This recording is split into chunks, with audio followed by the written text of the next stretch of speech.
Side 1, Fantastic Voyage by Isaac Asimov, based on a screenplay by Harry Kleiner from the original story by Otto Clement and J. Louis Bixby. Copyright 1966 by Bantam Books, Incorporated. All rights reserved. This book is based on a screenplay by Harry Kleiner. Copyright 1966 by 20th Century Fox Film Corporation. A condensed version of Fantastic Voyage has appeared in the Saturday Evening Post. Copyright 1966 by 20th Century Fox Film Corporation. Narrated by Roy Avers. This book contains 239 pages on 5 sides. If you would like to skip over any remaining announcements or introductory material, place your cassette player in fast forward until a beep is heard. Stop at that point to hear the table of contents, or at the second beep to locate the beginning of the book. Annotation. This science fiction story of inner space is based on the popular motion picture, which tells of an experiment in miniaturization to clear a blood clot from the brain of an indispensable scientist. Prequel to Fantastic Voyage 2, RC 27172, 1966. From the book jacket. In Fantastic Voyage, Isaac Asimov, master craftsman of American science fiction, has written a fast-paced, imaginative thriller based on the original story by Otto Clement and J. Louis Bixby, and on a screenplay by Harry Kleiner. It is an adventure story that combines science and suspense in ideal proportions and leaves the reader with an unforgettable experience. The time is the future, the setting the jungle land of a man's body, with all its lurking terrors and unknown perils, its wonder and strange beauty. Jan Benisch, a brilliant refugee scientist who is the victim of an attempted assassination, lies in a coma with a potentially fatal blood clot in his brain. Locked in his mind is a secret of vital importance to the survival of the free world. The urgency of saving him is overwhelming, yet conventional surgery would inevitably destroy his mental powers, if not precipitate his death. The new secret process of miniaturization, whereby a whole army could conceivably be placed in a matchbox and sent anywhere in the world, offers a chance of saving Dr. Benisch. In spite of the enormous hazards involved, the scientists in charge of the process decide to miniaturize a team of doctors and technicians with all their equipment, including a small submarine, and inject them into Benisch's circulatory system to attack and destroy the blood clot from the inside. They have only 1 hour to complete their mission, for then the compressed matter of the submarine will expand and kill Dr. Benisch. Their task is a formidable one indeed, since they must find their way through torrential rivers in a weird wonderland teeming with unknown perils and monsters of every shape and color. Brownian motion buffets the tiny ship to and fro, while white blood cells threaten to absorb it. Included in the crew of 5 are the ship's 2 pilots, Dr. Duval, a famous neurosurgeon, and his beautiful assistant, Cora Peterson, a girl aloof and seemingly insensitive to the admiring attention of men, but very efficient and fiercely loyal to the great surgeon for whom she works. The leader of the strange expedition is Charles Grant, the most highly trusted and resourceful agent military intelligence could provide. His assignment is to observe every move of the carefully screened crew. This he does, only to discover it is more and more probable that one of the team is an enemy agent. Adventure, biochemistry, and nascent romance all build to a climax as, with only moments to spare, the voyagers mount their final assault on the blood clot. About the authors. Isaac Asimov is an associate professor of biochemistry at Boston University, whose credentials in the world of science are as impressive as his accomplishments in the world of fiction. He has written more than 60 books, including The Intelligent Man's Guide to Science, The Human Body and the Human Brain, and Pebble in the Sky, Caves of Steel, and I, Robot. Otto Clement, former publisher and film producer and for many years a well-known international literary agent, has written a number of stories of fantasy and suspense under several aliases. He conceived and wrote the original story of Fantastic Voyage with J. Louis Bixby, a noted writer of science fiction, better known to the reading public as Jerome Bixby. Other books by Isaac Asimov. The stars like dust. Foundation. Foundation and empire. The currents of space. Second foundation. The Martian way and other stories. The end of eternity. The naked sun. Earth is room enough. The death dealers. 9 tomorrows. Triangle. The Hugo winners, editor. The Foundation trilogy. 50 short science fiction tales, co-editor. The rest of the robots. Table of contents. Chapter 1, Plane, Side 1. Chapter 2, Car, Side 1. Chapter 3, Headquarters, Side 1. Chapter 4, Briefing, Side 1. Chapter 5, Submarine, Side 2. Chapter 6, Miniaturization, Side 2. Chapter 7, Submergence, Side 2. Chapter 8, Entry, Side 2. Chapter 9, Artery, Side 3. Chapter 10, Heart, Side 3. Chapter 11, Capillary, Side 3. Chapter 12, Lung, Side 3. Chapter 13, Pleura, Side 4. Chapter 14, Lymphatic, Side 4. Chapter 15, Ear, Side 4. Chapter 16, Brain, Side 4. Chapter 17, Clot, Side 5. Chapter 18, Eye, Side 5.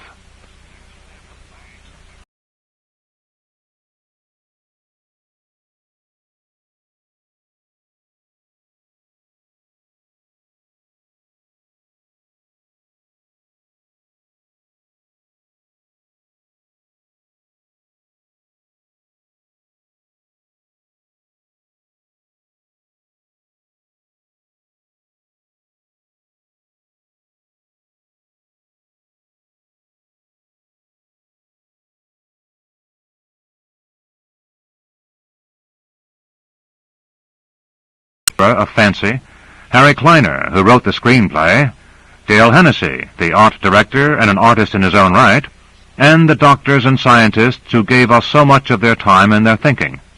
And finally, Isaac Asimov, who lent his pen and great talent to give form and reality to this phantasmagoria of facts and fancy. Otto Clement. Dedication. To Mark and Marcia, who twisted my arm. Chapter 1, Plane.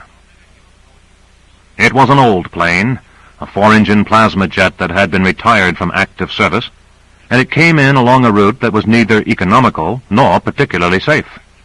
It nosed through the cloud banks on a trip that took it 12 hours, where 5 might have sufficed with a rocket-powered supersonic.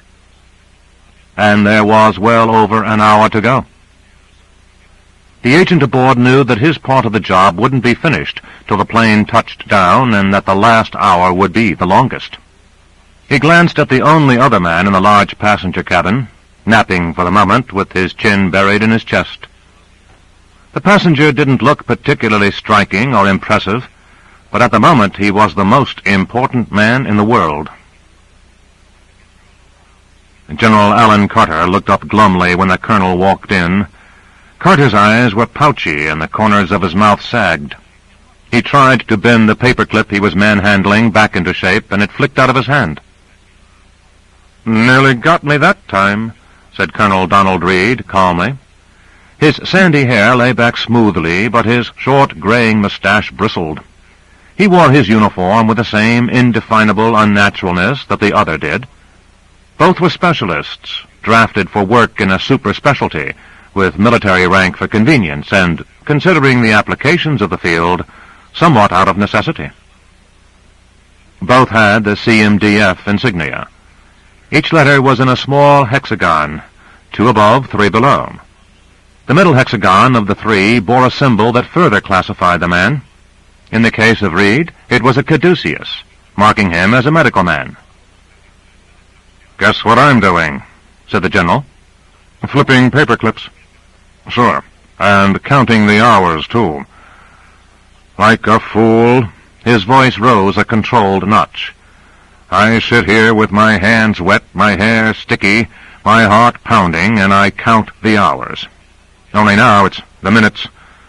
72 minutes, Don. 72 minutes, and they're down at the airport. All right. Why be nervous, then?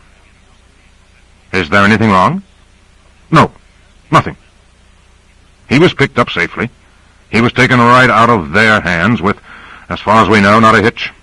He got safely into the plane, an old one. Yes, I know. Carter shook his head. He wasn't interested in telling the other something new. He was interested in talking.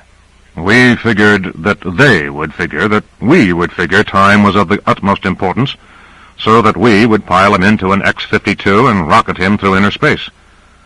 Only we figured they would figure that and have the anti-missile network at saturation level. Reed said, paranoia. We call it in my profession.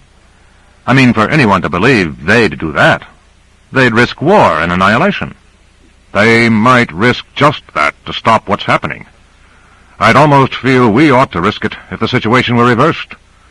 So we took a commercial plane, a 4-engine plasma jet. I was wondering if it could take off, it was so old. Did it? Did it what? For a moment, the general had sunk into blackened thought. Take off? Oh, yes, it's coming along fine. I get my reports from Grant. Who's he? The agent in charge. I know him. With him in charge, I feel as safe as it is possible to feel, which isn't much. Grant ran the whole thing, flicked Benish out of their hands like a seed out of a watermelon. Well, then? But I still worry. I tell you, Reed, there's only one safe way of handling matters in this damned racket. You've got to believe they're as smart as we are, that for every trick we've got, they've got a counter-trick, that for every man we've got planted on their side, they've got one planted on ours. This has been going on for over half a century now. We've got to be evenly matched, or it would have been all over long ago. Take it easy, Al. How can I? This thing now, this thing Benish is bringing with him, this new knowledge, may end the stalemate once and for all, and with ourselves as winners. Reed said, I hope the others don't think so, too. If they do... You know, Al, so far there have been rules to this game. One side doesn't do anything to back the other side into a corner so tight he has to use his missile buttons. You've got to leave him a safe ledge to step back on. Push hard, but not too hard. When Benish gets here, they may get the notion they're being pushed too hard. We have no choice but to risk that. Then, as the afterthought plagued him, if he gets here. He will, won't he? Carter had risen to his feet, as though to begin a hasty walk back and forth to nowhere. He stared at the other, then sat down abruptly. All right, why get excited? You've got that tranquilizer gleam in your eye, Doctor. I don't need any happy pills. But suppose he does get here in 66 minutes. Suppose he lands at the airport. He's still got to be brought here, to be kept here safely. There's many a slip twixt the cup and the lip, sing-songed Reed. For God's sake, General, shall we be sensible and talk about consequences? I mean, what happens after he gets here? Come on, Don, let's wait for that till he does get here. Come on, Al, mimicked the colonel, an edge appearing on his own words. It won't do to wait till he gets here. It will be too late when he gets here. You'll be too busy then, and all the little ants at the Pentagon will start rushing about madly, so that nothing will get done where I think it needs to be done. I promise. The general's gesture was a vague one of dismissal. Reed ignored it. No, you're going to be unable to keep any promise you make for the future. Call the chief now, will you? Now. You can get through to him. Right now, you're the only one who can get through to him. Get him to understand that CMDF isn't the handmaiden of defense only. Or if you can't, get in touch with Commissioner Fernald. He's on our side. Tell him I want some crumbs for the biosciences. Point out there are votes on this. Look, Al, we've got to have a voice loud enough to be heard. We've got to have some fighting chance. Once Benish gets here and is jumped by all the real generals, damn them, we'll be out of commission forever. I can't, Don, and I won't. If you want it straight, I'm not doing a damned thing till I've got Benish here. And I don't take it kindly you're trying to put the arm on me at this time. Reed's lips went white. What am I supposed to do, General? Wait, as I am waiting. Count the minutes. Reed turned to go. His anger remained under tight control. I'd reconsider the tranquilizer if I were you, General. Carter watched him go without comment. He looked at his watch. 61 minutes, he muttered, and groped for a paperclip. It was almost with relief that Reed stepped into the office of Dr. Michaels, the civilian head of the medical division. The expression on Michaels' broad face might never move higher than a quiet cheerfulness accompanied by, at most, a dry chuckle, but, on the other hand, it never dropped lower than a twinkling solemnity that never took itself, it would seem, too seriously. He had the inevitable chart in his hand, or one of them. To Colonel Reed, all those charts were alike, all a hopeless maze, and, taken together, they were hopelessness many times compounded. Occasionally, Michaels would try to explain the charts to him, or to almost anyone. Michaels was pathetically eager to explain it all. The bloodstream, it seemed, was tagged with a trace of mild radioactivity, and the organism, it could be a man or a mouse, then took its own photograph, so to speak, on a laserized principle that produced a three-dimensional image. Well, never mind that, Michaels would say at that point. You get a picture of the entire circulatory system in 3 dimensions, which can then be recorded 2-dimensionally in as large a number of sections and projections as would be required for the job. You could get down to the smallest capillaries, if the picture were properly enlarged. And that leaves me just a geographer, Michaels would add, a geographer of the human body, plotting its rivers and bays, its inlets and streams. Much more complicated than anything on Earth, I assure you. Reed looked at the chart over Michael's shoulder and said, Whose is that, Max? No one's to speak of. Michaels tossed it aside. I'm waiting, that's all. When someone else waits, he reads a book. I read a blood system. You're waiting too, eh?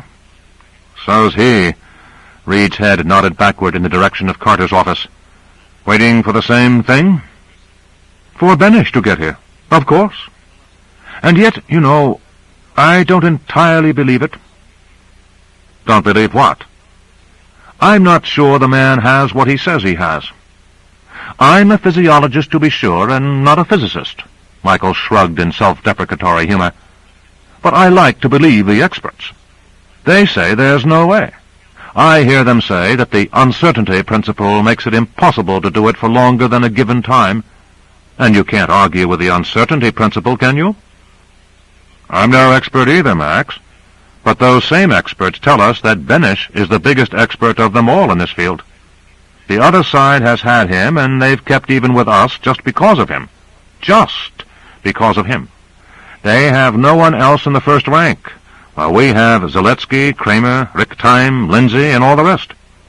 And our biggest men believe he must have something, if he says he does. Do they? Or do they just think we can't afford not to take a chance on it? After all, even if he turns out to have nothing, we win just out of his defection. The others would no longer have the use of his service. Why should he lie? Michael said, Why not? It's getting him out. It's getting him here, where I suppose he wants to be.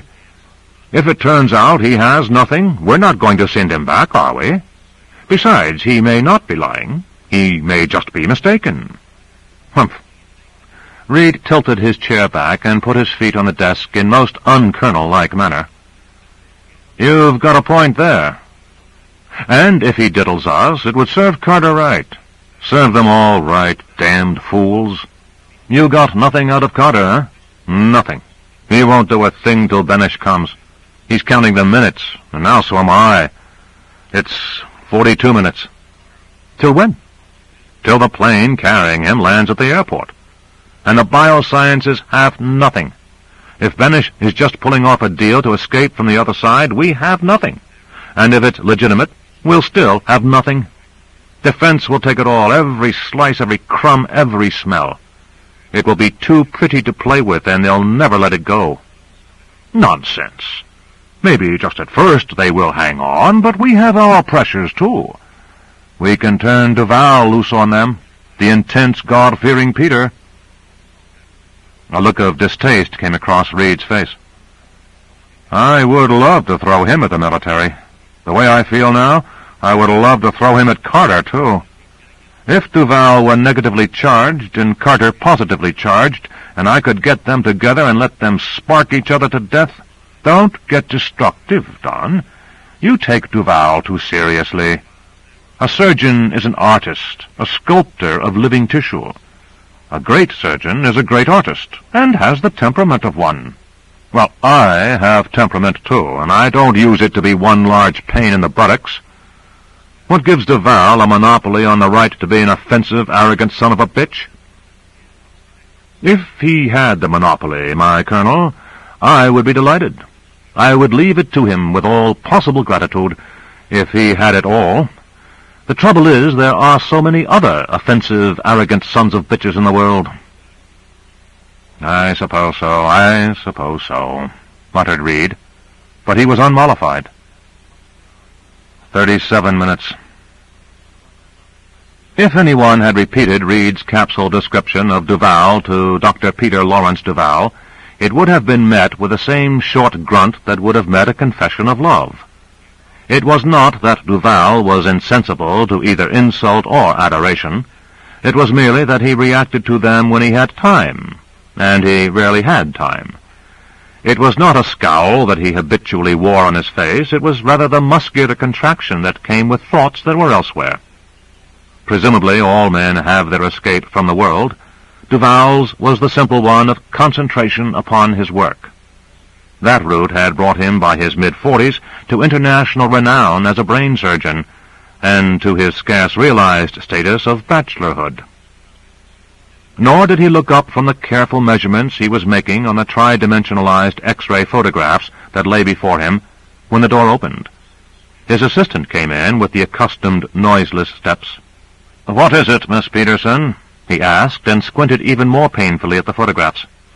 The depth perception was plain enough to the eye, but measuring the actual depth called for a delicate consideration of angles, plus an advanced knowledge of what that depth was likely to be in the first place. Cora Peterson waited for the moment of additional concentration to pass. She was 25, just 20 years younger than Duval, and her master's degree, only a year old, had been carefully laid at the feet of the surgeon. In the letters she wrote home, she explained almost every time that each day with Duval was a college course, that to study his methods, his techniques of diagnosis, his handling of the tools of his trade, was to be edified beyond belief. As for his dedication to his work and to the cause of healing, that could only be described as inspiring.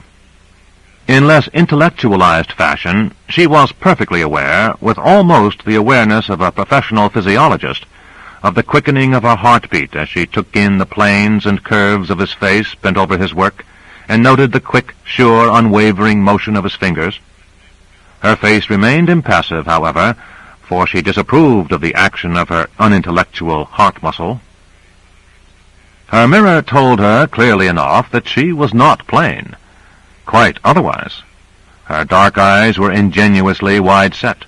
Her lips reflected quick humor when she let them do so, which wasn't often, and her figure annoyed her for its apparent propensity for interfering with a proper understanding of her professional competence. It was for her ability she wanted wolf whistles, or the intellectual equivalent, and not for the sinuosity she couldn't help.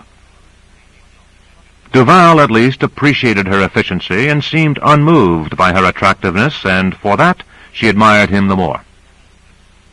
She said, finally, "Benesch will be landing in less than 30 minutes, Doctor." He looked up. "Why are you here? Your day's over." Cora might have retorted that his was too, but she knew well that his day was over only when his work was done. She had stayed with him through the 16th consecutive hour often enough, although she imagined he would maintain, in all honesty, that he kept her firmly to an 8-hour day. She said, "I'm waiting to see him." "Whom?" "Benesh. Doesn't it excite you, Doctor?" "No.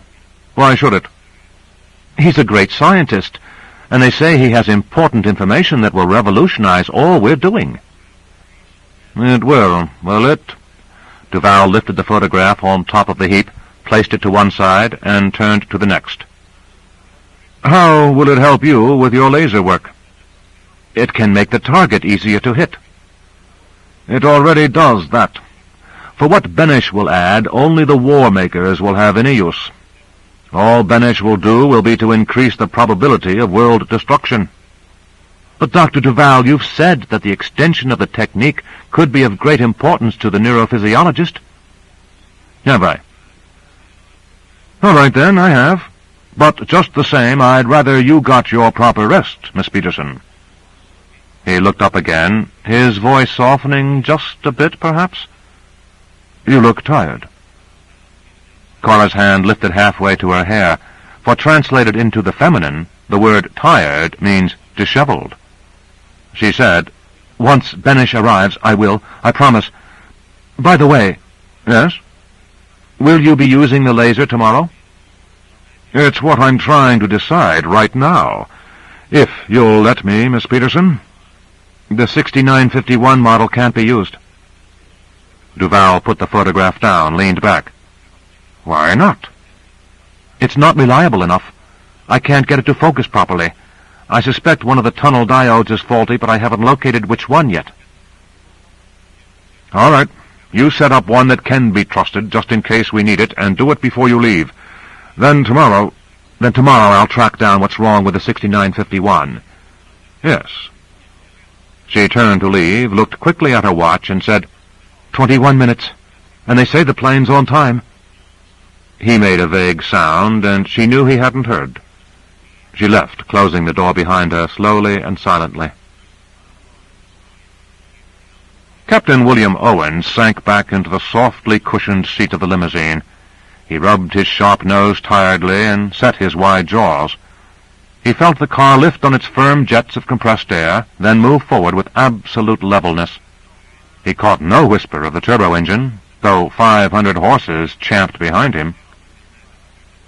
Through the bulletproof windows to right and left, he could see a motorcycle escort. Other cars were before and behind, glimmering the night into a liveness of shielded light.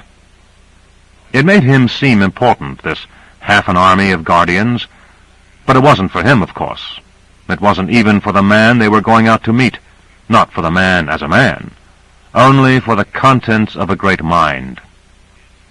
The head of the Secret Service was to Owens' left. It was a sign of the anonymity of the service that Owens was not sure of the name of this nondescript man who, from rimless glasses to conservative shoes, seemed a college professor, or a haberdasher's clerk. "Colonel Gander," Owens had said tentatively, on shaking hands. "Gander," was the quiet response. "Good evening, Captain Owens." They were on the outskirts of the airfield now. Somewhere above and ahead, surely not more than a few miles distant, was the archaic plane preparing for a landing. "A great day, eh?" said Gander softly. Everything about the man seemed to whisper, even the unobtrusive cut of his civilian clothing. "Yes," said Owens, striving to keep the tension out of that monosyllable. It was not that he felt particularly tense. It was merely that his voice always seemed to carry that tone. It was that air of tension that seemed to fit his narrow, pinched nose, his slitted eyes, and the high jut of his cheekbones. He sometimes felt it got in his way. People expected him to be neurotic when he wasn't. Not more so than others were, anyway. On the other hand, people sometimes got out of his way for just that reason, without his having to lift a hand. Matters evened out, perhaps. Owen said, "Quite a coup getting him here. The service is to be congratulated." "The credit belongs to our agent. He's our best man. His secret, I think, is that he looks like the romantic stereotype of an agent. Looks like one. Tall, played football at college, good-looking, terribly clean-cut. One look at him and any enemy would say, there, that's what one of their secret agents ought to look like, so of course he can't be one.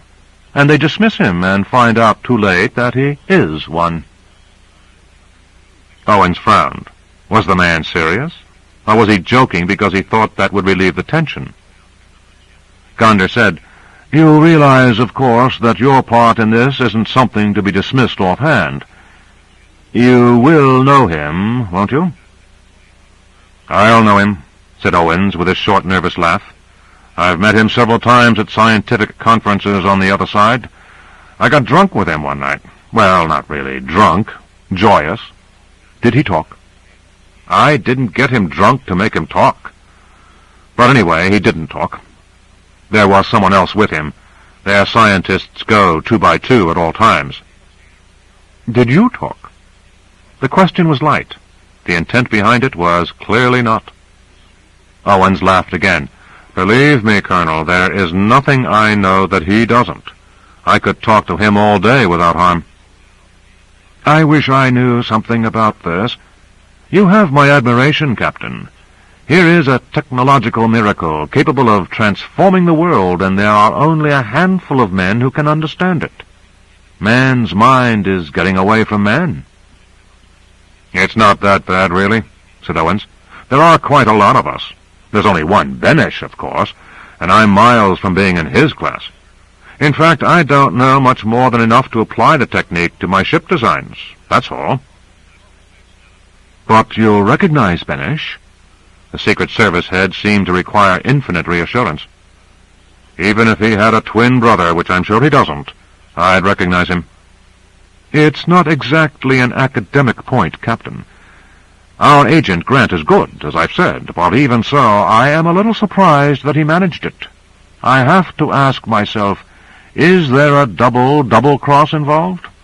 Did they expect us to try to get Benesch, and have they prepared a pseudo-Benesch?" "I can tell the difference," said Owens confidently. "You don't know what can be done these days with plastic surgery and narco-hypnosis?" "It doesn't matter. The face can fool me, but the conversation won't. Either he knows the technique," Owens' momentary whisper clearly capitalized the word, "better than I do, or he's not Benesch, whatever he looks like. They can fake Benesch's body, perhaps, but not his mind." They were on the field now. Colonel Gonder looked at his watch. "I hear it. The ship will be landing in minutes. And on time." Armed men in armored vehicles splayed out to join those that had already surrounded the airfield and turned it into occupied territory sealed off against all but authorized personnel.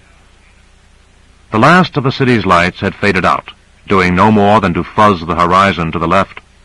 Owen's sigh was one of infinite relief. Benesch would be here, at last, in one more moment. Happy ending? He frowned at the intonation in his mind that had put a question mark after those 2 words. Happy ending, he thought grimly, but the intonation slithered out of control so that it became happy ending again. Chapter 2. Car.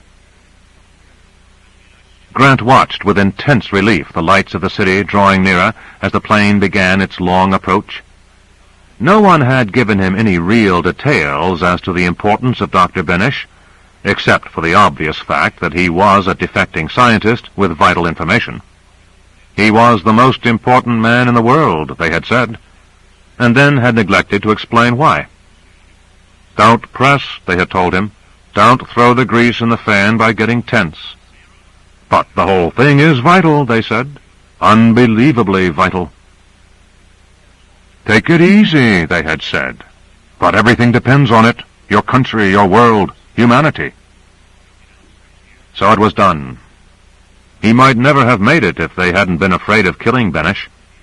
By the time they got to the point where they realized that killing Benesch was the only way they could salvage even a draw, it was too late, and he was out. A bullet crease over the ribs was all Grant had to show for it, and a long Band-Aid took care of that. He was tired now, however, tired to the bone. Physically tired, of course, but also tired of the whole damned foolishness. In his college days, 10 years before, they had called him Granite Grant, and he had tried to live up to that on the football field, like a dumb jerk. One broken arm was the result, but at least he was lucky enough to have kept his teeth and nose intact, so that he could retain that craggy set of good looks. His lips twitched into a silent, flicking smile. And since then, too, he had discouraged the use of first names. Only the monosyllabic grunt of Grant. Very masculine. Very strong. Except to hell with it. What was it getting him except weariness and every prospect of a short life? He had just passed 30 now, and it was time to retire to his first name, Charles Grant. Maybe even Charlie Grant. Good old Charlie Grant. He winced, but then frowned himself firm again. It had to be. Good old Charlie. That was it. Good old soft Charlie, who likes to sit in a rocking chair and rock. Hi, Charlie, nice day. Hey there, Charlie, looks like rain. Get yourself a soft job, good old Charlie, and snooze your way to your pension. Grant looked sideways at Jan Benesch. Even he found something familiar about that shock of grizzled hair, the face with its strong, fleshy nose, the untidy, coarse mustache, likewise grizzled. Cartoonists made do with that nose and mustache alone, but there were his eyes, too, nestled in fine wrinkles, and there were the horizontal lines that never left his forehead. Benesch's clothes were moderately ill-fitting, but they had left hurriedly, without time for the better tailors. The scientist was pushing 50, Grant knew, but he looked older. Benesch was leaning forward, watching the lights of the approaching city. Grant said, "Ever been to this part of the country before, Professor?" "I have never been to any part of your country," said Benesch. Or was that intended to be a trick question? There was a faint but definite trace of accent in his speech. "No, just making conversation. That's our second largest city up ahead. You can have it, though. I am from the other end of the country. To me, it doesn't matter. One end, the other end. As long as I'm here.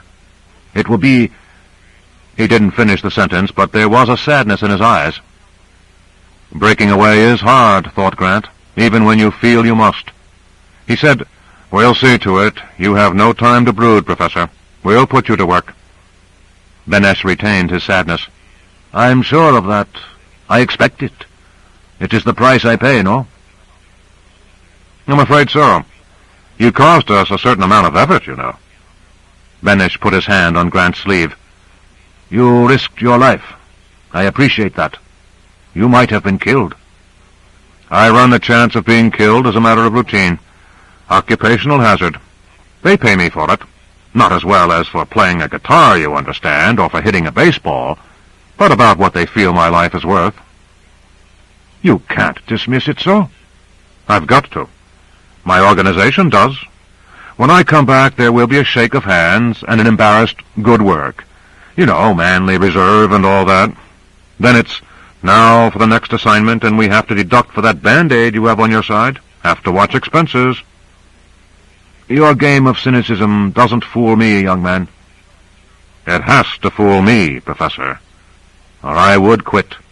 Grant was almost surprised at the sudden bitterness in his voice. "Strap yourself in, Professor.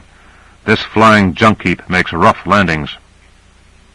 The plane touched down smoothly despite Grant's prediction and taxied to a stop, turning as it did so. The Secret Service contingent closed in. Soldiers leaped out of troop-carrying trucks to form a cordon about the plane, leaving a corridor for the motorized stairway steering its way toward the door of the plane.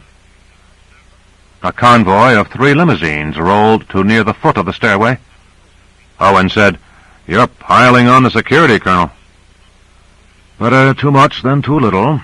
His lips moved almost silently in what the astonished Owens recognized to be a quick prayer. Owen said, "I'm glad he's here." "Not as glad as I am. Planes have blown up in mid-flight before this, you know. We'll get him on terra firma." The door to the plane opened, and Grant momentarily appeared at the opening. He looked about, then waved. Colonel Gonder said, "He seems in one piece, anyway. Where's Benish?" As though in answer to that question, Grant flattened to one side and let Benish squeeze past. Benish stood there, smiling for one moment. Carrying one battered suitcase in his hand, he trotted gingerly down the steps. Grant followed. Behind him were the pilot and co-pilot. Colonel Gonder was at the foot of the stairs. "Professor Benish, glad to have you here. I'm Gonder. I'll be in charge of your safety from this point. This is William Owens. You know him, I think?" Benish's eyes lit up, and his arms went high as he dropped his suitcase. Colonel Gonder unobtrusively picked it up.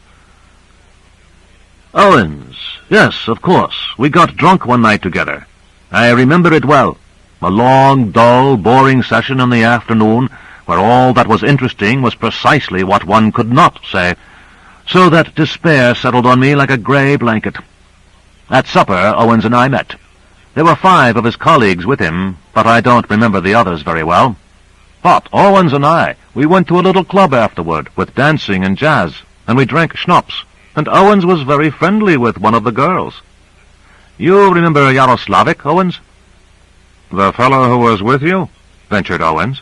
"Exactly. He loved schnapps with a love that passeth understanding, but he was not allowed to drink. He had to stay sober. Strict orders." "To watch you?"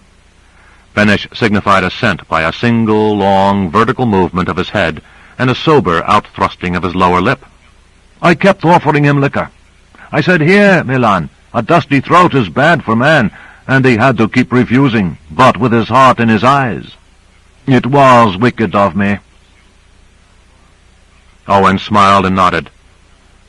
"But let's get into the limousine and get down to headquarters. We'll have to show you around first and let everyone see you're here. After that, I promise you that you'll sleep for 24 hours if you want to, before we ask you any questions." 16 will do. But first," he looked about anxiously, "where is Grant?" "Ach, there is Grant." He pushed toward the young agent. "Grant," he held out his hand. "Goodbye. Thank you. Thank you very much. I will see you again, not so?" "Could be," said Grant. "I'm an easy man to see. Just look for the nearest rotten job, and I'll be right there on top of it." "I'm glad you took this rotten one." Grant reddened. "This rotten one had an important point to it, Professor. Glad to be of help. I mean that." "I know. Goodbye. Goodbye." Benish waved, stepped back toward the limousine. Grant turned to the colonel. "Will I be breaking security if I knock off now, Chief?" "Go ahead. And by the way, Grant." "Yes, sir." "Good work." "The expression, sir, is jolly good show. I don't answer to anything else." He touched a sardonic forefinger to his temple and walked off. Exit Grant, he thought. Then, enter good old Charlie? The colonel turned to Owens. "Get in with Benish and talk to him. I'll be in the car ahead. And then when we get to headquarters, I want you to be ready with a firm identification, if you have one, or a firm denial, if you have one. I don't want anything else." "He remembered that drinking episode," said Owens. "Exactly," said the colonel discontentedly. "He remembered it a little too quickly and a little too well. Talk to him." They were all in, and the cavalcade moved off, picking up speed. From a distance, Grant watched, waved blindly at no one in particular, then moved off again. He had free time coming, and he knew exactly how he planned spending it after one night's sleep. He smiled in cheerful anticipation. The cavalcade picked its route carefully. The pattern of bustle and calm in the city varied from section to section and from hour to hour, and that which pertained to this section and this hour was known. The cars rumbled down empty streets through run-down neighborhoods of darkened warehouses. The motorcycles jounced on in front, and the colonel in the first limousine tried once again to estimate how the others would react to the successful coup. Sabotage at headquarters was always a possibility. He couldn't imagine what precautions remained to be taken, but it was an axiom in his business that no precautions were ever sufficient. A light? For just a moment it had seemed to him that a light had flashed and dimmed in one of the hulks they were approaching. His hand flew to the telephone to alert the motorcycle escort. He spoke quickly and fiercely. From behind, a motorcycle raced forward. Even as it did so, an automobile engine, ahead and to one side, roared into life, muffled and nearly drowned by the multiple clatter of the oncoming cavalcade, and the automobile itself came hurtling out of an alley. Its headlights were off, and in the shock of its sudden approach, nothing registered with anyone. No one afterward could recall a clear picture of events. The car projectile aimed squarely at the limousine containing Benesch met the motorcycle coming forward. In the crash that ensued, the motorcycle was demolished. Its rider hurled many feet to one side and left broken and dead. The car projectile itself was deflected so that it merely struck the rear of the limousine. There were multiple collisions.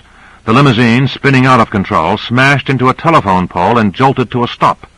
The kamikaze car, also out of control, hit a brick wall and burst into flame. The colonel's limousine ground to a halt. The motorcycle screeched, veering and turning. Gonder was out of his limousine, racing for the wrecked car, wrenching at the door. Owens, shaken, a reddened scrape on one cheekbone, said, "What happened?" "For God's sake, never mind that. How is Benesch?" "He's hurt." "Is he alive?" "Yes. Help me."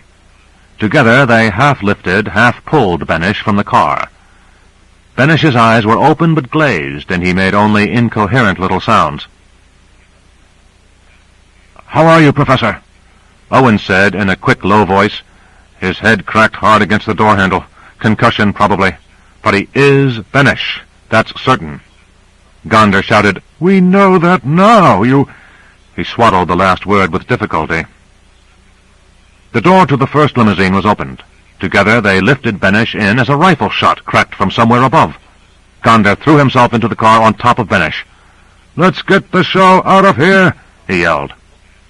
The car and half the motorcycle escort moved on. The remainder stayed behind. Policemen ran for the building from which the rifle shot had sounded. The dying light of the burning kamikaze car cast a hellish glow on the scene. There was the rustle in the distance of the beginnings of a gathering crowd. Gonder cradled Benesch's head on his lap. The scientist was completely unconscious now, his breathing slow, his pulse feeble. Gonder stared earnestly at the man who might well be dead at any moment, and muttered despairingly to himself, "We were almost there. Almost there." Chapter 3. Headquarters. Grant was only dopily aware of the hammering at his door. He stumbled upright and emerged from his bedroom, walking flat-footedly across the cold floor and yawning prodigiously. "Coming!" He felt drugged, and he wanted to feel drugged. In the way of business, he was trained to come alive at any extraneous noise. Instant alertness. Take a mass of sleep, add a pinch of thump, and there would be an instant and vast flowering of qui-vive. But now he happened to be on his own time, and to hell with it. "What do you want?" "From the colonel, sir," came from the other side of the door. "Open at once." Against his will, Grant jolted into wakefulness. He stepped to one side of the door and flattened against the wall. He then opened the door as far as the chain would allow and said, "Shove your ID card here." A card was thrust at him, and he took it into his bedroom. He groped for his wallet and pinched out his identifier. He inserted the card and read the result on the translucent screen. He brought it back and unhinged the chain, ready, despite himself, for the appearance of a gun or for some sign of hostility. But the young man who entered looked completely harmless. "You'll have to come with me, sir, to headquarters." "What time is it?" "About 6:45, sir." "A.M.?" "Yes, sir." "Damn it, why do they need me this time of day?" "I can't say, sir. I'm following orders. I must ask you to come with me." "Sorry." He tried a wry joke. "I didn't want to get up myself, but here I am." "Do I have time to shave and shower?" "Well, all right then. Do I have time to dress?" "Yes, sir. But quickly. Grant scraped at the stubble along the angle of his jaw with his thumb and was glad he had showered the night before. Give me 5 minutes for clothes and necessities. He called out from the bathroom, What's it all about? I don't know, sir. What headquarters are we going to? I don't think... Never mind. The sound of rushing water made further speech impossible for a moment. Grant emerged, feeling somberly semi-civilized. But we're going to headquarters. You said that, right? Yes, sir. All right, son, said Grant pleasantly. But if I think you're about to cross me, I'll cut you in two. Yes, sir. Grant frowned when the car stopped. The dawn was gray and dank. There was a hint of forthcoming rain. The area was a run-down melange of warehouses, and a quarter-mile back they had passed a roped-off area. What happened here? Grant had asked, and his companion was the usual mine of non-information. Now they stopped, and Grant gently placed his hand on the butt of his holstered revolver. You'd better tell me what happens next. We're here. This is a secret government installation. It doesn't look it, but it is. The young man got out, and so did the driver. Please stay in the car, Mr. Grant. The two stepped away for 100 feet, while Grant looked warily about. There was a sudden jerk of movement, and for a split second he was thrown off balance. Recovering, he began to fling the car door open, then hesitated in astonishment as smooth walls grew upward all about him. It took him a moment to realize that he was sinking along with the car, that the car had been sitting on the top of an elevator shaft. By the time he had drunk that in, it was too late to try to get out. Overhead, a lid moved into place, and for a while Grant was in complete darkness. He flicked on the car's headlights, but they splashed uselessly back from the round curve of the rising wall. There was nothing to do but wait for an interminable 3 minutes, and then the car stopped. Two large doors opened, and Grant's tensed muscles were ready for action. He called them off at once. A two-man scooter bearing one MP, one obvious MP in a completely legitimate military uniform, was waiting for him. On his helmet were the letters CMDF. On the scooter were the same letters. Automatically, Grant put words to the initials. Centralized Mountain Defense Forces, he muttered. Coastal Marine Department Fisheries. What? He said aloud. He had not heard the MP's remark. If you'll get in, sir, repeated the MP with stiff propriety, indicating the empty seat. Sure. Quite a place you have here. Yes, sir. How big is it? They were passing through a cavernous, empty area, with trucks and motor carts lined against the wall, each with its CMDF insignia. Pretty big, said the MP. That's what I like about everybody here, said Grant. Full of priceless nuggets of data. The scooter moved smoothly up a ramp to a higher level, a well-populated one.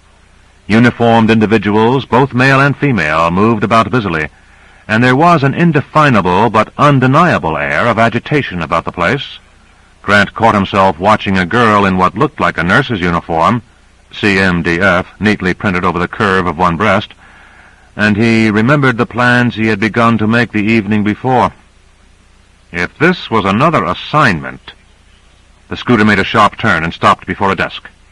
The MP scrambled out. Charles Grant, sir? The officer behind the desk was unmoved at the information. Name? He said. Charles Grant, said Grant, like the nice man said. ID card, please. Grant handed it over. It carried an embossed number only, to which the officer gave one curt glance. He inserted it into the identifier on his desk, while Grant watched without much interest. It was precisely like his own wallet identifier, overgrown and acromegalous.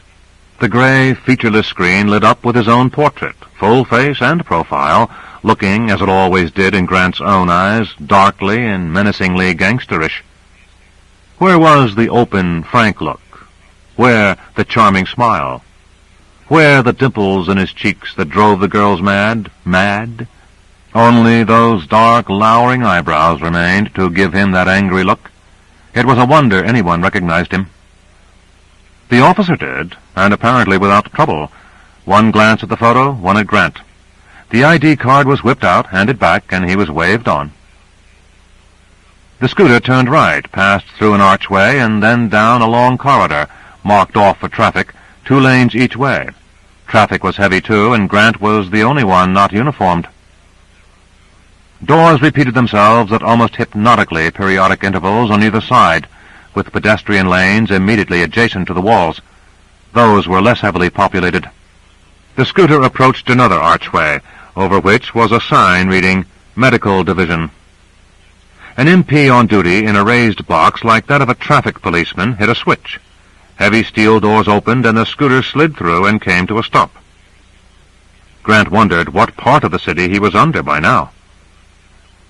The man in the general's uniform who was approaching hastily looked familiar. Grant placed him just before they had closed to within handshaking distance. "Carter, isn't it? We met on the Transcontinental a couple of years ago. You weren't in uniform then." "Hello, Grant. Oh, damn the uniform. I wear it only for status in this place. It's the only way we can establish a chain of command. Come with me. Granite Grant, wasn't it?" "Oh, well." They passed through a door into what was obviously an operating room.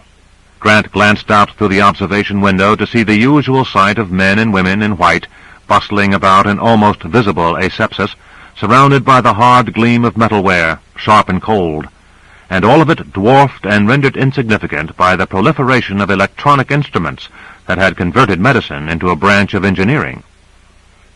An operating table was being wheeled in, and a full shock of grizzled hair streamed out over the white pillow. It was then that Grant had his worst stab of surprise. "Benesh?" he whispered. "Benesh," said General Carter obliquely. "What happened to him?" "They got to him after all. Our fault. We live in an electronic age, Grant. Everything we do with our transistorized servants in hand. Every enemy we have, we ward off by manipulating an electron flow. We had the route bugged in every possible way, but only for electronified enemies. We didn't count on an automobile with a man at the controls, and on rifles with men at the triggers." "I suppose you got none of them alive?" "None. The man in the car died on the spot. The others were killed by our bullets. Grant looked down again. There was the look of emptiness on Benish's face that one associated with deep sedation. "I assume he's alive, so that there's hope." "He's alive, but there isn't much hope." Grant said, "Did anyone have a chance to talk to him?" Captain Owens. William Owens. Do you know him?" Grant shook his head. "Just a glance at the airport at someone Gonda referred to by that name." Carter said, "Owens spoke to Benish, but got no crucial information. Gonda spoke to him. You spoke to him more than anyone. Did he tell you anything?" "No, sir. I would not have understood if he had. It was my mission to get him into this country and nothing more." "Of course. But you talked to him, and he might have said more than he meant to. If he did, it went right over my head. But I don't think he did. Living on the other side, you get practice keeping your mouth shut." Carter scowled. "Don't be unnecessarily superior, Grant. You get the same practice on this side. If you don't know that—" "I'm sorry. That was unnecessary." "It's all right, General."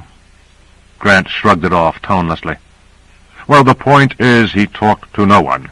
He was put out of action before we could get what we wanted out of him. He might as well never have left the other side." Grant said, "Coming here, I passed a place cordoned off. That was the place. 5 more blocks and we would have had him safe." "What's wrong with him now?" "Brain injury.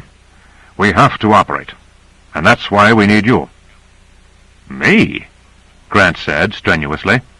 "Listen, General, at brain surgery, I'm a child.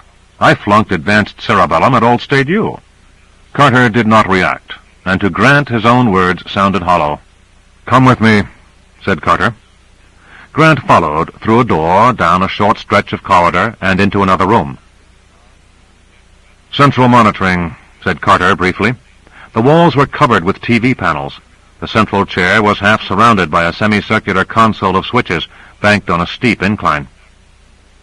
Carter sat down while Grant remained standing. Carter said, "Let me give you the essence of the situation. You understand there's a stalemate between ourselves and them?"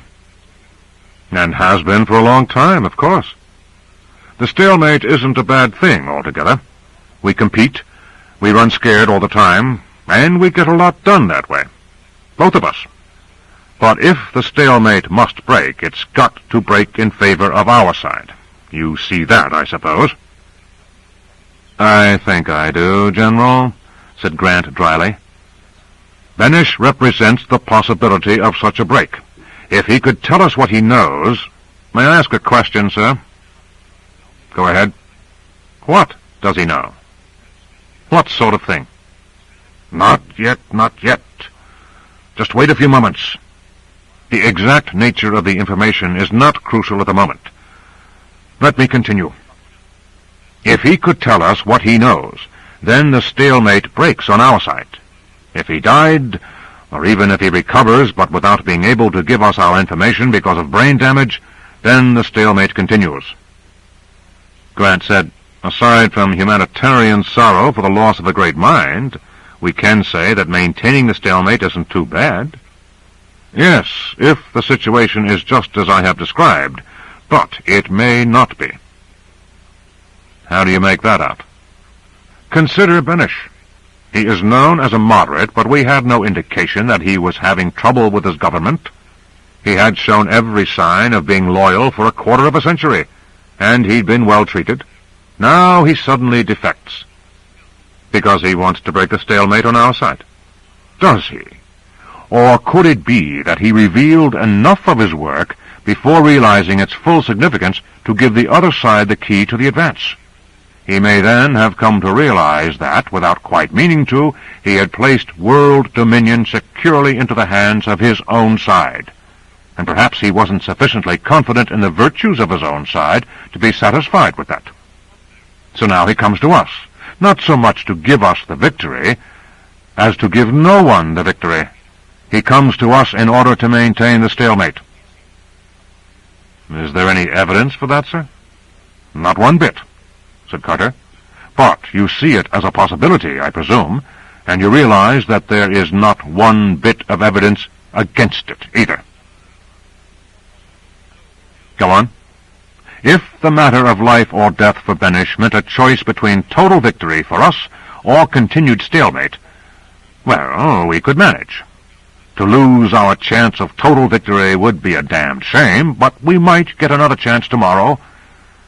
However, what might be facing us is a choice between stalemate and total defeat. And there, one of the alternatives is completely unbearable. Do you agree?" "Of course." "You see, then, that if there is even a small possibility that Benish's death will involve us in total defeat, then that death must be prevented at any price, at any cost, at any risk." "I take it you mean that statement for my benefit, General, because you're going to ask me to do something. As it happens, I've risked my life to prevent eventualities considerably short of total defeat. I've never really enjoyed it, if you want a confession, but I've done it. However, what can I do in the operating room? When I needed a Band-Aid over my short ribs yesterday, Benish had to put it on for me. And compared to other aspects of medical technique, I'm very good at Band-Aids." Carter didn't react to that either. "Gonder recommended you for this, on general principles in the first place. He considers you a remarkably capable man. So do I. General, I don't need the flattery. I find it irritating." "Damn it, man, I'm not flattering you. I'm explaining something. Gonder considers you capable in general, but more than that, he considers your mission incomplete. You were to get Benish to us safely, and that has not been done. He was safe when I was relieved by Gonder himself. Nevertheless, he is not safe now." "Are you appealing to my professional pride, General?" "If you like." "All right. I'll hold the scalpels. I'll wipe the perspiration from the surgeon's forehead. I'll even wink at the nurses. I think that's the complete list of my competencies in an operating room. You won't be alone. You'll be part of a team. I somehow expect that, said Grant. Someone else will have to aim the scalpels and push them. I just hold them in a tray. Carter manipulated a few switches with a sure touch. On one TV screen, a pair of figures in dark glasses came into instant view. They were bent intently over a laser beam, its red light narrowing to thread-like thinness. The light flashed out, and they removed their glasses. Carter said, "That's Peter Duval. Have you ever heard of him?" "Sorry, but no." "He's the top brain surgeon in the country." "Who's the girl?" "She assists him." "Ha! Don't be single-tracked. She's an extremely competent technician." Grant wilted a bit. "I'm sure of it, sir." "You say you saw Owens at the airport?" "Very briefly, sir." "He'll be with you, too. Also our chief of the medical section. He'll brief you." Another quick manipulation, and this time the TV screen came on with that low buzz that signified two-way sound attachment. An amiable bald head at close quarters dwarfed the intricate network of a circulatory system that filled the wall behind. Carter said, "Max?" Michaels looked up. His eyes narrowed. He looked rather washed out. "Yes, Al." "Grant is ready for you. Hurry it on. There isn't much time." "There certainly isn't. I'll come get him." For a moment, Michaels caught Grant's eye. He said slowly, "I hope you're prepared, Mr. Grant, for the most unusual experience of your life. Or of anyone's."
I've got a better one than that, but it's unprintable.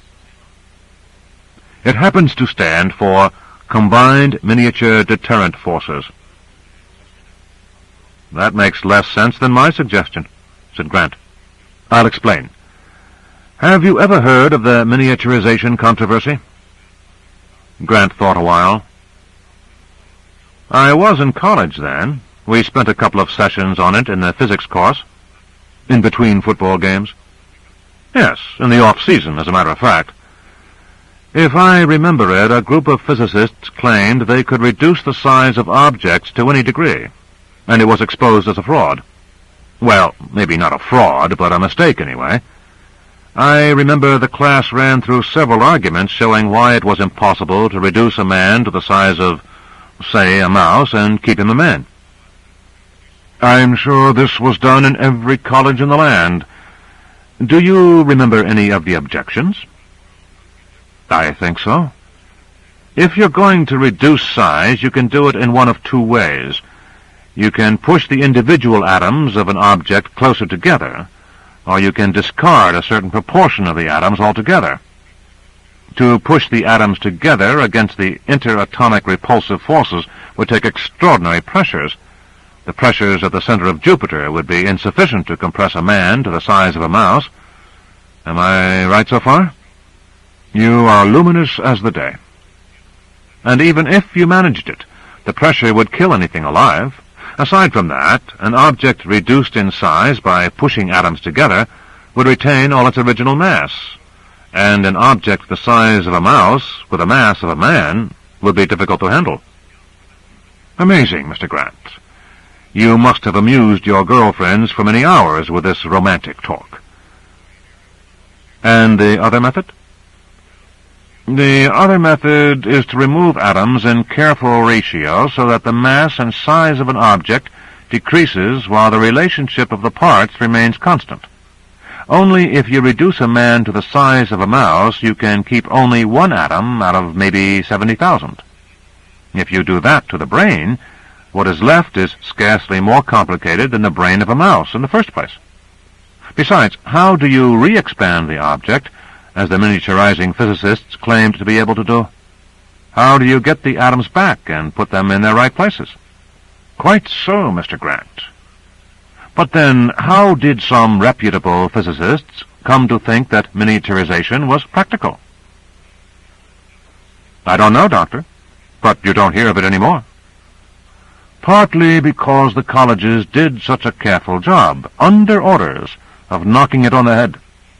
The technique went underground, both here and on the other side. Literally, here. Underground. It was almost with passion that Michaels tapped the desk before him. And we must maintain special courses in miniaturization techniques for graduate physicists who can learn it nowhere else, except in analogous schools on the other side. Miniaturization is quite possible, but by neither method you have described. Have you ever seen a photograph enlarged, Mr. Grant, or reduced to microfilm size? Of course. Without theory, then, I tell you that the same process can be used on three-dimensional objects, even on a man. We are miniaturized not as literal objects, but as images, as three-dimensional images manipulated from outside the universe of space-time. Grant smiled. Now, teacher, those are just words. Yes, but you don't want theory, do you? What physicists discovered 10 years ago was the utilization of hyperspace, a space, that is, of more than the three ordinary spatial dimensions. The concept is beyond grasping, the mathematics are almost beyond grasp, but the funny part is that it can be done. Objects can be miniaturized. We neither get rid of atoms nor push them together. We reduce the size of the atoms, too. We reduce everything, and the mass decreases automatically. When we wish, we restore the size. You sound serious, said Grant. Are you telling me that we can really reduce a man to the size of a mouse? In principle, we can reduce a man to the size of a bacterium, of a virus, of an atom. there is no theoretical limit to the amount of miniaturization. We can shrink an army with all its men and equipment to a size that will fit in a matchbox. Ideally, we could then ship that matchbox where it is needed and put the army into business after restoring it to full size. You see the significance? Grant said, And the other side can do it too, I take it. We're certain they can. But come, Grant. Matters are progressing at full speed, and our time is limited. Come with me. It was come with me here and come with me there. Since Grant had awakened that morning, he had not been allowed to remain in one place for longer than 15 minutes. It annoyed him, and yet there seemed nothing he could do about it. Was it a deliberate attempt to keep him from having time enough to think? What were they preparing to spring on him? He and Michaels were in the scooter now, Michaels handling it like a veteran. If both we and they have it, we neutralize each other, said Grant. Yes, but in addition, said Michaels, it does neither of us very much good. There's a catch. Oh? We've worked for 10 years to extend the size ratio, to reach greater intensities of miniaturization and of expansion, too. Just a matter of reversing the hyperfield. Unfortunately, we've reached our theoretical limits in this direction. What are they? Not very favorable. The uncertainty principle intervenes. Extent of miniaturization multiplied by the duration of miniaturization, using the proper units, of course, is equal to an expression containing Planck's constant. If a man is reduced to half size, he can be kept so for centuries. If he is reduced to mouse size, that can be kept up for days. If he is reduced to bacterium size, he can be kept up only for hours. After that he expands again. But then he can be miniaturized again. Only after a sizable lag period. Do you want some of the mathematical background? No. I'll take your word for everything. They had arrived at the foot of an escalator. Michaels, with a small, weary grunt, got out of the scooter. Grant vaulted aside. He leaned against the railing as the staircase moved majestically upward. And what has Benesch got? They tell me he claims he can beat the uncertainty principle. Supposedly, he knows how to maintain miniaturization indefinitely. You don't sound as though you believe that. Michaels shrugged. I am skeptical. If he extends both miniaturization intensity and miniaturization duration, that can only be at the expense of something else. But for the life of me, I can't imagine what that something else might be. Perhaps that only means I am not a Benesch. In any case, he says he can do it, and we cannot take the chance of not believing him. Neither can the other side. So they've tried to kill him. They had come to the top of the escalator, and Michaels had paused there briefly to complete his remark. Now he moved back to take a second escalator up another floor. Now, Grant, you can understand what we must do. Save Benesch. Why we must do it. For the information he has. And how we must do it. By miniaturization. Why by miniaturization? Because the brain clot cannot be reached from outside. I told you that. So we will miniaturize a submarine, inject it into an artery, and with Captain Owens at the controls and with myself as pilot, journey to the clot. There Duval and his assistant, Miss Peterson, will operate. Grant's eyes opened wide. And I? You will be along as a member of the crew.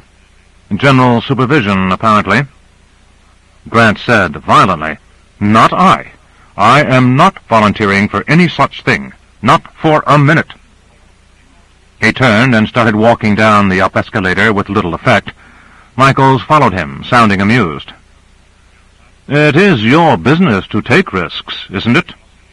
Risks of my own choosing. Risks I am used to. Risks I am prepared for.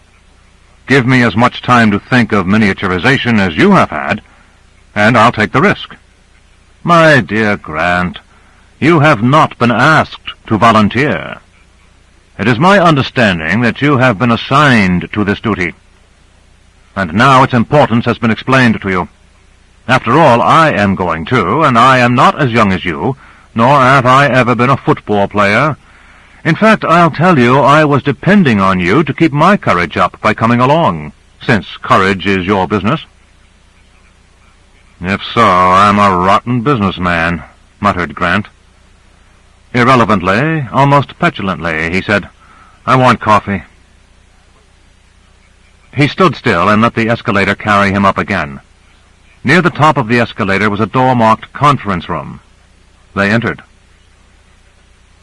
Grant grew aware of the contents of the room in stages. What he saw first was that one end of the long table that filled the center of the room was a multi-cup coffee dispenser, and that next to it was a tray of sandwiches. He moved toward that end of the table at once, and it was only after downing half a cup of coffee, hot and black, and following that by a Grant-sized bite at a sandwich, that item, too, entered his awareness. This was Duval's assistant. Miss Peterson, wasn't that her name? Looking down in the mouth, but very beautiful, and standing terribly close to Duval. Grant had the instant feeling that he was going to find it difficult to like the surgeon, and only then did he begin to absorb the rest of the room. A colonel sat at one end of the table, looking annoyed. One hand twirled an ashtray slowly, while the ashes of a cigarette dropped to the floor. He said emphatically to Duval, "I've made my attitude quite clear." Grant recognized Captain Owens standing under the portrait of the President. The eagerness and smiles he had seen at the airport were gone, and there was a bruise on one cheekbone. He looked nervous and upset, and Grant sympathized with the sensation. "Who's the colonel?" Grant asked Michaels in a low voice. "Donald Reed, my opposite number on the military side of the fence." "I take it he's annoyed with Duval?" "Constantly. He's got a lot of company. Few like him." Grant had the impulse to answer, "She seems to," but the words sounded petty in his thoughts, and he dismissed them. Lord, what a dish! What did she see in that solemn cutthroat? Reed was talking in a low voice, carefully controlled. "And aside from that, Doctor, what is she doing here?" "Miss Cora Peterson," said Duval icily, "is my assistant. Where I go professionally, she accompanies me professionally." "This is a dangerous mission, and Miss Peterson has volunteered, understanding full well its dangers. A number of men, entirely qualified to help, have also volunteered. Matters would be far less complicated if one of those men accompanied you. I will assign you one." "You will not assign me one, Colonel, for if you do, I will not go, and there will be no power to make me. Miss Peterson is a third and fourth arm to me. She knows my requirements well enough to do her job without instructions, to be there before I call, to supply what is needed without being asked. I will not take a stranger who will need to be shouted at.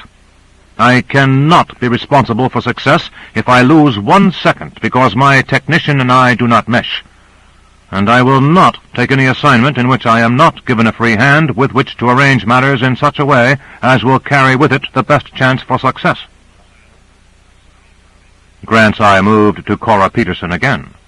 She looked acutely embarrassed, yet stared at Duval with the expression Grant had once seen in a beagle's eye when its little boy owner returned from school. Grant found that intensely annoying. Michael's voice cut across the argument as Reed was rising furiously to his feet. "I would suggest, Don, that since the key step of the entire operation rests upon Dr. Duval's hand and since, in fact, we cannot now dictate to him, we humor him in this respect, without prejudice to necessary action afterward, I am willing to take responsibility for that." He was offering Reed a face-saving way out, Grant realized, and Reed, fuming darkly, would have to take it. Reed slammed the flat of his hand on the table before him. "All right. Let it be on record that I opposed this." He sat back, lips trembling. Duval sat down also, unconcerned. Grant moved forward to pull out a chair for Cora, but she helped herself and was seated before he could reach her. Michael said, "Dr. Duval, this is Grant, a young man who will be accompanying us." "As muscle man, Doctor," said Grant. "My only qualification." Duval looked up cursorily. His acknowledgment was a minimal nod thrown in Grant's general direction. "And Miss Peterson?" Grant smiled flashily. She smiled not at all and said, "How do you do?" "Hello," said Grant, looked down at what little was left of his second sandwich, realized that no one else was eating at all, and put it down.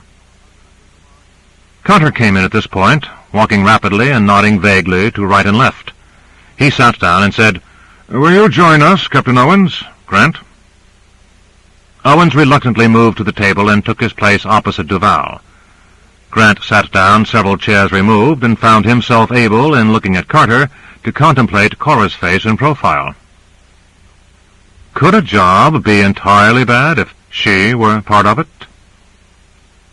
Michaels, who sat down immediately next to Grant, leaned forward to whisper in his ear, "It isn't a bad idea to have a woman along.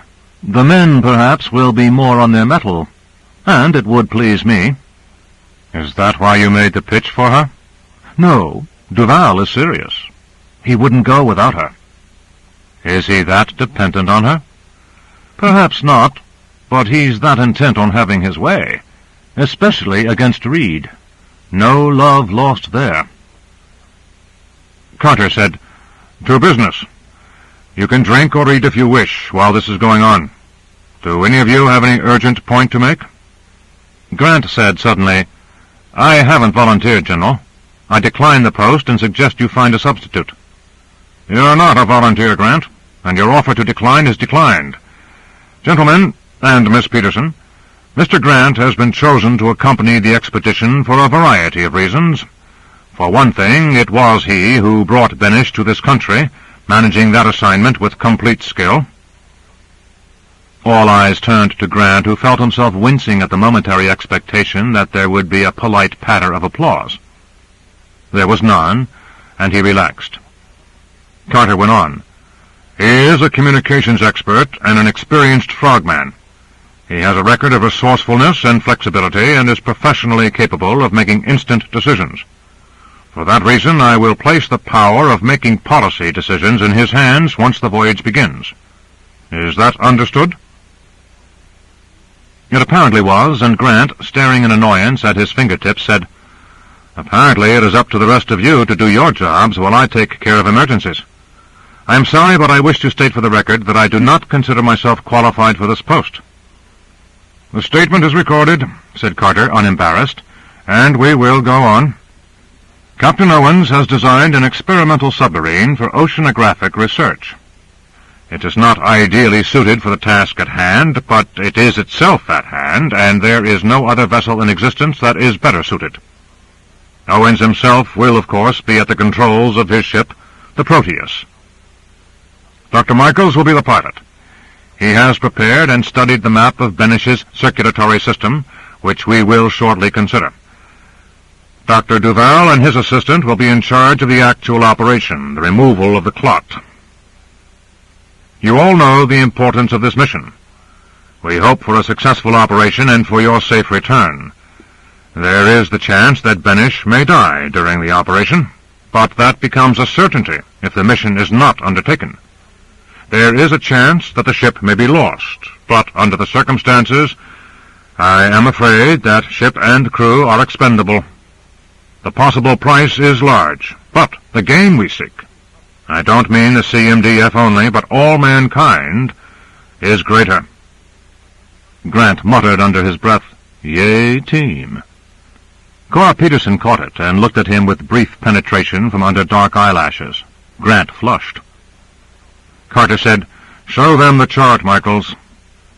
Michaels pressed a button on the instrument before him, and the wall lit up with a tri-dimensional map of Benish's circulatory system that Grant had last seen in Michaels' office. It seemed to rush toward them and enlarge as Michaels turned a knob. What was left of the circulatory network made up the clear delineation of a head and neck. The blood vessel stood out with an almost fluorescent brilliance, and then grid lines appeared across it. A thin, dark arrow darted into the field, manipulated by the photo pointer in Michaels' hand. Michaels did not rise, but remained seated in his chair, one arm over its back. "The clot," he said, "is there."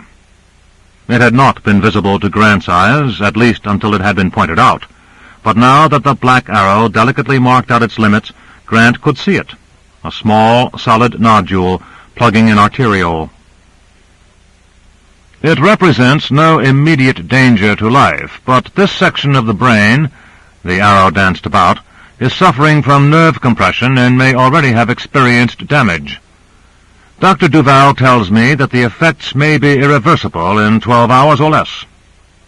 An attempt to operate in the ordinary manner will involve cutting through the skull, either here, here, or here. In each of these 3 cases, unavoidable damage will be extensive and the results doubtful. On the other hand, we could attempt to reach the clot via the bloodstream. If we can enter the carotid artery here in the neck, we will be on a reasonably direct route to our destination. The flowing of the arrow along the line of the red artery, picking its way through the blueness of the veins, made it seem very easy. Michaels went on, "If, then, the Proteus and its crew are miniaturized and injected—" Owen spoke up suddenly. "Wait a while." His voice was harsh and metallic. "How far will we be reduced?" "We'll have to be small enough to avoid activating the body's defenses. The overall length of the ship will be 3 micra. "How much is that in inches?" interjected Grant. "Just under a 10,000th of an inch. The ship will be about the size of a large bacterium." "Well, then," said Owens, "if we enter an artery, we will be exposed to the full force of the arterial current." "Not quite a mile an hour," said Carter. "Never mind the miles per hour. We will be moving about 100,000 times the length of our ship each second. That will be equivalent, under ordinary circumstances, to moving 200 miles a second, or something like that. On our miniaturized scale, we'll be moving a dozen times as fast as any astronaut ever moved, at least." "Undoubtedly," said Carter. "But what of it? Every red blood corpuscle in the bloodstream moves as quickly, and the ship is much more sturdily built than the corpuscle." "No, it is not," said Owens passionately. "A red blood corpuscle contains billions of atoms, but the Proteus will crowd billions of billions of billions of atoms into the same space. Miniaturized atoms, to be sure, but what of that? We will be made up of an immensely larger number of units than the red blood corpuscle, and will be flabbier for that reason. Furthermore, the red blood corpuscle is in an environment of atoms equal in size to those that make it up. We will be in an environment made up of what will be to us monstrous atoms." Carter said, "Can you answer that, Max?" Michaels harumphed. "I do not pretend to be as expert on the problems of miniaturization as Captain Owens. I suspect that he is thinking of the report by James and Schwartz that fragility increases with intensity of miniaturization." "Exactly," said Owens. "The increase is a slow one, if you remember, and James and Schwartz had to make some simplifying assumptions in the course of their analysis, which may prove to be not entirely valid. After all, when we enlarge objects, they certainly do not become less fragile." "Oh, come on! We've never enlarged any object more than 100-fold, said Owens contemptuously. "And here we are talking about miniaturizing a ship about 1,000,000 times in linear dimensions. No one's ever gone that far, or even anything close to that far in either direction. The fact is that there isn't anyone in the world who can predict just how fragile we will become, or how well we can stand up to the pounding of the bloodstream, or even how we might respond to the action of a white blood corpuscle. Isn't that so, Michaels?" Michaels said, "Well, yes." Carter said, with what seemed rising impatience, "It would seem that the course of orderly experiment leading to so drastic a miniaturization has not yet been completed. We're in no position to carry through a program of such experimentation, so we have to take our chances. If the ship does not survive, it doesn't." "That bucks me up," muttered Grant. Cora Peterson leaned toward him, whispering tightly, "Please, Mr. Grant, you're not on the football field." "Oh, you know my record, miss?" "Shh." Carter said, "We are taking all the precautions we can. Benesh will be in deep hypothermia for his own sake. By freezing him, we will cut down the oxygen requirements of the brain. That will mean the heartbeat will be drastically slowed and the velocity of the blood flow as well." Owen said, "Even so, I doubt that we could survive the turbulence." Michael said, "Captain, if you stay away from the artery walls, you will be in the region of laminar flow. No turbulence to speak of. We will be in the artery only for minutes, and once in the smaller vessels we will have no problem. The only place where we would not be able to avoid killing turbulence would be in the heart itself, and we would go nowhere near the heart. May I continue now?" "Please do," said Carter. "Having reached the clot, it will be destroyed by a laser beam. The laser and its beam, having been miniaturized in proportion, will not, if properly used, as in Duval's hands it is sure to be, do any damage to the brain or even the blood vessel itself. Nor will it be necessary to demolish every vestige of the clot. It will be enough to break it up into fragments. The white blood cells will then take care of it. We will leave the vicinity at once, of course, returning by way of the venous system, until we reach the base of the neck, where we will be removed from the jugular vein." Grant said, "How will anyone know where we are and when?" Carter said, "Michaels will pilot you and see to it that you are in the right place at all times. You will be in communication with us by radio." "You don't know if that will work," put in Owens. "There's a problem in adapting the radio waves across the miniaturization gap, and no one has ever tried this big a gap." "True, but we will try. In addition, the Proteus is nuclear-powered, and we will be able to trace its radioactivity, also across the gap. You will have just 60 minutes, gentlemen." Grant said, "You mean we have to complete the job and be out in 60 minutes?" "Exactly 60. Your size will have been adjusted to that. You will have ample time. If you stay for a longer interval, you will start enlarging automatically. We can keep you down no longer. If we had Benish's knowledge, we could keep you down indefinitely. But if we had his knowledge, the trip would be unnecessary," said Grant sardonically.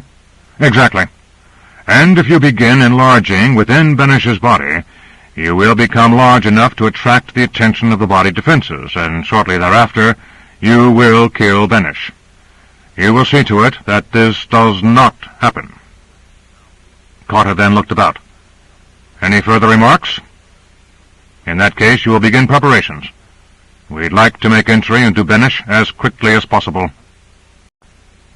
Chapter 5. Submarine.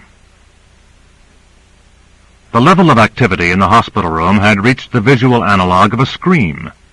Everyone was moving at a rapid walk, almost a half-run. Only the figure on the operating table was still. A heavy thermal blanket lay over it, the numerous coils snaking through filled with their circulating refrigerant. And under it was the nude body, chilled to the point where life within it was a sluggish whisper. Benish's head was now shaven and marked off like a nautical chart in numbered lines of latitude and longitude. On his sleep-sunk face was a look of sadness, frozen deeply in. On the wall behind him was another reproduction of the circulatory system, enlarged to the point where the chest, neck, and head were sufficient in themselves to cover the wall from end to end and floor to ceiling. It had become a forest in which the large vessels were as thick as a man's arm, while the fine capillaries fuzzed all the spaces between. In the control tower, brooding over the operation room, Carter and Reed watched.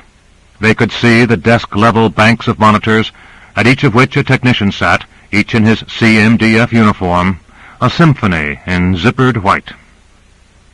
Carter moved to the window, while Reed said softly into a mic, "Bring the Proteus into the miniaturization room."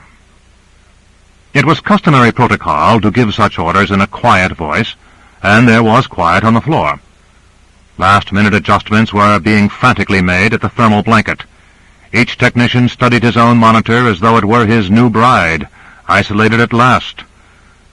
The nurses hovered about Benish like large, starch-winged butterflies. With the Proteus beginning the preparation for miniaturization, every man and woman on the floor knew the last stage of the countdown had started. Reed pushed a button. "Hut?" The heart sector was laid out in detail on the TV screen that was rostrummed just under Reed. Within that sector, the EKG recordings dominated, and the heartbeat sounded in a dull double thump of sorrowful slowness. "How does it look, Henry?" "Perfect. Holding steady at 32 per minute. No abnormalities, acoustic or electronic. The rest of him should only be like this." "Good." Reed flicked him off. To a heart man, what could be wrong if the heart was right? He turned on the lung sector. The world on the screen was suddenly one of respiration rates. "All right, Jack?" "All right, Dr. Reed.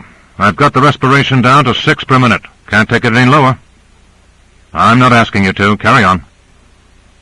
Hypothermia next. This sector was larger than the rest. It had to concern itself with all the body, and here the theme was the thermometer. Temperature readings at the limbs, at various points of the torso, at delicate contacts making readings at definite depths below the skin. There were constantly creeping temperature recordings, with each wiggle bearing its own label: circulatory, respiratory, cardiac, renal, intestinal, and so on. "Any problem, Sawyer?" asked Reed. "No, sir. Overall average is at 28 degrees centigrade, 82 degrees Fahrenheit. You needn't convert, thank you." "Yes, sir." It was as though Reed could feel the hypothermia biting at his own vitals. 16 Fahrenheit degrees below normal, 16 crucial degrees, slowing metabolism to about 1/3 normal, cutting the oxygen needs to 1/3, slowing the heartbeat, the rate of blood flow, the scale of life, the strain on the clot-blocked brain, and making the environment more favorable for the ship that was soon to enter the jungle of the human interior. Carter moved back toward Reed. "All set, Don?" "As near as can be managed, considering that this was improvised overnight." "I doubt that very much." Reed flushed. "What's that supposed to mean, General?" "No improvisation was needed. It's no secret to me that you've been laying the groundwork for biological experiments with miniaturization. Have you been planning, specifically, the exploration of the human circulatory system?" "Not specifically, no. But my team has been working on such problems as a matter of course. That was their job." "Don." Carter hesitated, then went on tightly. "If this fails, Don, someone's head will be needed for the Congressional Trophy Room, and mine will be the handiest. If this succeeds, you and your men will come out of it smelling like lilies of the valley. Don't try to push that too far if it happens." "The military will still have first call, eh? Are you telling me not to get in the way?" "It might be sensible not to." "Another thing. What's wrong with the girl, Cora Peterson?" "Nothing. Why?" "Your voice was loud enough. I heard you just before I came into the conference room.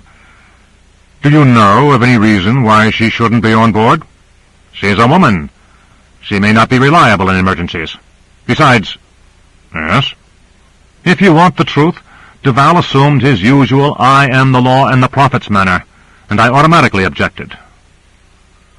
"How far do you trust Duval?" "What do you mean, trust?" "What's your real reason for sending Grant along on the mission? Who is he supposed to keep his eye on?" Carter said in a low, husky tone, "I haven't told him to keep an eye on anyone."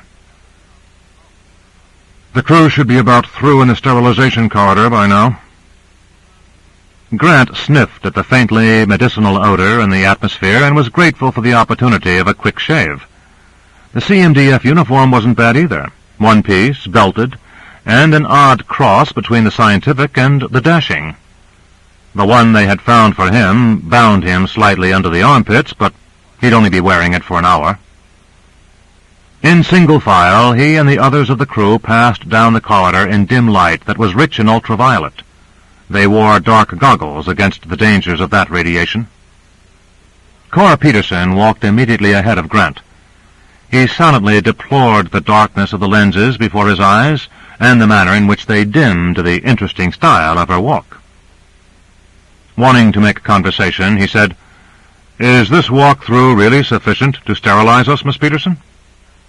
She turned her head briefly and said, "I think you need have no masculine uneasiness." Grant's mouth quirked. He had asked for that. He said, "You underestimate my naivete, Miss Peterson, and I am unfairly run through by your sophistication." "I didn't mean to offend you." The door at the end of the corridor opened automatically, and Grant, as automatically, closed the gap between them and offered his hand. She evaded it and stepped across at the heels of Duval. Grant said, "No offense, but my meaning was that we aren't actually sterile. Microbe-wise, I mean.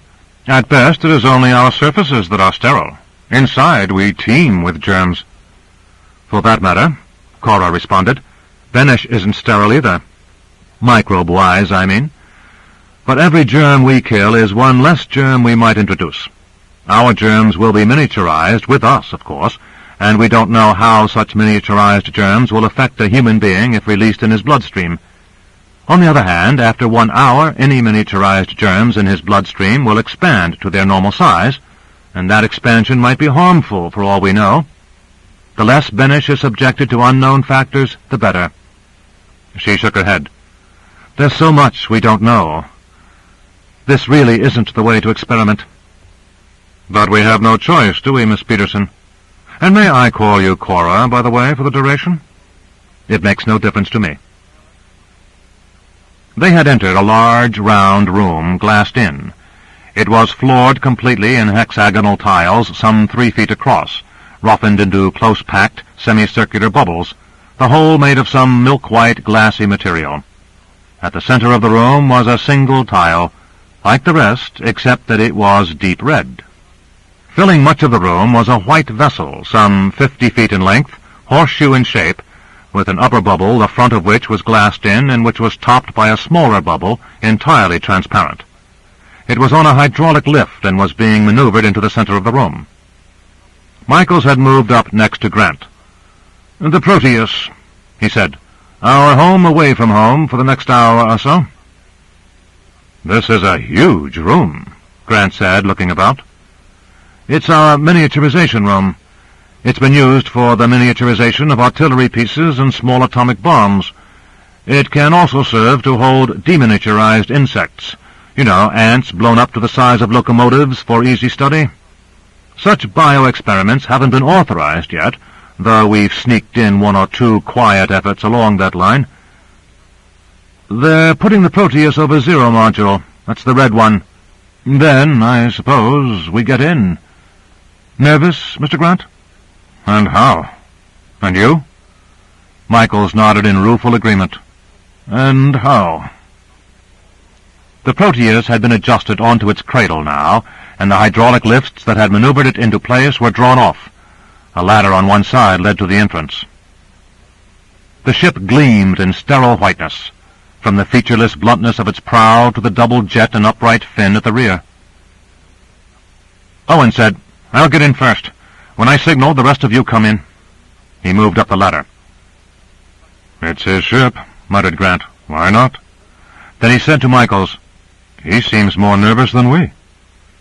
"That's just his way. He looks nervous all the time. And if he is, he has reason. He has a wife and 2 young daughters. Duval and his assistant are both single." "I am too," said Grant. "And you?" "Divorced. No children. So, you see." Owens could be seen plainly now in the bubble top. He seemed intent on objects immediately before him. Then he waved the come-in gesture. Michaels responded and moved up the ladder. Duval followed him. Grant motioned Cora to enter ahead of himself. All were in their seats when Grant ducked through the small chamber that made up the hatch. Above, in the lone upper seat, was Owens at the controls. Below were 4 more seats. The 2 in the rear, well on either side, were occupied by Cora and Duval. Cora on the right, near the ladder that led up to the bubble, Duval on the left. In the bow were the other 2 seats, close together. Michaels had already taken the one on the left. Grant sat down next to him. On either side were workbenches and a set of what looked like auxiliary controls. Underneath the benches were cabinets. In the rear was a pair of small rooms, one a workroom, the other for storage. It was still dark inside. Michael said, "We will put you to work, Grant. Ordinarily, we would have had a communications man in your place. One of our own, I mean. Since you have communications experience, you will handle the wireless. No problem, I hope. I can't see it very well right now. Say there, Owens, Michaels called upward. How about the power? Right away. I'm checking a few items. Michaels said, I don't believe there is anything unusual about it. It is the only non-nuclear powered object on the ship. I don't expect any problems. Good. Relax then. It will be a few minutes yet before we can be miniaturized. The others are busy, and if you don't mind, I will talk. Go ahead. Michaels adjusted himself in his seat. We all have our specific reactions to nervousness. Some light cigarettes. No smoking on board, by the way. I don't smoke. Some drink. Some bite their nails. I talk. Provided, of course, I don't choke up altogether. Right now, it's a near squeak between talking and choking. You asked about Owens. Are you nervous about him? Should I be? I'm sure Carter expects you to be. A suspicious man, that Carter. Paranoid tendencies. I suspect that Carter has brooded over the fact that Owens was the man in the car with Benish at the time of the accident. Grant said, That thought has occurred even to me. But what does it mean? If you're implying that Owens might have arranged the incident, the interior of the car was a poor place to be. I don't suggest anything of the sort, said Michael, shaking his head vigorously. I'm trying to penetrate Carter's reasoning. Suppose Owens were a secret enemy agent, converted to their side on one of his trips to scientific conferences overseas. How dramatic, said Grant dryly. Anyone else on board attend such conferences? Michaels thought a moment. As a matter of fact, we all have. Even the girl attended a short meeting last year, one at which Duval presented a paper. But anyway, suppose it was Owens who was converted. Let us say that he was assigned the task of seeing to it that Benish was to be killed. It might be necessary for him to risk his own death. The driver of the collision car knew he was going to die. The 5 men at the rifles knew they would die. People don't seem to mind dying. And Owens may be prepared to die now, rather than let us succeed? Is that why he is nervous? Oh, no. What you now suggest is quite unbelievable. I can imagine, for the sake of argument, that Owens might be willing to give his life for some ideal, but not that he would be willing to sacrifice the prestige of his ship by having its first big mission fail. Then you think we can eliminate him and forget about the possibility of funny work at the crossroads? Michaels laughed gently, his moon face genial. Of course. But I'll bet Carter has considered every one of us, and that you have too. Grant said, Duval, for instance?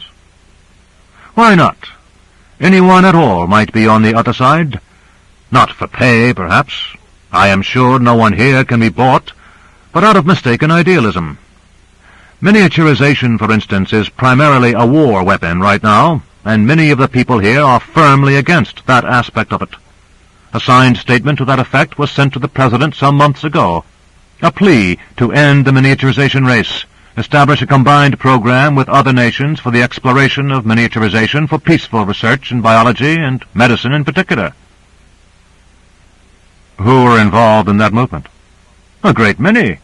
Duval was one of the most vociferous and outspoken leaders, and, as a matter of fact, I signed the statement as well. I assure you the signers were sincere. I was, and I am. It is possible to argue that Benish's device for unlimited duration of miniaturization, if it works, would greatly increase the danger of war and annihilation. If so, I suppose Duval or myself would be eager to see Benish dead before he can speak. For myself, I can deny that I am so motivated. To such an extreme, in any case. As for Duval, his great problem is his unpleasant personality. There are many who would be eager to suspect him of anything. Michaels twisted in his seat and said, And that girl there? She signed too? No, the statement was for senior personnel only. But why is she here? Because Duval insisted. We were there when it happened. Yes, but why should she be available for his insisting? She is young and quite pretty. He is 20 years older than she and is not interested in her, or in any human being. Can she be eager to come along for Duval, or for some other more political reason? Grant said, "Are you jealous, Dr. Michaels?"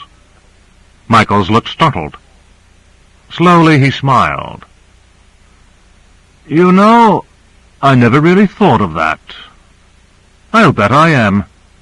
I'm no older than Duval, and if she is really interested in older men, it would certainly be pleasanter to have her prefer me. But even allowing for my prejudice, there's room for wondering about her motives." Michael's smile faded, and he grew glumly serious once more. "And then, after all, the safety of this ship depends not only on ourselves, but on those outside who are to a certain extent in control of us. Colonel Reed was as much in favor of the petition as any of us, although as a military officer he could not engage in political activity. Yet, though his name was absent from the petition, his voice wasn't. He and Carter quarreled over that. They were good friends before." "Too bad," said Grant. "And Carter himself, his very paranoia. The stresses of the work here might have created instability in the sanest of men. I wonder if one can be entirely sure that Carter hasn't grown somewhat twisted." "Do you think he has?" Michael spread out his arms. "No, of course not.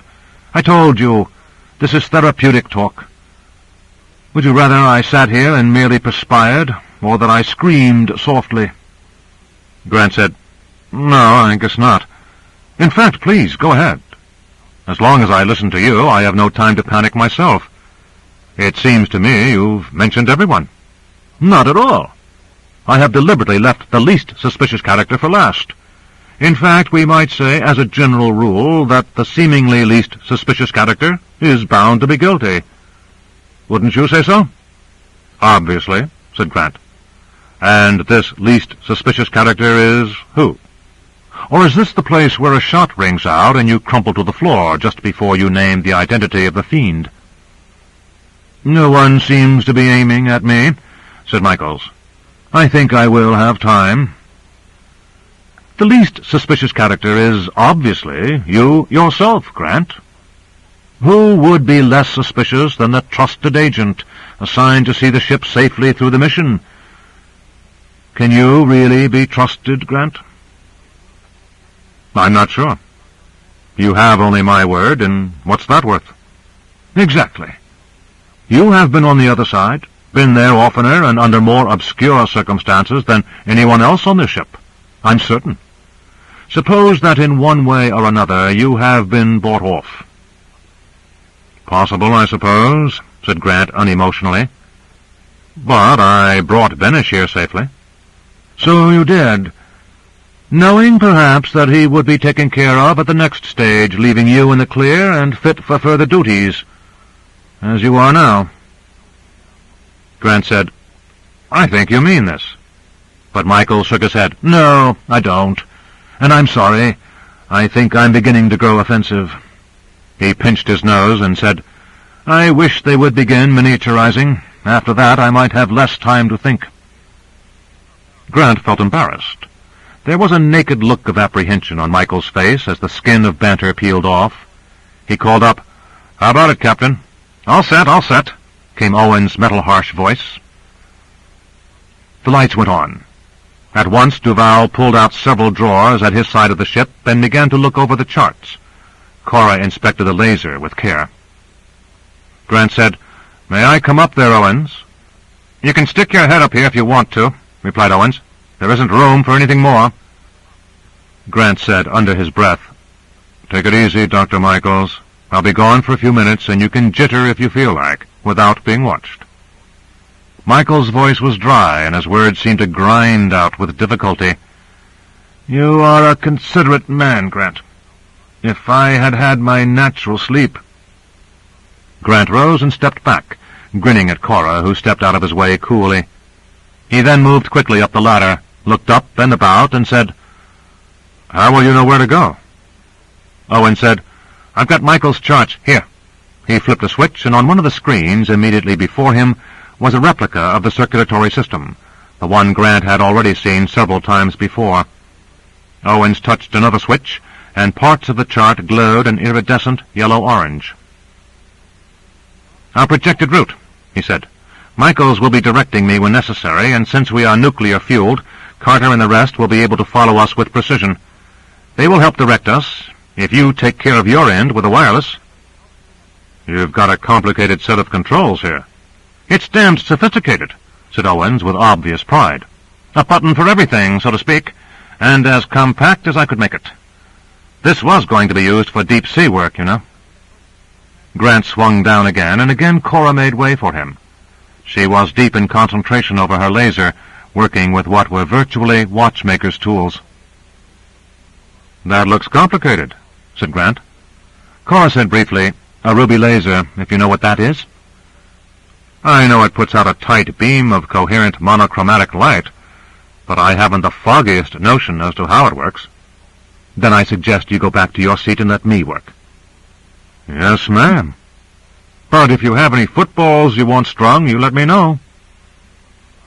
Cora put down a small screwdriver, brushed her rubber-gloved fingers together, and said, "Mr. Grant." "Yes, ma'am." "Are you going to make this entire venture hideous with your notion of fun?" "No, I won't, but... Well, how do I talk to you?" "Like a fellow member of the crew." "You're also a young woman." "I know that, Mr. Grant. But what concern is that of yours?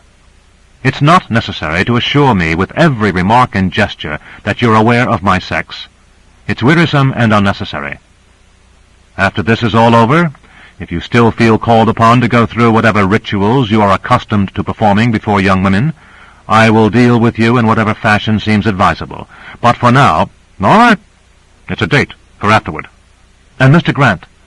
"Yes?" "Don't be defensive about once having been a football player. I really don't care." Grant swallowed and said, "Something tells me my rituals are going to be tromped on, but—" She was paying no attention but had returned to the laser. Grant couldn't help watching his hand on the counter, following the minutest movement of her sure-fingered adjustments.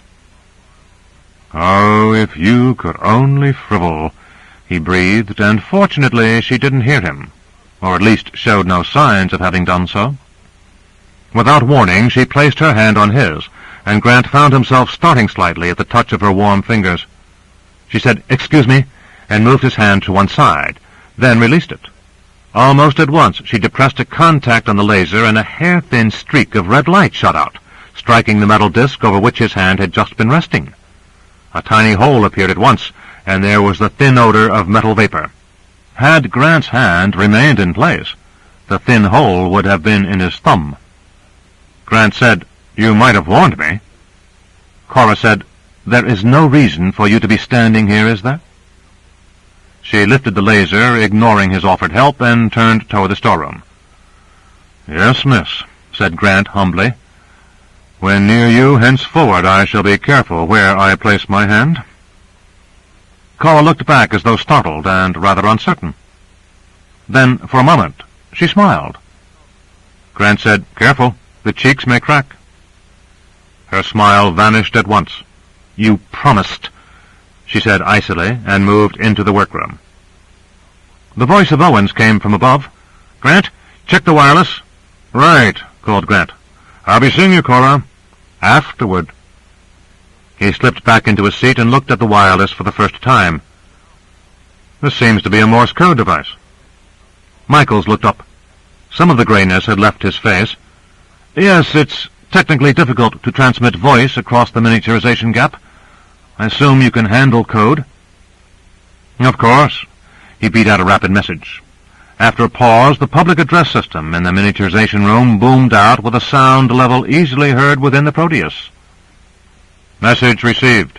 Wish to confirm. Message reads, Miss Peterson smiled." Cora, just returning to her seat, looked outraged and said, "Good grief!" Grant bent over the wireless and tapped out, "Correct." The return this time was in code. Grant listened, then called out, "Message received from outside. Prepare for miniaturization." Chapter 6. Miniaturization. Grant, not knowing how to prepare, sat where he was. Michaels rose with an almost convulsive suddenness, looking about as though making a last-minute check of all facilities. Duval, having put his charts aside, began to fumble at his harness. "May I help, Doctor?" asked Cora. He looked up. "Huh? Oh, no, it's just a matter of getting this buckle straight. Here we are." "Doctor?" "Yes?" He looked up again and was suddenly all concern over her apparent difficulty in expressing herself.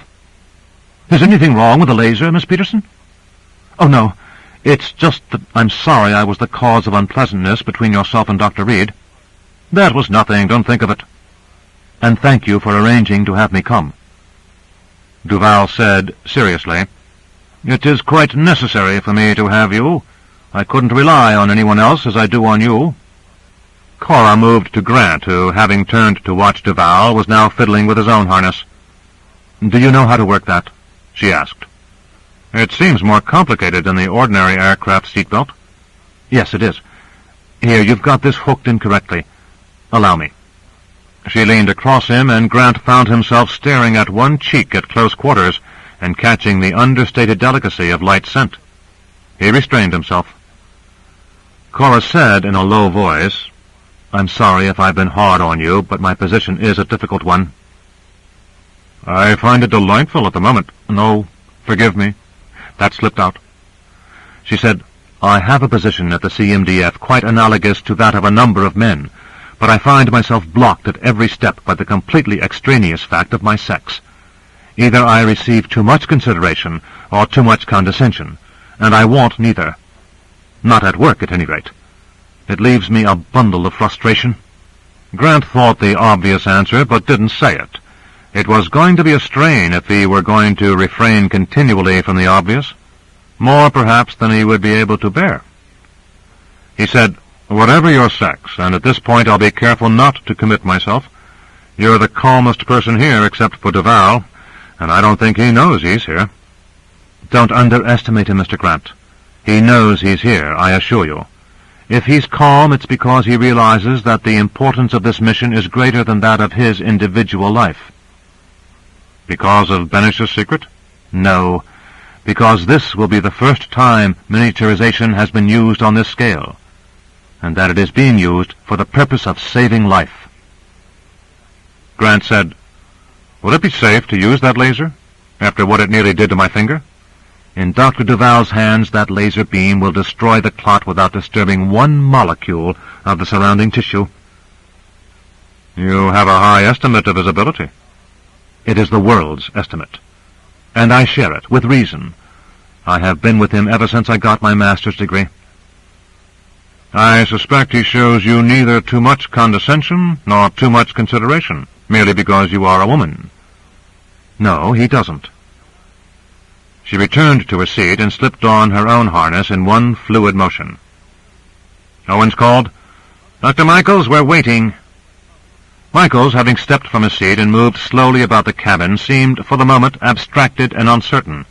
Then, looking quickly from one strapped person to another, said, "Oh, yes," sat down and adjusted his own harness. Owen swung down from his bubble, checked each harness quickly, mounted again, and put on his own. "Okay, Mr. Grant, tell them we're ready." Grant did so, and the loudspeaker sounded almost at once. "Attention, Proteus. Attention, Proteus. This is the last voice message you will receive until mission is completed. You have 60 minutes objective time. Once miniaturization is complete, the ship's time recorder will give the 60 reading. You are at all times to be aware of that reading, which will be reduced 1 unit at a time each minute. Do not, repeat, do not trust your subjective feelings as to time passage. You must be out of Benish's body before the reading reaches 0. If you are not, you will kill Benish regardless of the success of the surgery. Good luck." The voice stopped, and Grant could find nothing more original with which to encourage his sinking spirits than, "This is it." To his own surprise, he found he had said it aloud. Michaels, next to him, said, "Yes, it is," and managed a weak smile. In the observation tower, Carter waited. He caught himself wishing he were in the Proteus rather than outside it. It would be a difficult hour, and it would be easier to be in a position where he would know at each moment the events of that moment. He quivered at the sudden, sharp tapping of the wireless message over an open circuit. The aide at the receiving end spoke quietly. "Proteus reports all secured." Carter called out, "Miniaturizer." The proper switch, labeled MIN, at the proper panel was touched by the proper finger of the proper technician. "It's like a ballet," thought Carter, with everyone in place and every motion prescribed, in a dance the end of which none could see. The touch upon the switch was reflected in the fading to one side of the wall at the end of the miniaturizing room, and the revelation bit by bit of a huge honeycombed disc, suspended from a rail running along the ceiling. It moved toward and over the Proteus, making its way silently and without friction on air jets that kept its suspension arm a tenth of an inch above the railing. To those inside the Proteus, the geometrically riddled disc was clearly visible, approaching like a pock-marked monster. Michael's forehead and bald head were unpleasantly beaded with perspiration. "That," he said in a muffled voice, "is the miniaturizer." Grant opened his mouth, but Michaels added hurriedly, "Don't ask me how it works. Owens knows, but I don't." Grant cast an involuntary glance up and back toward Owens, who seemed to be tightening and growing rigid. One of his hands was clearly visible and was grasping a bar, which, Grant guessed, was one of the ship's more important units of control, grasping it as though the sensation of something material and powerful lent him comfort. Or perhaps the touch of any part of the ship he had himself designed was consoling. He, more than anyone, must know the strength or the weakness of the bubble that would keep them surrounded by a microscopic bit of normality. Grant looked away and found his eye stumbling over Duval, whose thin lips were faintly stretched into a smile. "You look uneasy, Mr. Grant. Is it not your profession to be in uneasy situations without being uneasy?" Damn it!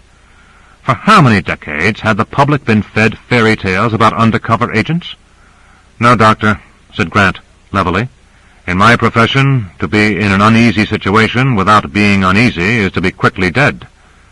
We are expected only to act intelligently, regardless of the state of our feelings. You, I take it, do not feel uneasy." "No, I feel interested.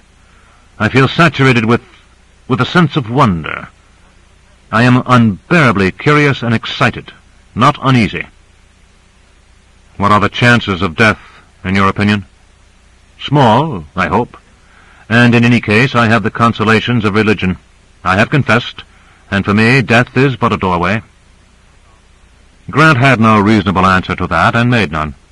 For him, death was a blank wall with but one side, but he had to admit that however logical that seemed to his mind, it offered little consolation at the moment against the worm of uneasiness that, as Duval had correctly noted, lay coiled inside that same mind. He was miserably aware that his own forehead was wet, perhaps as wet as Michael's, and that Cora was looking at him with what his sense of shame immediately translated into contempt. He said impulsively, "And have you confessed your sins, Miss Peterson?" She said coolly, "Which sins do you have in mind, Mr. Grant?" He had no answer for that either, so he slumped in his chair and looked up at the miniaturizer, which was now exactly overhead. "What do you feel when you are being miniaturized, Dr. Michaels?" "Nothing, I suppose. It is a form of motion, a collapsing inward, and if it is done at a constant rate, there is no more sensation in that than in moving down an escalator at constant speed." "That's the theory, I suppose." Grant kept his eyes fixed on the miniaturizer. "What is the actual sensation?" "I don't know. I have never experienced it. However, animals in the process of miniaturization never act in the slightest bit disturbed. They continue their normal actions without interruption, as I have personally noted." "Animals?" Grant turned to stare at Michaels in sudden indignation. "Animals? Has any man ever been miniaturized?" "I'm afraid," said Michaels, "that we have the honor of being the first." "How thrilling. Let me ask another question. How far down has any living creature at all, been miniaturized?" 50, said Michaels briefly. "What?" 50. I mean the reduction is such that the linear dimensions are 1/50th normal. Like reducing me to a height of nearly 1.5 inches. Yes. But we're going far past that point. Yes. To nearly 1,000,000, I think. Owens can give you the exact figure. The exact figure does not matter. The point is, it's much more intense a miniaturization than has ever been tried before. That is correct. This has been said earlier, or haven't you been listening? Apparently not, said Grant grimly. Some things don't get absorbed first time around. But tell me, do you think we can bear up under all the honors we are being showered with in the way of pioneering?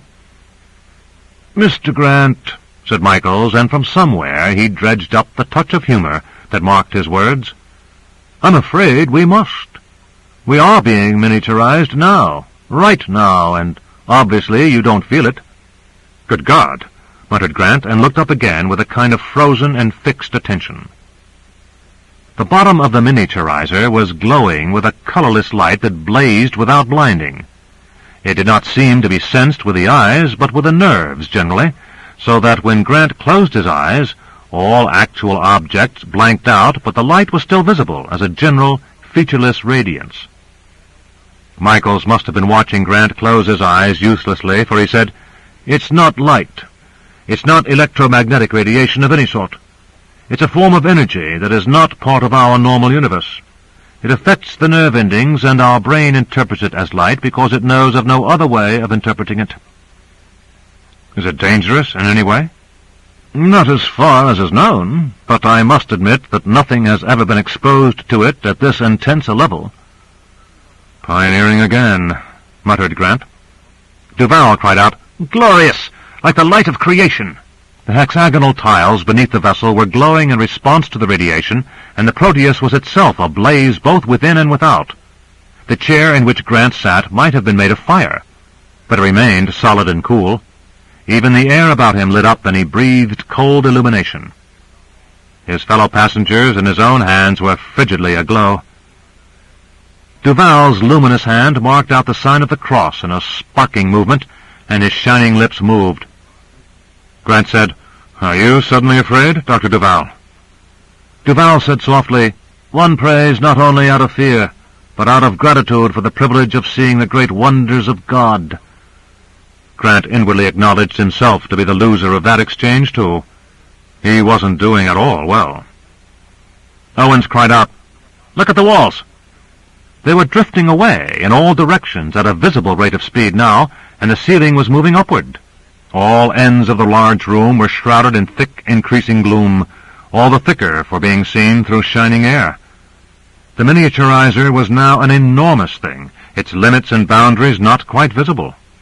In each indentation of its honeycomb there was a fragment of the unearthly light, a regular marching of so many brilliant stars in a black sky. Grant found himself losing his nervousness in the excitement of it. With an effort, he glanced hastily at the others. All of them were looking upward, hypnotized by the light, by the vast distances that had been created out of nowhere, by a room that had enlarged into a universe, and a universe that had grown out of ken. Without warning, the light dimmed to a dull red, and the wireless signal sounded in staccato bursts with a sharp, echoing ring. Grant started. Michael said, Belinsky at Rockefeller said subjective sensations must change with miniaturization. He was largely ignored, but that signal certainly sounds different. Grant said, Your voice doesn't. That is because you and I are both equally miniaturized. I'm talking about sensations that must cross the miniaturization gap. Sensations from out there. Grant translated and read out the message that had come in. Miniaturization temporarily halted. Is all well. Reply at once. Is everyone all right? Grant called out sardonically. There was no answer, and he said, Silence gives consent, and tapped out, All well. Carter licked lips that remained dry. He watched with painful concentration as the miniaturizer took on its glow, and he knew that everyone in the room, down to the least essential technician, was doing the same. Living human beings had never been miniaturized. Nothing as large as the Proteus had ever been miniaturized. Nothing, man or animal, living or dead, large or small, had ever been miniaturized so drastically. The responsibility was his. All responsibility in this continuing nightmare was his. "There she goes," came an almost exultant whisper from the technician at the miniaturization button. The phrase came clearly over the communication system as Carter watched the Proteus shrink. It did so slowly at first, so that one could only tell it was happening by the change in the way it overlapped the hexagonal structures that made up the floor. Those that were partially revealed beyond the edge of the ship's structure crept outward, and eventually tiles that had earlier been completely hidden began to show. All around the Proteus the hexagonals emerged, and the rate of miniaturization accelerated until the ship was shrinking like a patch of ice on a warm surface. Carter had watched miniaturization 100 times, but never with quite the effect upon himself that he was experiencing now. It was as though the ship were hurtling down a long, infinitely long hole, falling in absolute silence and growing smaller and smaller as the distance increased to miles, to tens of miles, to hundreds. The ship was a white beetle now, resting upon the central hexagon immediately under the miniaturizer, resting upon the one red hexagon in the world of white ones, the Zero module. The Proteus was still falling, still shrinking, and Carter, with an effort, raised his hand. The glow of the miniaturizer faded to a dull red, and miniaturization stopped. "Find out how they are before we continue." They might conceivably be dead, or, just as bad, unable to perform their tasks with reasonable efficiency. In that case, they had lost, and it would be well to know now. The communications technician said, "Answer returned and reads, 'All well.'" Carter thought, if they're unable to operate, they might be unable to realize they're unable. But there would be no way to check that. One had to pretend all was well if the crew of the Proteus said all was well. Carter said, "Elevate the ship." Chapter 7. Submergence. Slowly the Zero module began to lift from the floor, a smooth hexagonal pillar with red top and white sides bearing the inch-wide Proteus upon itself. When the top was 4 feet off the floor, it stopped. "Ready for Phase 2, sir," came the voice of one of the technicians. Carter looked briefly at Reed, who nodded. "Phase 2, said Carter. A panel slid open, and a handling device, a gigantic Waldo, so named by the early nuclear technicians from a character in a science fiction story of the 1940s, Carter had once been told, moved in on silent air jets. It was 14 feet high and consisted of pulleys on a tripod, pulleys which controlled a vertical arm dangling down from a horizontal extensor. The arm itself was in stages, each shorter and on a smaller scale than the one above.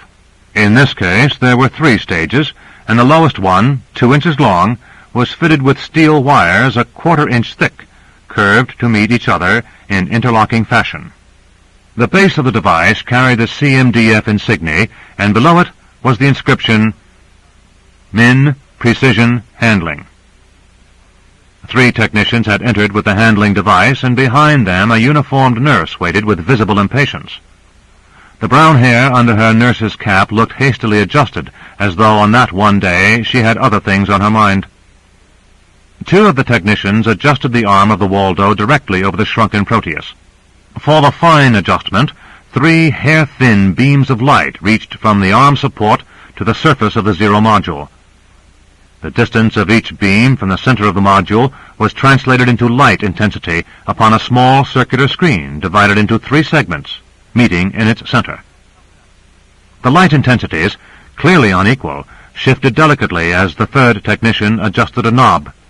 With the skill of practice, he brought the 3 segments to equal intensity in a matter of seconds, equal enough to wipe out the boundaries between them. The technician then threw a switch and locked the Waldo into position. The centering lines of light flicked off, and the broader beam of a searchlight illuminated the Proteus by indirect reflection. Another control was manipulated, and the arm sank toward the Proteus. Slowly and gently it came down, the technician holding his breath. He had probably handled more miniaturized objects than anyone in the country, possibly more than anyone in the world, although no one knew all the details of what was going on over there, of course. But this was something unprecedented. He was going to lift something with a greater normal mass by many times than he had ever done before, and what he was going to lift contained 5 living human beings. Even a small, barely visible tremor might be enough to kill. The prongs below opened and slowly slipped down over the Proteus. The technician stopped them and tried to have his eyes assure himself that what his instruments told him was true. The prongs were accurately centered. Slowly they closed, bit by bit, until they met underneath the ship and formed a close-knit, precision-adjusted cradle. The Zero module then dropped and left the Proteus suspended in the cradle claws. The Zero module did not stop at floor level, but sank below. Underneath the suspended ship was, for a few minutes, nothing but a hole. Then sheer glass walls began to rise upward from within the gap left by the Zero module. When those walls, clear and cylindrical, had emerged 1.5 feet, the meniscus of a clear liquid showed. When the Zero module had emerged to floor level again, what was resting upon it was a cylinder, 1 foot wide and 4 feet tall, 2/3 filled with fluid. The cylinder rested on a circling cork base on which the lettering read, "Saline Solution." The arm of the Waldo, which had not budged during this change, was now suspended over the solution. The ship was held within the upper portion of the cylinder, a foot above the solution level. The arm was dropping now slowly and more slowly. It stopped when the Proteus was almost at solution level, and then began moving with a velocity scaled down by a factor of 10,000. The gears under the technician's immediate control moved rapidly, while the ship lowered at a rate invisible to the eye. Contact. The ship lowered further and further till it was half submerged. The technician held it so for a moment, and then, as slowly as ever, he disengaged the claws and, making sure the individual wires would clear the ship, lifted them free of the solution. With a subdued "Yahoo!" he ran up the arm and unclamped the Waldo. "Okay, let's get it out of here," he said to the 2 on either side, and then, remembering, barked out in altered official tones, "Ship in ampule, sir." Carter said, "Good. Check on the crew." The transfer from module to ampule had been dainty enough from the standpoint of the normal world, but it had been anything but from within the Proteus. Grant had radioed back the all-well signal, and then, overcoming the initial moment of nausea at the sudden lurch upward as the Zero module began to rise, said, "What now? More miniaturization? Anyone know?" Owen said, "We'll have to submerge before the next stage of miniaturization." "Submerge? Where?" But Grant received no answer to that. He looked out again into the dim universe of the miniaturization room and caught his first glimpse of the giants. They were men, moving toward them, towers of men in the dim outer light, men foreshortened downward, foreshortened upward, as though viewed in giant distorting mirrors. A belt buckle was a square of metal, a foot either way. A shoe, far below, might have been a railroad car. A head far above seemed a mountainous nose surrounding the twin tunnels of the nostrils. The giants moved with odd slowness. "Time sense," muttered Michaels. He was squinting upward and then looking at his watch. "What?" asked Grant. "Another one of Belinsky's suggestions that the time sense alters with miniaturization.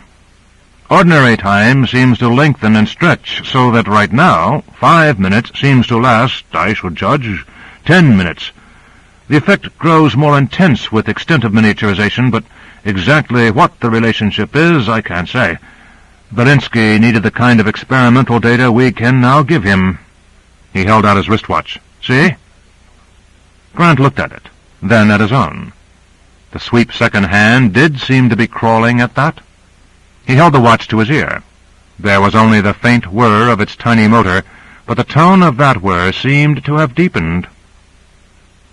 "This is good," said Michaels. "We have an hour, but it may seem like several hours to us. A good number, perhaps." "Do you mean we will move more quickly?" "To ourselves we will move normally, but to an observer in the outer world I suspect we will seem to be moving quickly, to be squeezing more activity into a given time, which would, of course, be good, considering the limited time we have." "But—" Michael shook his head. "Please, I can't explain better than that. Belinsky's biophysics I think I understand, but his mathematics is beyond me. Maybe Owens can tell you." Grant said, "I'll ask him afterward. If there is an afterward."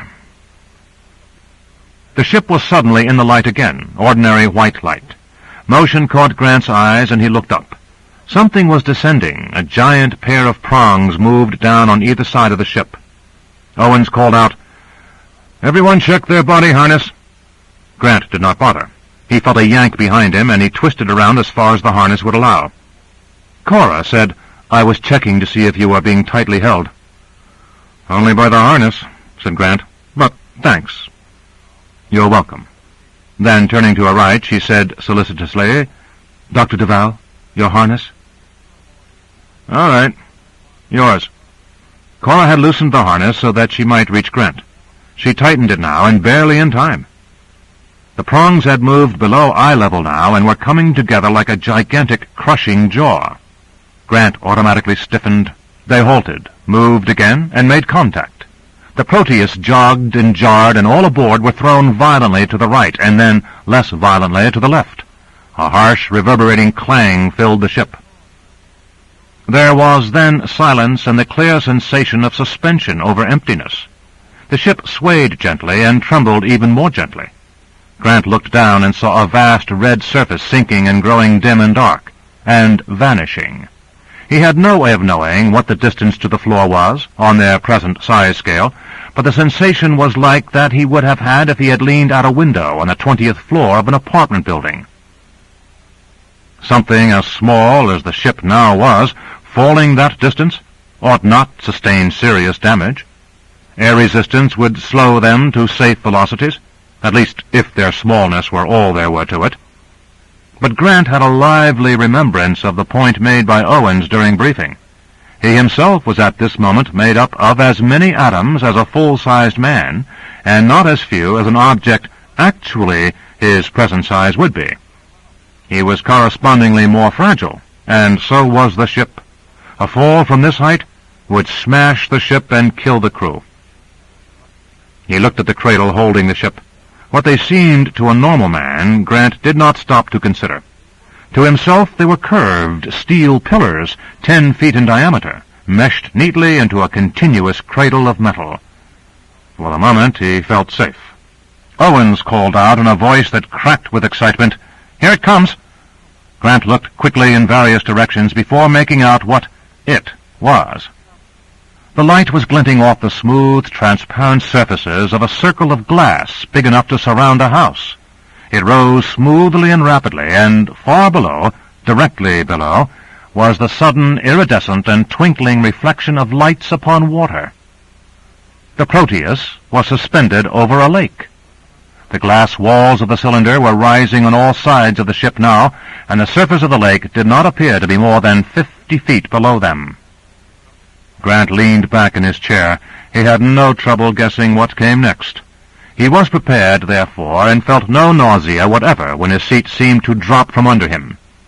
The sensation was very much like that he had once experienced in the course of a power dive over the ocean. The plane that had engaged in that maneuver had pulled out, as it was meant to, but the Proteus, suddenly an airborne submarine, was not going to. Grant tensed his muscles, then tried to relax them in order to let the harness rather than his bones take the blow. They hit, and the shock nearly jarred his teeth from their sockets. What Grant expected to see through the window was a spray, a wall of water shooting high.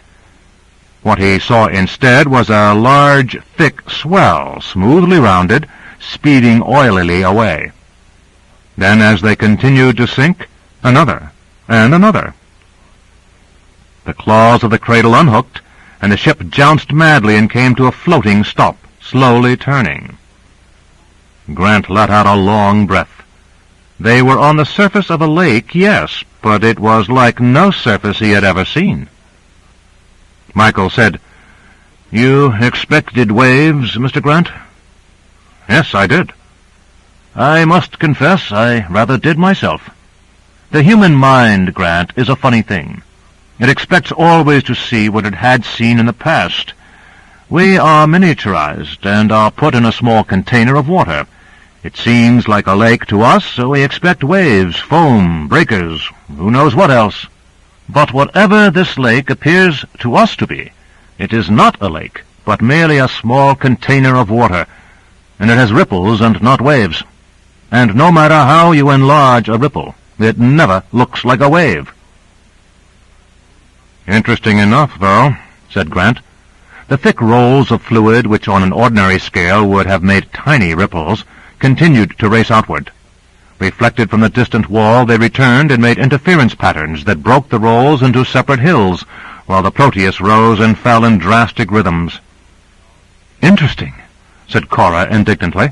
"Is that all you can say? It's simply magnificent." "His handiwork," added Duval, "is majestic on every scale of magnitude."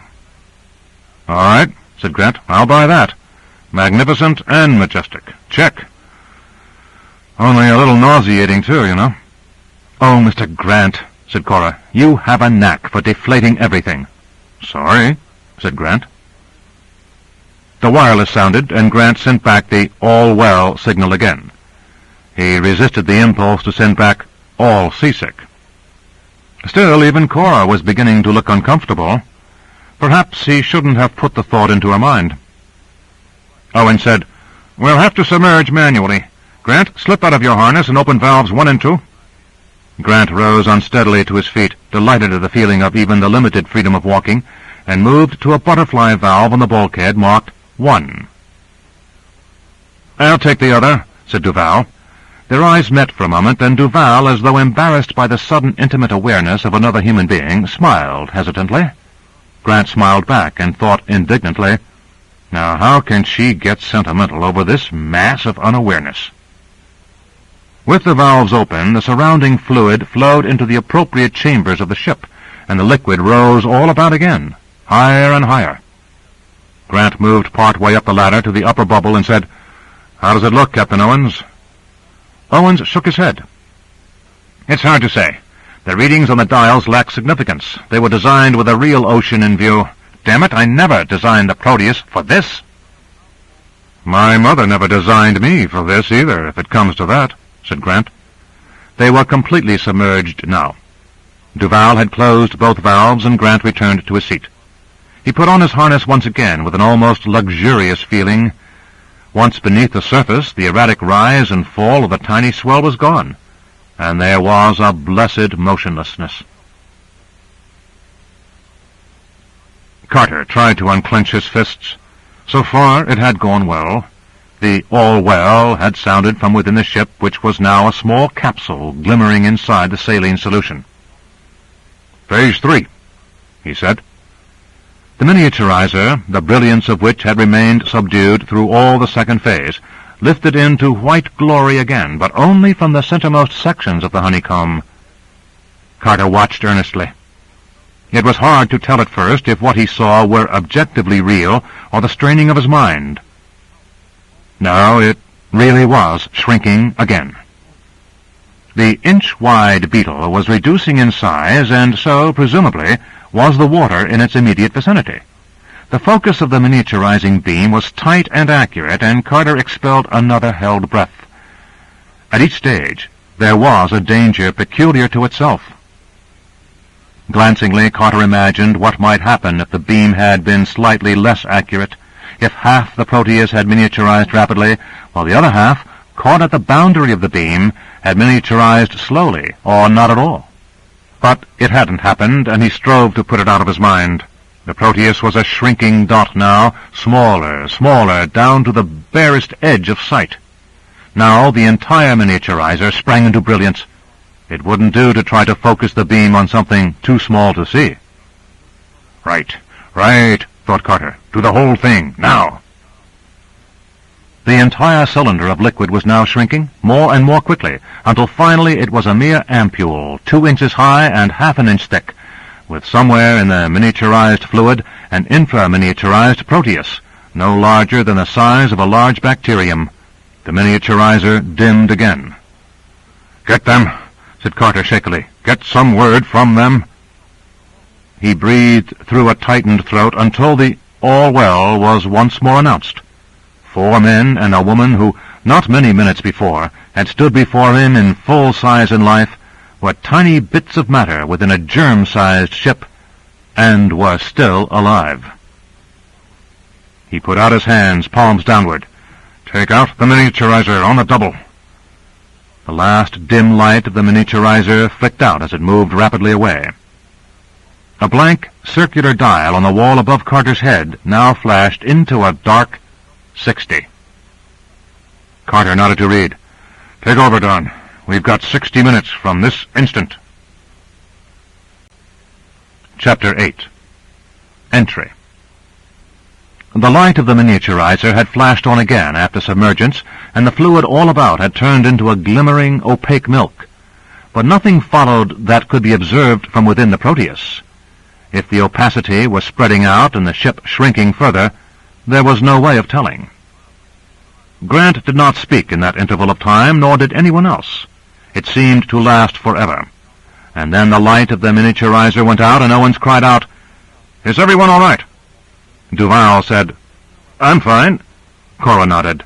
Grant lifted a reassuring hand. Michael shrugged slightly and said, "I'm all right." "Good. I think we're at full miniaturization now," said Owens. He flipped a switch which hitherto he had not touched. For an anxious moment he waited for a dial to come to life.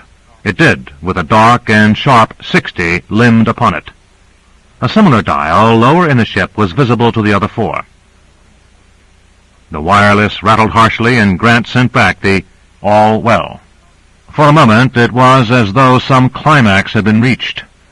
Grant said, "They say outside we're at full miniaturization. You guessed correctly, Captain Owens." "And here we are," said Owens, sighing audibly. Grant thought, "Miniaturization is complete, but the mission isn't. It's just beginning." 60 minutes. Aloud he said, "Captain Owens, why is the ship vibrating? Is there anything wrong?" Michael said, "I feel it. It's an uneven vibration." "I feel it too," said Cora. Owens came down from the bubble, mopping his forehead with a large handkerchief. "We can't help this. It's Brownian motion." Michaels raised his hands with an "Oh, Lord," of helpless and resigned understanding. Grant said, "Whose motion?" "Brown's, if you must know. Robert Brown, an 18th century Scottish botanist who first observed it. You see, we're being bombarded by water molecules from all sides. If we were full size, the molecules would be so tiny in comparison that their collisions wouldn't affect us. However, the fact that we're tremendously miniaturized brings about the same results that would follow if we had remained constant and everything in our surroundings had been greatly magnified." "Like the water all around?" "Exactly. So far, we're not badly off. The water around us has been partly miniaturized with us. When we get into the bloodstream, though, each water molecule, on our present scale, will weigh a milligram or so. They will still be too small to affect us individually, but thousands will be striking us simultaneously from all directions, and those strikes won't be distributed evenly. Several hundred more might strike from the right than from the left at any given instant, and the combined force of those several hundred extra will shove us toward the left. The next instant we may be forced a bit downward, and so on. This vibration we feel now is the result of such random molecular strikes. It will be worse later on." "Fine," groaned Grant. "Nausea, here I come." "It will only be for an hour at most," said Cora angrily. "I wish you would act more grown up." Michael said with obvious worry, "Can the ship take the battering, Owens?" Owens said, "I think so. I tried to make some calculations concerning it in advance. From what I feel now, I think my estimates weren't far off. This can be endured." Cora said, "Even if the ship is battered and crushed, it's bound to stand up under the bombardment for a little while. If everything goes well, we can get to the clot and take care of it in 15 minutes or less, and after that, it really doesn't matter." Michaels brought his fist down on the armrest of his chair. "Miss Peterson, you are speaking nonsense," What do you suppose would happen if we managed to reach the clot, destroy it, restore Benish to health, and then have the Proteus smashed to rubble immediately afterward? I mean, aside from our deaths, which, for the sake of further argument, I am ready to consider nothing, it would mean Benish's death too." "We understand that," broke in Duval stiffly. "Your assistant apparently does not. If this ship were to be beaten into fragments, Miss Peterson, then when the 60 minutes, 59, are up, each individual fragment, however small, will enlarge to normal size. Even if the ship were dissolved into atoms, each atom will enlarge, and Benish would be permeated through and through with a matter of ourselves and the ship." Michaels took a deep breath, one that sounded almost like a snort. He went on, "It is easy to get us out of Benish's body if we are intact. If the ship is in fragments, there will be no way of flushing every fragment out of Benish's body. No matter what is done, enough will remain to kill him at deminiaturization time. Do you understand?" Cora seemed to shrink within herself. "I hadn't thought of that." "Well, think of it," said Michaels. "You too, Owens. Now I want to know again, will the Proteus stand up under the Brownian motion? I don't mean only till we reach the clot. I mean till we reach it, finish it, and return. Consider what you say, Owens. If you don't think the ship can survive, then we have no right to go on." "Well, then," interposed Grant, "stop hectoring, Dr. Michaels, and give Captain Owens a chance to talk." Owens said doggedly, "I came to no final opinion till I felt the partial Brownian motion we now experience. It is my feeling at the present moment that we can stand up to 60 full minutes of the full pounding. The question is, ought we to take the risk on the mere strength of Captain Owens' feelings?" "Not at all," said Grant. "The question is, will I accept Captain Owens' estimate of the situation? Please remember that General Carter said I was to make the policy decisions. I am accepting Owens' statement simply because we have no one of greater authority or with a better understanding of the ship to consult." "Well, then," said Michaels, "what is your decision?" "I accept Owens' estimate. We proceed with the mission." Duval said, "I agree with you, Grant." Michaels, slightly flushed, nodded his head. "All right, Grant. I was merely making what seemed to me a legitimate point." He took his seat. Grant said, "It was a most legitimate point, and I'm glad you raised it." He remained standing by the window. Cora joined him after a moment and said quietly, "You didn't sound frightened, Grant?" Grant smiled joylessly. "Ah, but that's because I'm a good actor, Cora. If it were anyone else taking the responsibility for the decision, I would have made a terrific speech in favor of quitting. You see, I have cowardly feelings, but I try not to make cowardly decisions." Cora watched him for a moment. "I get the notion, Mr. Grant, that you have to work awfully hard sometimes to make yourself sound worse than you really are." "Oh, I don't know. I have a talent." At that point, the Proteus moved convulsively, first to one side, then to the other, in great sweeps. "Lord," thought Grant, "we're sloshing." He caught Cora's elbow and forced her toward her seat. Then, with difficulty, he took his own, while Owen swayed and stumbled in an attempt to make it up the ladder, crying out, "Damn it, they might have warned us!"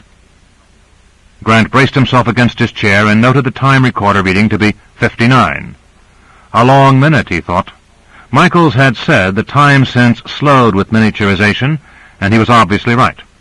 There would be more time for thought and action. More time for second thought and panic, too. The Proteus moved even more abruptly. Would the ship break up before the mission proper had even started? Reed took Carter's place at the window. The ampule, with its few milliliters of partially miniaturized water, in which the completely miniaturized and quite invisible Proteus was submerged, gleamed on the Zero module like some rare gem on a velvet cushion. At least Reed thought the metaphor, but did not allow it to console him. Calculations had been precise, and the miniaturization technique could produce sizes that would fully match the precision of the calculation. That calculation, however, had been worked out in the space of a few hurried and pressure-filled hours, by means of a system of computer programming that had not been checked out. To be sure, if the size were slightly off, it could be corrected, but the time required to do so would have to come out of the 60 minutes, and it was going to be 59 in 15 seconds. "Phase 4, he said. The Waldo had already moved above the ampule, the claw adjusted for horizontal holding rather than vertical. Again the device was centered, again the arm dropped, and the claws came together with infinite delicacy. The ampule was held with the firm gentleness of a lioness' paw upon her unruly cub. It was the nurse's turn at last. She stepped forward briskly, took a small case from her pocket, and opened it. She removed a small glass rod, holding it gingerly by a flat headset upon a slightly constricted neck. She placed it vertically over the ampule and let it slide a small fraction of an inch into it, until air pressure held it steady. She spun it gently and said, "Plunger fits." From his upper view, Reed smiled in tight relief, and Carter nodded his approval. The nurse waited, and the Waldo lifted its arm slowly. Smoothly, smoothly, the ampule and plunger rose. 3 inches above the zero module, it stopped. As gently as she might, the nurse eased the cork base off the bottom of the ampule, revealing a small nipple centered on the otherwise flat lower surface. The tiny opening in the middle of the nipple was masked with a thin plastic sheet that would not stand up against even moderate pressure, but would hold firm against leakage as long as undisturbed. Moving quickly again, the nurse removed a stainless steel needle from the case and adjusted it over the nipple. "Needle fits," she said. What had been an ampule had become a hypodermic needle. A second set of claws swung out from the Waldo and was adjusted to the head of the plunger, then clamped into place. The entire Waldo, carrying the hypodermic needle and its 2 claws, now moved smoothly toward the large double doors that opened at its approach. No human being could, with his unaided eyes, have detected any motion in the liquid so steadily transported by the inhumanly smooth movement of the machine. Both Carter and Reed, however, understood quite well that even microscopic motion would be nothing less than storm-tossing to the crew of the Proteus. When the device entered the operating room and stopped at the table, Carter recognized this fact by ordering, "Contact the Proteus." The reply was, "All well, but a little shook," and Carter forced a grin at that. Benesch was lying on the operating table, a second focus of interest in the room. The thermal blanket covered him to the collarbone. Thin rubber tubes led from the blanket to the central thermal unit under the operating table. Forming a rough semisphere beyond Benesch's shaven, grid-marked head were a group of sensitive detectors intended to react to the presence of radioactive emissions. A team of gauze-masked surgeons and their assistants hovered about Benesch, their eyes fixed solemnly on the approaching device. The time recorder was prominent on one wall, and at this point it changed from 59 to 58. The Waldo stopped at bedside. 2 of the sensors moved from their place as though they were suddenly endowed with life.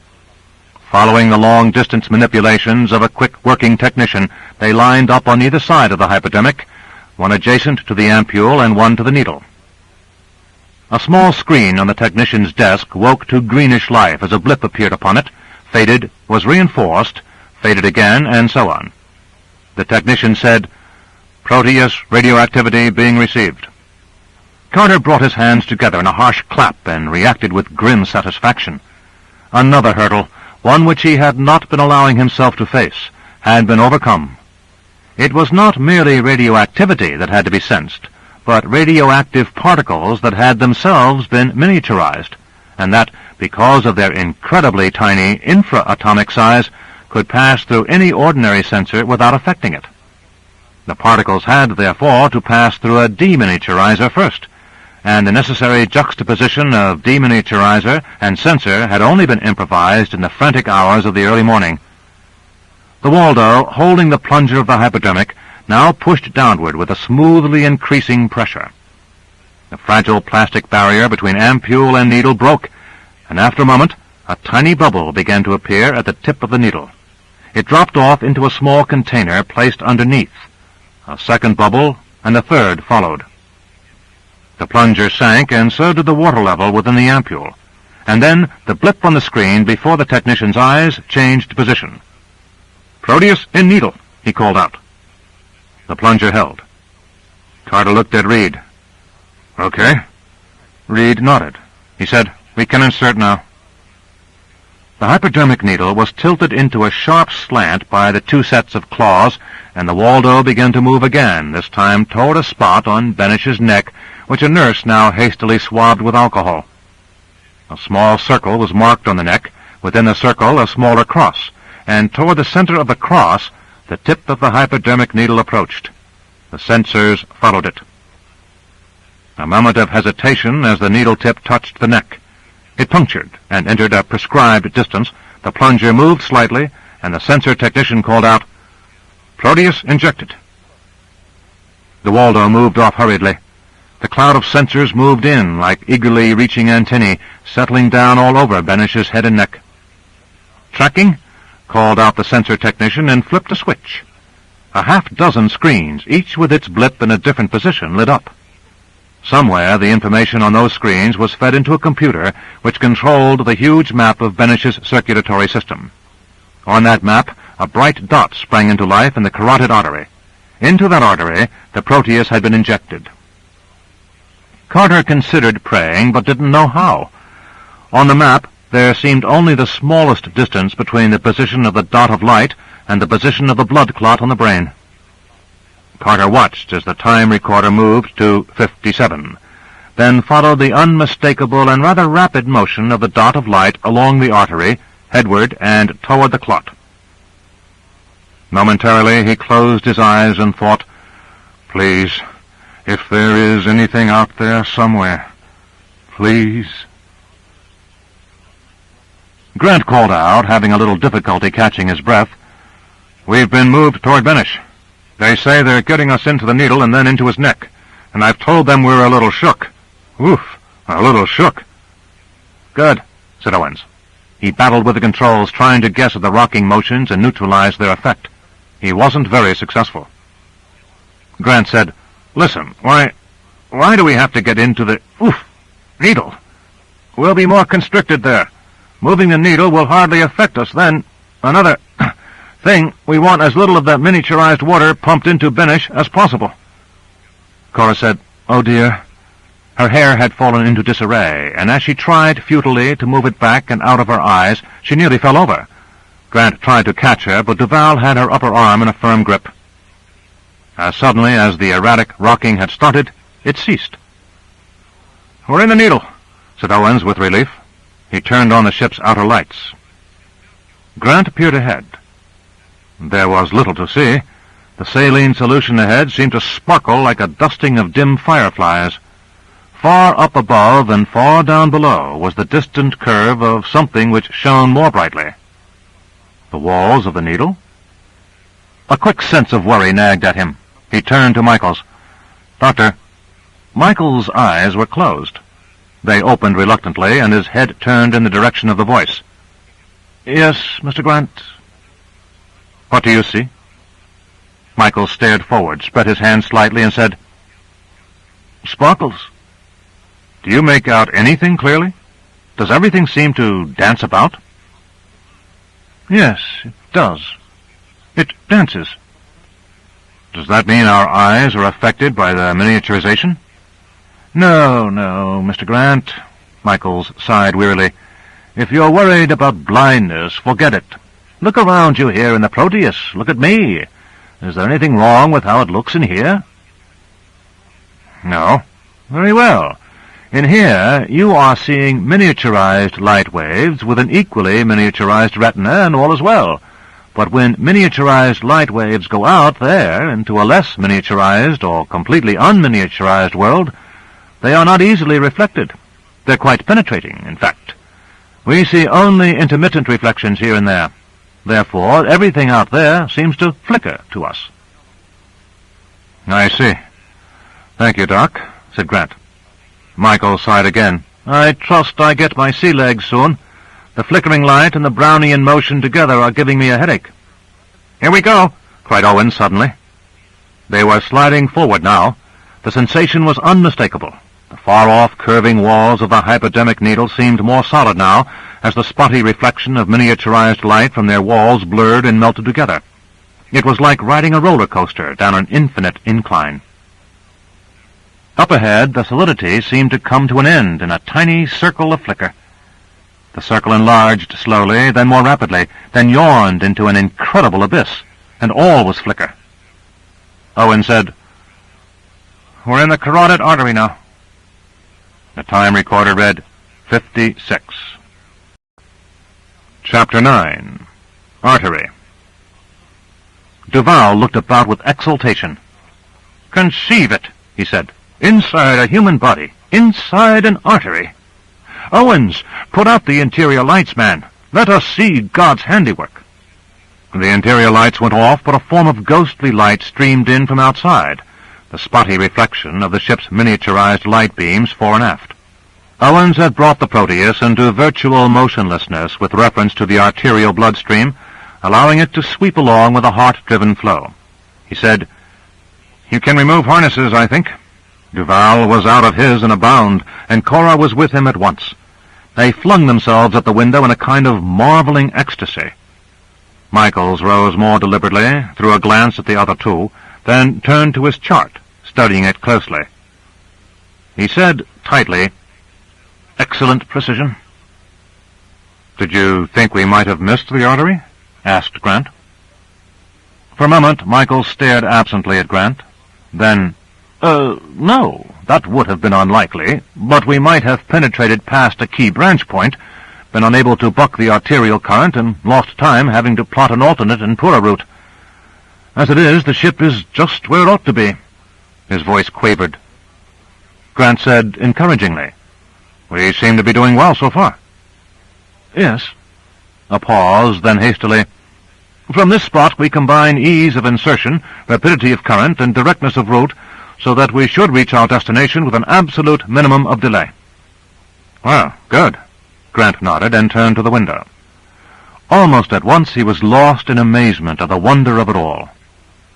The distant wall seemed half a mile away and glowed a brilliant amber in fits and sparks, for it was mostly hidden by the vast mélange of objects that floated by near the ship.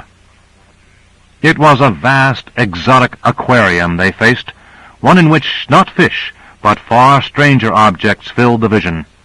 Large rubber tires, the centers depressed but not pierced through, were the most numerous objects. Each was about twice the diameter of the ship, each in orange straw color, each sparkling and blazing intermittently, as though faceted with slivers of diamonds. Duval said, "The color is not quite true. If it were possible to deminiaturize the light waves as they leave the ship and miniaturize the returning reflection, we would be far better off. It is important to obtain an accurate reflection." Owen said, "You're quite right, Doctor, and the work done by Johnson and Antoniani indicates that this might actually be possible. Unfortunately, the technique is not yet practical, and even if it were, we couldn't have adapted the ship for the purpose in a single night." "I suppose not," said Duval. "But even if it's not an accurate reflection," said Cora in an awed tone, "surely it has a beauty all its own. They're like soft, squashed balloons that have trapped 1,000,000 stars apiece." "Actually, they're red blood corpuscles," said Michaels to Grant. "Red in the mass, but straw-colored individually. Those you see are fresh from the heart, carrying their load of oxygen to the head and particularly the brain." Grant continued to stare about in wonder. In addition to the corpuscles, there were smaller objects. Flattened, plate-like affairs were rather common, for instance. Platelets, thought Grant, as the shapes of the objects brought up brightening memories of physiology courses in college. One of the platelets moved gently against the ship, so closely that Grant almost had the impulse to reach out and seize it. It flattened slowly, remained in contact for a moment, then moved away, leaving particles of itself clinging to the window, a smear that slowly washed away. "It didn't break," said Grant. "No," said Michaels. "Had it broken, a small clot might have formed about it. Not enough to do any damage, I hope. If we were larger, though, we might run into trouble. See that?" Grant looked off in the direction of the pointing finger. He saw small, rod-like objects, pushing fragments and detritus, and above all, red corpuscles, red corpuscles, red corpuscles. Then he made out the object at which Michaels was pointing. It was huge, milky, and pulsating. It was granular, and inside its milkiness there were black twinkles, flashing bits of black so intense as to glow with a blinding non-light of its own. Within the mass was a darker area, dim through the surrounding milkiness, and maintaining a steady, unwinking shape. The outlines of the whole could not be clearly made out, but a milky bay suddenly extended in toward the artery wall, and the mass seemed to flow into it. It faded out now, obscured by the closer objects, lost in the swirl. "What the hell was that?" asked Grant. "A white blood cell, of course. There aren't many of those, at least not compared to the red corpuscles. There are about 650 reds for every white. The whites are much bigger, though, and they can move independently. Some of them can even work their way out of the blood vessels altogether. They're frightening objects, seen on this scale of size. That's about as close as I want to be to one." "They're the body scavengers, aren't they?" "Yes. We're bacterial-sized, but we have a metal skin and not a mucopolysaccharide cell wall. I trust the white cells can tell the difference, and that as long as we do no damage to the surrounding tissues, they won't react to us." Grant tried to withdraw his too particular attention from individual objects and attempted to absorb the panorama as a whole. He stepped back and narrowed his eyes. It was a dance. Each object quivered in its position. The smaller the object, the more pronounced the quiver. It was like a colossal and unruly ballet in which the choreographer had gone mad, and the dancers were caught in the grip of an eternally insane dance. Grant closed his eyes. "Feel it? The Brownian motion, I mean?" Owens answered, "Yes, I feel it. It's not as bad as I thought it would be. The bloodstream is viscous, much more viscous than the saline solution we were in, and the high viscosity damps out the motion." Grant felt the ship move under his feet, first this way, then that, but only soggily, not sharply, as had been true while they were still in the hypodermic. The protein content of the fluid portion of the blood, the plasma proteins, the phrase came swimming to Grant out of the past, cushioned the ship. Not bad at all. He felt cheered. Perhaps all would be well yet. Owen said, "I suggest you all return to your seats now. We will be approaching a branch in the artery soon, and I am going to move over to one side." The others settled themselves into their seats, still watching their surroundings in absorption. "I think it's a shame that we'll only have a few minutes for this," said Cora. "Dr. Duval, what are those?" A mass of very tiny structures, clinging together and forming a tight spiral-shaped pipe, passed by. Several more followed, each expanding and contracting as it went. "Ah," said Duval. "I don't recognize that." "A virus, perhaps," suggested Cora. "A little too large for a virus, I think, and certainly like none I've seen. Owens, are we equipped to take samples?" Owens said, "We can get out of the ship if we have to, Doctor, but we can't stop for samples." "Come now, we may not have this chance again." Duval rose testily to his feet. "Let's get a piece of that into the ship. Miss Peterson, you—" Owens said, "This ship has a mission, Doctor." "It doesn't matter to—" began Duval, but then broke off at the firm grip of Grant's hand on his shoulder. "If you don't mind, Doctor," said Grant, "let's not argue about this. We have a job to do, and we won't stop to pick up anything or turn aside to pick up anything, or as much as slow down to pick up anything. I take it you understand that, and will not raise the subject again." In the uncertain, flickering light reflected from the arterial world outside, Duval was clearly frowning. "Oh, well," he said ungraciously, "they've gotten away anyhow." Cora said, "Once we complete this job, Dr. Duval, there will be methods developed for miniaturization for indefinite intervals. We can then take part in a real exploration." "Yes, I suppose you're right." Owen said, "Arterial wall to the right." The Proteus had made a long, sweeping curve, and the wall seemed about 100 feet away now. The somewhat corrugated amber stretch of endothelial layer that made up the inner lining of the artery was clearly visible in all its detail. "Huh," said Duval. "What a way to check on atherosclerosis. You can count the plaques." "You could peel them off, too, couldn't you?" asked Grant. "Of course. Consider the future. A ship can be sent through a clogged arterial system, loosening and detaching the sclerotic regions, breaking them up, boring and reaming out the tubes. Pretty expensive treatment, however." "Maybe it could be automated eventually," said Grant. "Perhaps little housekeeping robots can be sent in to clean up the mess. Or perhaps every human being in early manhood can be injected with a permanent supply of such vessel cleansers. My God, look at the length of it!" They were closer still to the arterial wall now, and the ride was growing rougher in the turbulence near it. Looking ahead, though, they could see the wall stretching ahead for what seemed unbroken miles before veering off. Michael said, "The circulatory system, counting all its vessels to the very smallest, is, as I told you earlier, 100,000 miles long, if it was strung out in one long line." "Not bad," said Grant. 100,000 miles in the unminiaturized scale. On our present scale, it is—" he paused to think, then said, "over 3 trillion miles long, half a light year. To travel through every one of Benish's blood vessels in our present state would be almost the equivalent of a trip to a star." He looked about haggardly. Neither their safety thus far nor the beauty of their surroundings seemed to have consoled him much. Grant strove to be cheerful. "At least the Brownian motion isn't at all bad," he said. "No," said Michaels.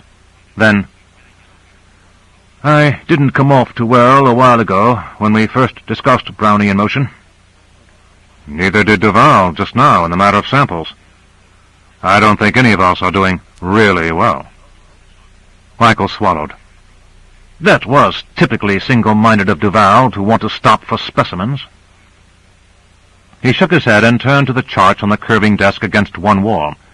It, and the moving dot of light upon it, was a duplicate of the much larger version in the control tower and of the smaller version in Owen's bubble. He said, "What's our speed, Owens?" 15 knots, hour scale." "Of course, hour scale," said Michaels pettishly. He lifted his slide rule from its recess and made a rapid calculation. "We'll be at the branch in 2 minutes. Keep the wall at its present distance when you turn.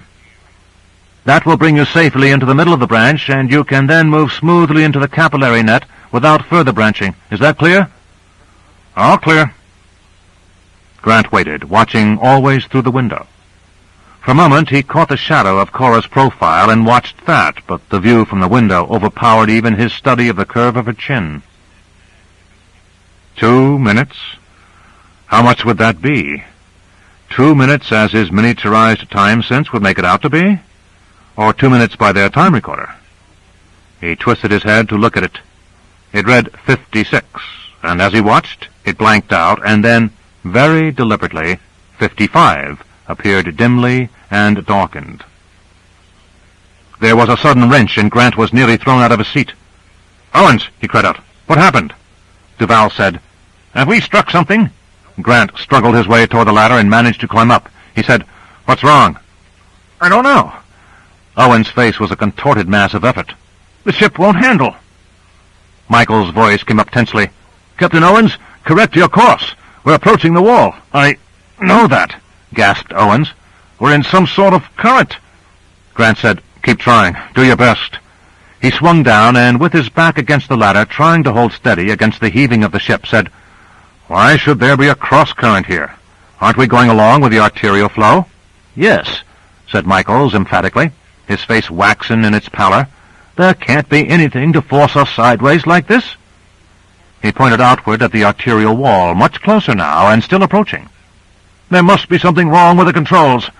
If we strike the wall and damage it, a clot may form about us and fix us there, or the white cells may respond." Duval said, "But this is impossible in a closed system. The laws of hydrodynamics—" "A closed system?" Michael's eyebrows shot upward. With an effort, he staggered his way to his charts, then moaned, "It's no use. I need more magnification, and I can't get it here. For God's sake, Owens, keep away from the wall." "Damn it, man!" Owens shouted back. "I'm trying. I tell you there's a current that I can't fight." "Don't try to fight it directly, then," cried Grant. Give the ship its head, and confine yourself to trying to keep its course parallel to the wall." They were close enough now to see every detail of the wall. The strands of connective tissue that served as its chief support were like trusses, almost like Gothic arches, yellowish in color and glimmering with a thin layer of what seemed a fatty substance. The connective strands stretched and bowed apart, as though the whole structure were expanding, hovered a moment, then moved together again, the surface between the trusses crinkling as they closed in. Grant did not need to ask to realize he was watching the arterial wall pulse in time to the beat of the heart. The buffeting of the ship was growing worse. The wall was closer still, and beginning to look ragged. The connective strands had worked loose in spots, as though they themselves had been withstanding a raging torrent for much longer than even the Proteus had, and were beginning to buckle under the strain.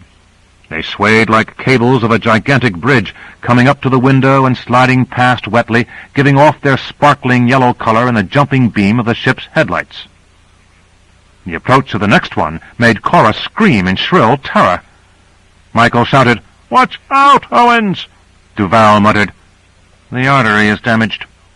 But the current swept around the living buttress and carried the ship with it, throwing it into a sickening lurch that piled everyone helplessly against the left wall. Grant, his left arm having withstood a painful slam, caught at Cora with his other and managed to keep her upright. Staring straight ahead, he was trying to make sense out of the sparkling light. He shouted, "Whirlpool! Get into your seats, all of you! Strap yourselves in!" The formed particles, from red corpuscles down, were virtually motionless outside the window for the moment as all were caught in the same whirling current, while the wall blurred into yellow featurelessness. Duval and Michael struggled to their seats and wrenched at their harnesses. Owen shouted, "Some sort of opening! Dead ahead!" Grant said urgently to Cora, "Come on! Pull yourself into your seat!" "I'm trying," she gasped. Desperately, all but unable to keep his footing against the sharp swaying of the ship, Grant pushed her down and then reached for her harness. It was quite too late. The Proteus was caught up in the whirlpool now and was lifted upward and round with the force of a carnival whip. Grant managed to seize a stanchion by a reflex grab and reached out for Cora. She had been hurled to the floor. Her fingers curled over the arm of her chair and strained uselessly. They were not going to hold, Grant knew, and he reached for her desperately, but he was a good foot short. His own arm was slipping from the stanchion as he reached for her. Duval was struggling uselessly in his own seat, but centrifugal pressure had him pinned. "Hold on, Miss Peterson. I will try to help." With an effort, he had reached his harness, while Michaels watched, eyes turning toward them in frozen helplessness, and Owens, pinned in his bubble, remained completely out of the picture. Cora's legs lifted from the ground in response to the centrifugal effect. "I can't." Grant, out of sheer lack of alternatives, released his own hold.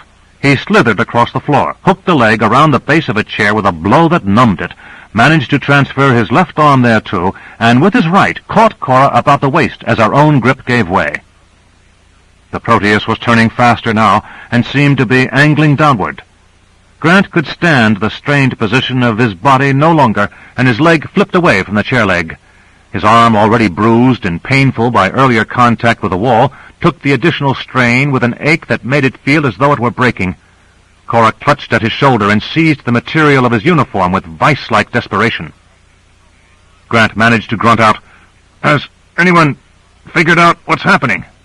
Duval, still struggling futilely with his harness, said, "It's a fistula, an arteriovenous fistula." With an effort, Grant raised his head and looked out the window once more. The damaged arterial wall came to an end dead ahead. The yellow sparking ceased, and a blackened, ragged gap was visible. It reached as high and as low as his restricted vision could make out, and red corpuscles as well as other objects were vanishing into it. Even the occasional terrifying blobs of white cells were sucked rapidly through the hole. "Just a few seconds," gasped Grant. "Just a few... Cora," he was telling it to himself, to his own aching, bruised arm.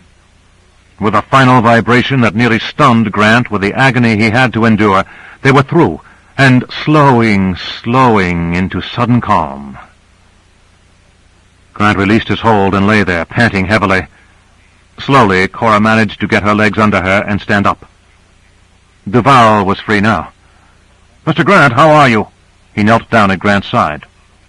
Cora knelt down too, touching Grant's arm gently, venturing to try to knead it. Grant grimaced in pain. "Don't touch it." "Is it broken?" asked Duval. "I can't tell." Gingerly and slowly he tried to bend it, then caught his left biceps in his right palm and held it tightly. "Maybe not, but even if it isn't, it will be weeks before I can do that again." Michaels had also risen. His face was twisted almost unrecognizably by relief. "We made it! We made it! We're in one piece! How is it, Owens?" "In good order, I think," said Owens. "Not a red light on the panel. The Proteus took more than it was designed to take, and it held." His voice reflected a fierce pride in himself and his ship. Cora was still brooding helplessly over Grant. She said in shock, "You're bleeding." "I am? Where?" "Your side. The uniform is showing blood." "Oh, that. I had a little trouble on the other side. It's just a matter of replacing a Band-Aid. Honestly, it's nothing. Just blood." Cora looked anxious, then unzipped his uniform. "Sit up," she said. "Please, try to sit up." She slipped an arm under his shoulders and struggled him upright, then pulled the uniform down over his shoulders with practiced gentleness. "I'll take care of it for you," she said. "And thank you.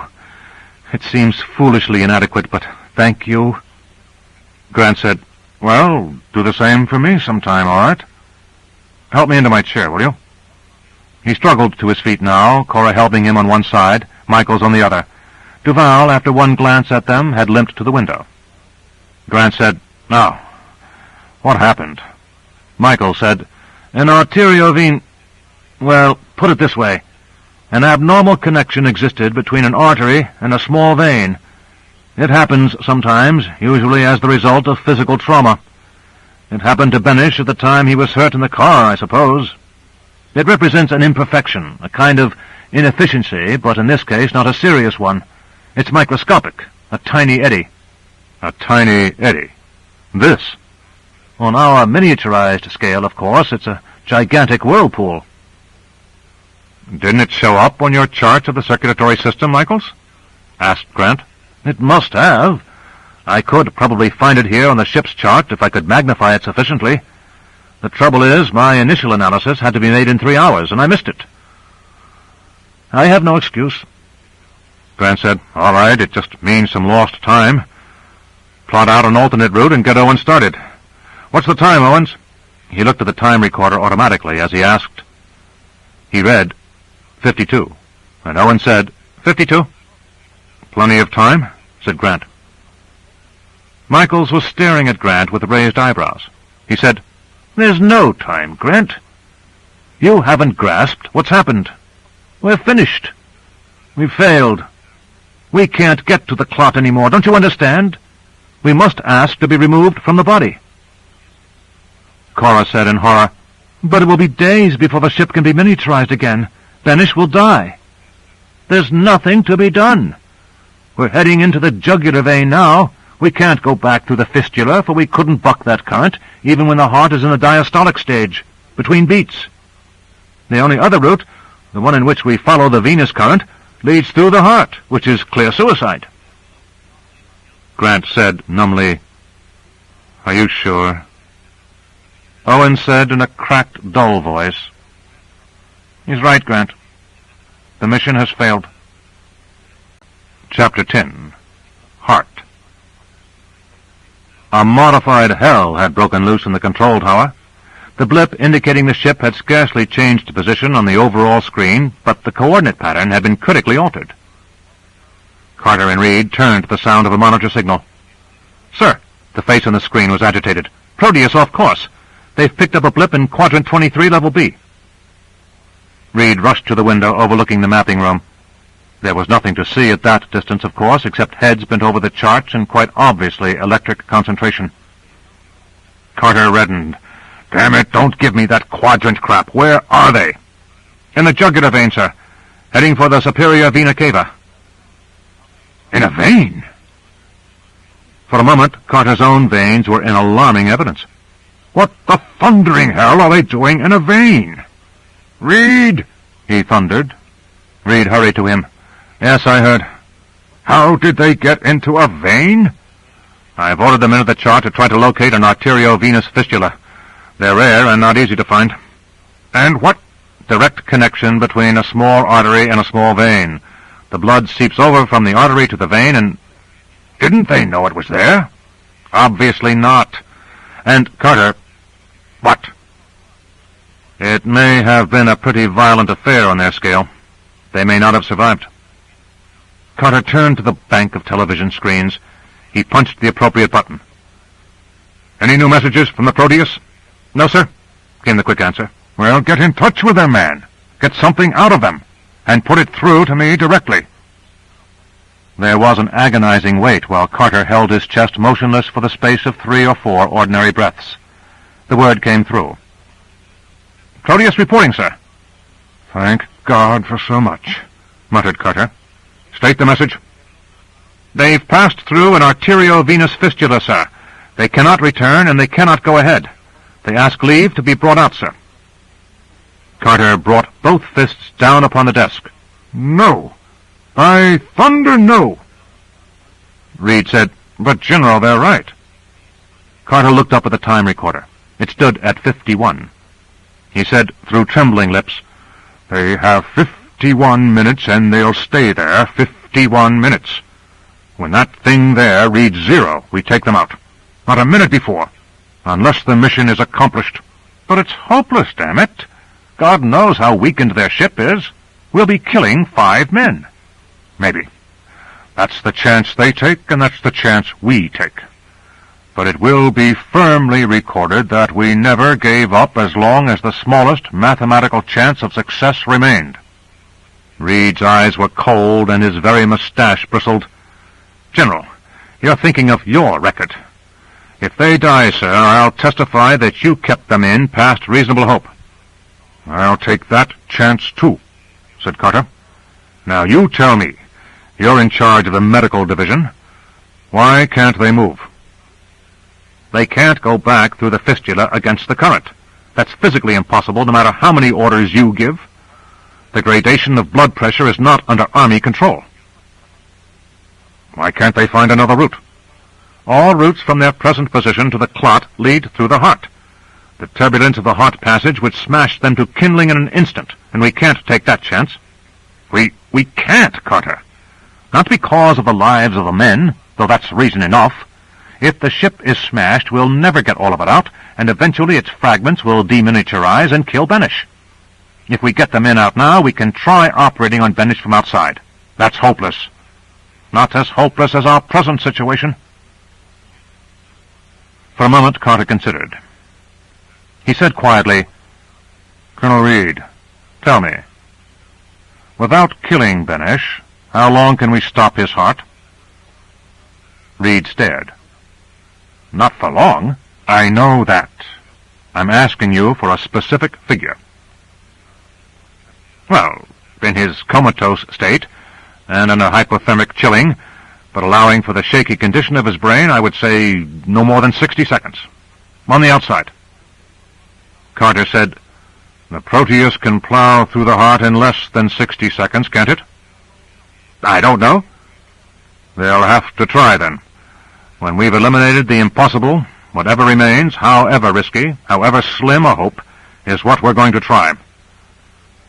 What are the problems involved in stopping the heart? None. It can be done with a bare bodkin, to quote Hamlet. The trick will be to start it again. That, my dear Colonel, is going to be your problem and your responsibility. He looked at the time recorder, which read 50. We're wasting time. Let's get on with it. Get your heart men into action, and I'll have the men on the Proteus instructed. The lights were on within the Proteus. Michaels, Duval, and Cora, looking disheveled, clustered about Grant. Grant said, And that's it. They're stopping Benish's heart by electric shock at the moment of our approach, and they'll start it again when we emerge. Start it again? Exploded Michaels. Are they mad? Benish can't take that in his condition. I suspect, said Grant, they consider it the only chance the mission has of succeeding. If that's the only chance, then we've failed. Duval said, I've had experience with open-heart surgery, Michaels. It may be possible. The heart is tougher than we think. "Owens, how long will it take us to pass through the heart?" Owens looked down from the bubble. "I've been figuring out just that, Duval. If we have no delays, we can do it in from 55 to 57 seconds. Duval shrugged. "We'd have 3 seconds to spare." Grant said, "Then we'd better get on with it." Owens said, "We're drifting with the current toward the heart right now. I'll shift the engines into high. I need to test them anyway. They took a bad beating." A muted throb rose somewhat in pitch, and the sensation of forward motion overlay the dull, erratic trembling of Brownian motion. "Lights out," said Owens, "and we'd better relax while I baby this thing along." And with lights out, all drifted to the window again, even Michaels. The appearance of the world about them had changed completely. It was still blood. It still contained all the bits and pieces, all the fragments and molecular aggregates, the platelets and red blood corpuscles, but the difference... This was the superior vena cava now, the chief vein coming from the head and neck, its oxygen supply consumed and gone. The red blood corpuscles were drained of oxygen and now contained hemoglobin itself, not oxyhemoglobin, that bright red combination of hemoglobin and oxygen. Hemoglobin itself was a bluish-purple, and in the erratic reflection of the miniaturized light waves from the ship, each corpuscle glittered in flashes of blue and green with a frequently interspersed purple. All else took on the tinge of these unoxygenated corpuscles. The platelets slid by in shadow, and twice the ship passed, at a most grateful distance, the ponderous heavings of a white blood cell, colored now in greenish-tinged cream. Grant looked at Cora's profile once more, lifted, as it was, with almost worshipful reverence, and itself looking infinitely mysterious in shadowy blue. She was the ice queen of some polar region lit by a blue-green aurora, Grant thought quixotically, and suddenly found himself empty and yearning. Duval murmured, "Glorious." But it was not at Cora that he was looking. Michael said, "Are you ready, Owens? I'm going to guide you through the heart." He moved to his chart and put on a small overhead light that instantly dimmed the murky blue that had just filled the Proteus with mystery. "Owens," he called, "heart chart A2. Approach right atrium. You have it?" "Yes, I have." Grant said, "Are we at the heart already?" "Listen for yourself," said Michaels testily. "Don't look. Listen." An unbreathing silence fell upon those within the Proteus. They could hear it, like the distant boom of artillery. It was only a rhythmic vibration of the floor of the ship, slow and measured, but growing louder. A dull thud, followed by a duller. A pause, then a repetition, louder, always louder. "The heart," said Cora. "It is—" "That's right," said Michaels. "Slowed a great deal." "And we don't hear it accurately," said Duval with dissatisfaction. "The sound waves are too immense in themselves to affect our ear. They set up secondary vibrations in the ship, but that's not the same thing. In a proper exploration of the body—" "At some future time, Doctor," said Michaels. "It sounds like cannon," said Grant. "Yes, but it lays down quite a barrage. 2 billion heartbeats in 70 years and 10, said Michaels. "More." "And every beat," added Duval, "is the thin barrier separating us from eternity, each giving us time to make our peace with—" "These particular beats," said Michaels, "will send us straight to eternity and give us no time at all. Shut up, all of you. Are you ready, Owens?"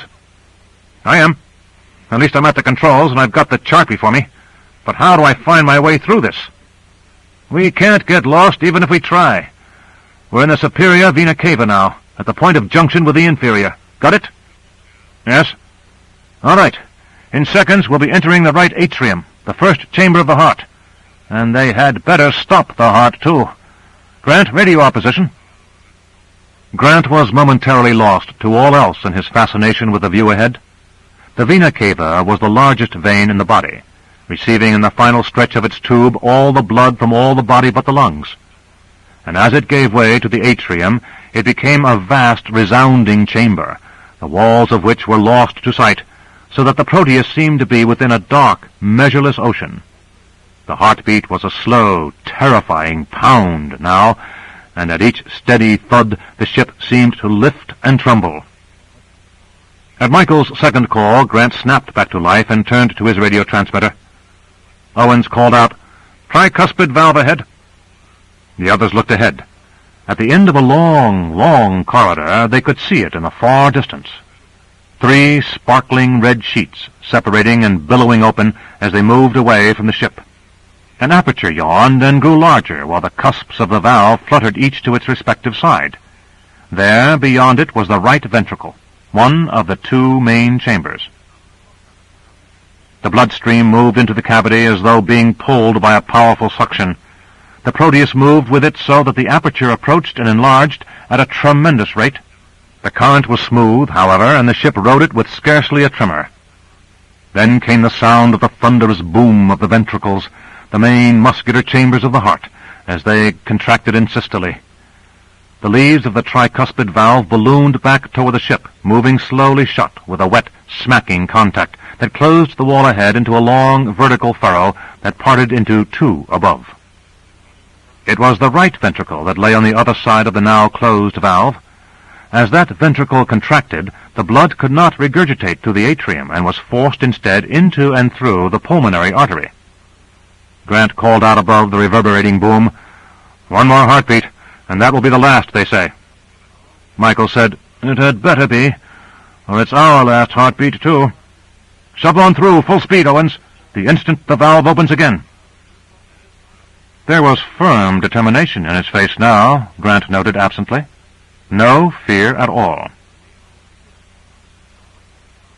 The radioactive sensors that had hovered about Benish's head and neck were now clustered over his chest, over a region from which the thermal blanket had been folded back. The charts of the circulating system on the wall had expanded now in the region of the heart, and showed only part of the heart, the right atrium. The blip that marked the position of the Proteus had moved smoothly down the vena cava into the lightly muscled atrium, which had expanded as they entered, then contracted. The ship had, in one bound, been pushed nearly the length of the atrium toward the tricuspid valve, which closed just as they were at its brink. On an oscilloscopic scanner, each heartbeat was being translated into a wavering electronic beam, and it was watched narrowly. The electroshock apparatus was in position, and the electrodes hovered over Benish's breast. The final heartbeat began. The electron beam on the oscilloscope began moving upward. The left ventricle was relaxing for another intake of blood, and as it relaxed, the tricuspid valve would open. "Now!" cried the technician at the heart indicator. The 2 electrodes came down upon the chest. A needle on one of the dials of the heart console swung instantly into the red, and a buzzer sounded urgently. It was flipped into silence. The oscilloscope record flattened out. The message went up to the control tower in all its final simplicity. Heartbeat stopped. Carter grimly clicked the stopwatch in his hands, and the seconds began ticking off with unbearable speed. 5 pairs of eyes looked forward at the tricuspid valve. Owen's hand was set for acceleration. The ventricle was relaxing, and the semilunar valve at the end of the pulmonary artery, somewhere in there, must be creaking shut. No blood could return to the ventricle from the artery. The valve made sure of that. The sound of its closing filled the air with an unbearable vibration. And as the ventricle continued to relax, blood had to enter from another direction, from the right atrium. The tricuspid valve, facing in the other direction, began to flutter open. The mighty, puckered crack ahead began to broaden, to make a corridor, a larger corridor, a vast opening. "No!" shouted Michaels. "No! No!" His words were lost in the heartbeat and in the rise of the engines. The Proteus shot forward, through the opening and into the ventricle. In a few seconds that ventricle would contract, and in the furious turbulence that would follow, the ship would be crushed like a matchbox, and they would all be dead. And 3/4 of an hour later, Benish would be dead. Grant held his breath. The diastolic beat rumbled into silence, and now, nothing. A deadly silence had fallen. Duval cried, "Let me see." He was up the ladder, and his head emerged into the bubble, the one spot within the ship from which a clear, unobstructed view to the rear was possible. "The heart has stopped," he cried. "Come and see." Cora took his place, and then Grant. The tricuspid valve hung half open and limp. On its inner surface were the tremendous connective fibers that bound it to the inner surface of the ventricle, fibers that pulled the valve leaves back when the ventricle relaxed, and that held them firmly in position when the contraction of the ventricle forced them together, preventing those leaves from pushing through altogether and making a reversed opening. "The architecture is marvelous," said Duval. "It would be magnificent to see that valve close from this angle." "If you were to see that sight now, Doctor, it would be your last," said Michaels. "Top speed, Owens, and bear to the left for the semilunar valve.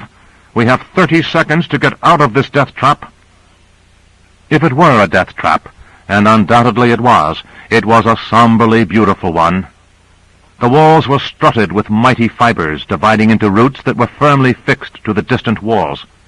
It was as though they saw in the distance a gigantic forest of gnarled, leafless trees writhing and riven into a complex design that strengthened and held firm the most vital muscle of the human body. That muscle, the heart, was a double pump that had to beat from well before birth to the final moment before death, and did so with unbroken rhythm, unwearying strength, under all conditions. It was the greatest heart in the animal kingdom. The heart of no other mammal beat more than 1 billion times or so before even the most delayed approach of death. But after 1 billion heartbeats, the human being was merely in early middle age, in the prime of his strength and power. Men and women had lived long enough to experience well over 3 billion heartbeats. Owen's voice broke in. "Only 19 seconds to go, Dr. Michaels. I see no sign of the valve yet." "Keep on, damn it! You're headed there, and it had better be open," Grant said tensely. "There it is. Isn't that it? That opening?" Michaels looked up from his chart to cast the most cursory glance. "Yes, it is. And it's partly open, too, enough for us. The systolic heartbeat was at the point of starting when the heart was shut down. Now, everyone, strap yourselves in tightly. We're slamming through that opening, but the heartbeat will be right behind us, and when it comes—" "If it comes," said Owen softly. "When it comes," repeated Michaels, "there'll be a terrific surge of blood. We'll have to stay as far ahead of it as possible." With determined desperation, Owens flashed the ship ahead for the tiny opening in the center of the crescent crack, semilunar for that reason, that marked the closed valve. The operating room labored under a tense silence. The surgical team hovering over Benish was as motionless as he. Benish's cold body and stopped heart brought the aura of death close to everyone in that room. Only the restlessly quivering sensors remained as signs of life. In the control room, Reed said, "They're obviously safe so far. They're through the tricuspid and are following a curved path aiming at the semilunar valve. That's deliberate, powered motion." "Yes," said Carter, watching his stopwatch in tense agony.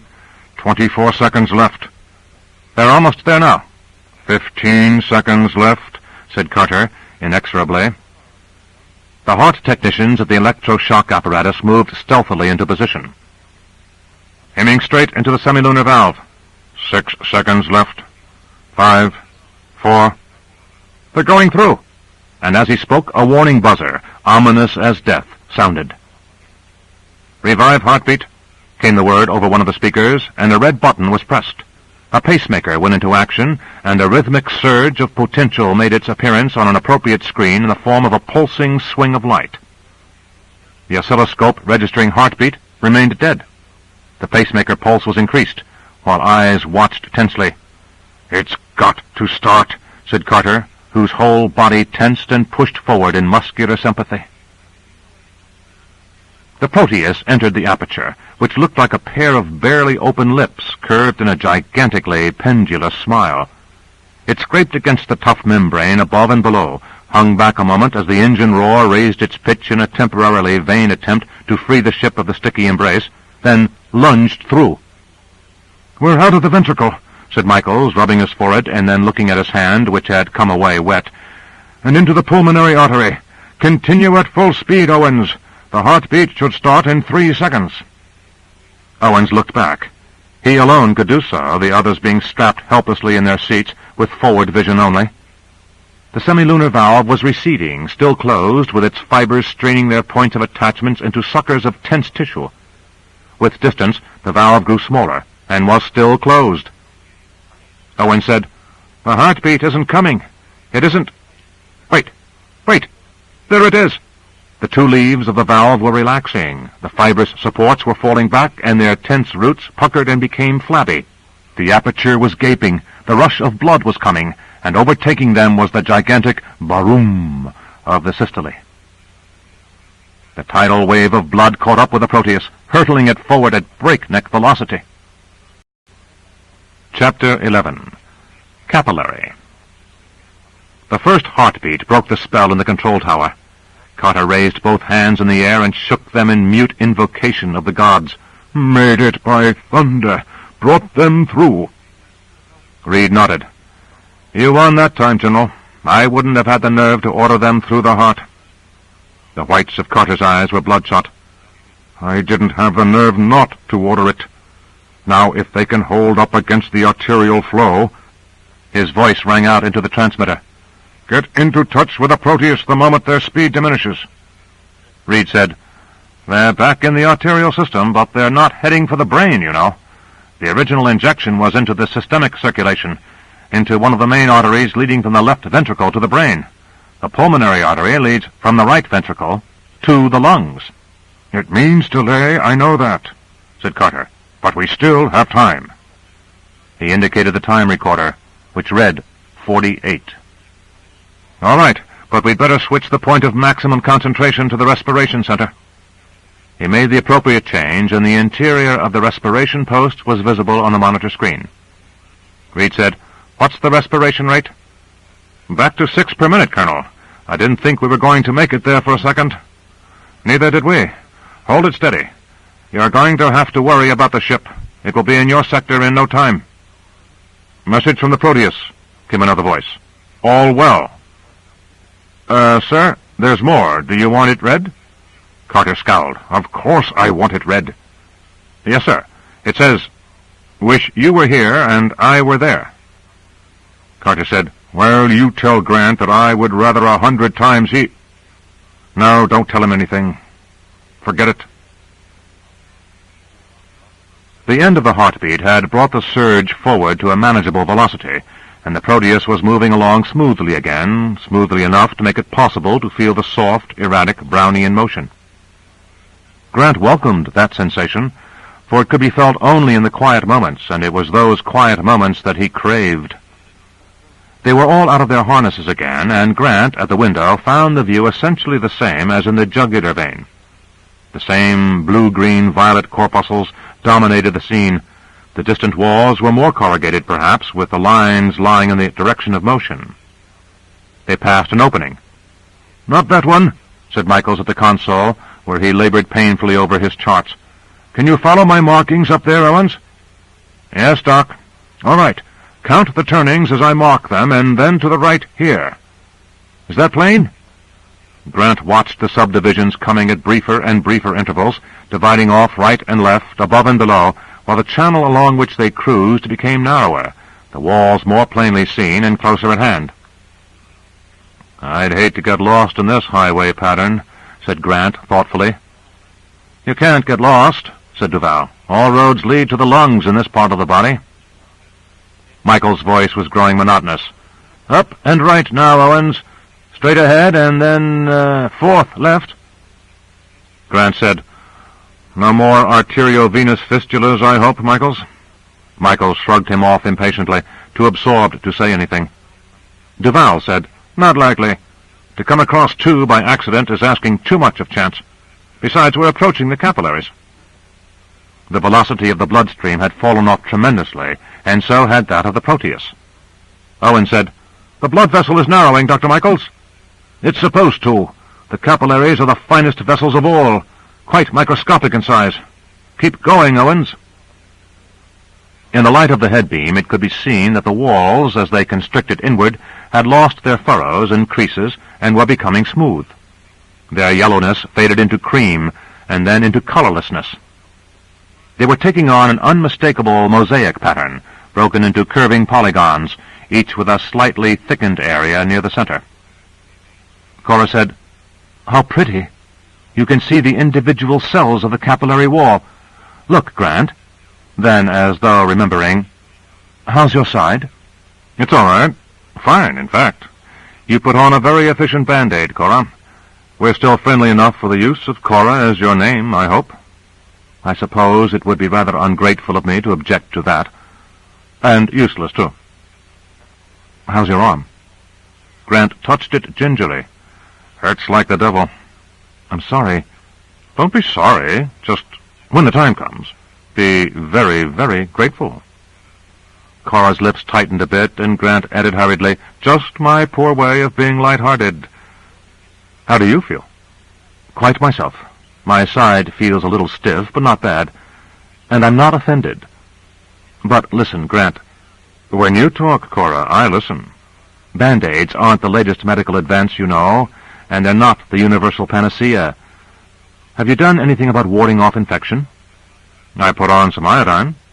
"Well, will you see a doctor when we get out?" "Duval?" "You know what I mean." Grant said, "All right, I will."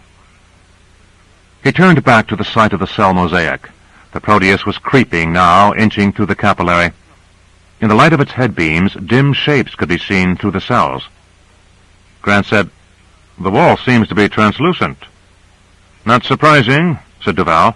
"Those walls are less than 1/10,000th of an inch thick. They're quite porous, too. Life depends on material getting through those walls and through the equally thin walls that line the alveoli." "The which?" For a moment he looked at Duval in vain. The surgeon seemed more interested in what he was looking at than in Grant's question. Cora hastened to fill the gap. She said, "Air enters the lungs through the trachea, you know, the windpipe. That divides, just as the blood vessels do, into smaller and smaller tubes until they finally reach the microscopic little chambers deep in the lung, where the air that enters finds itself separated from the interior of the body only by a narrow membrane, a membrane as narrow as that of the capillaries.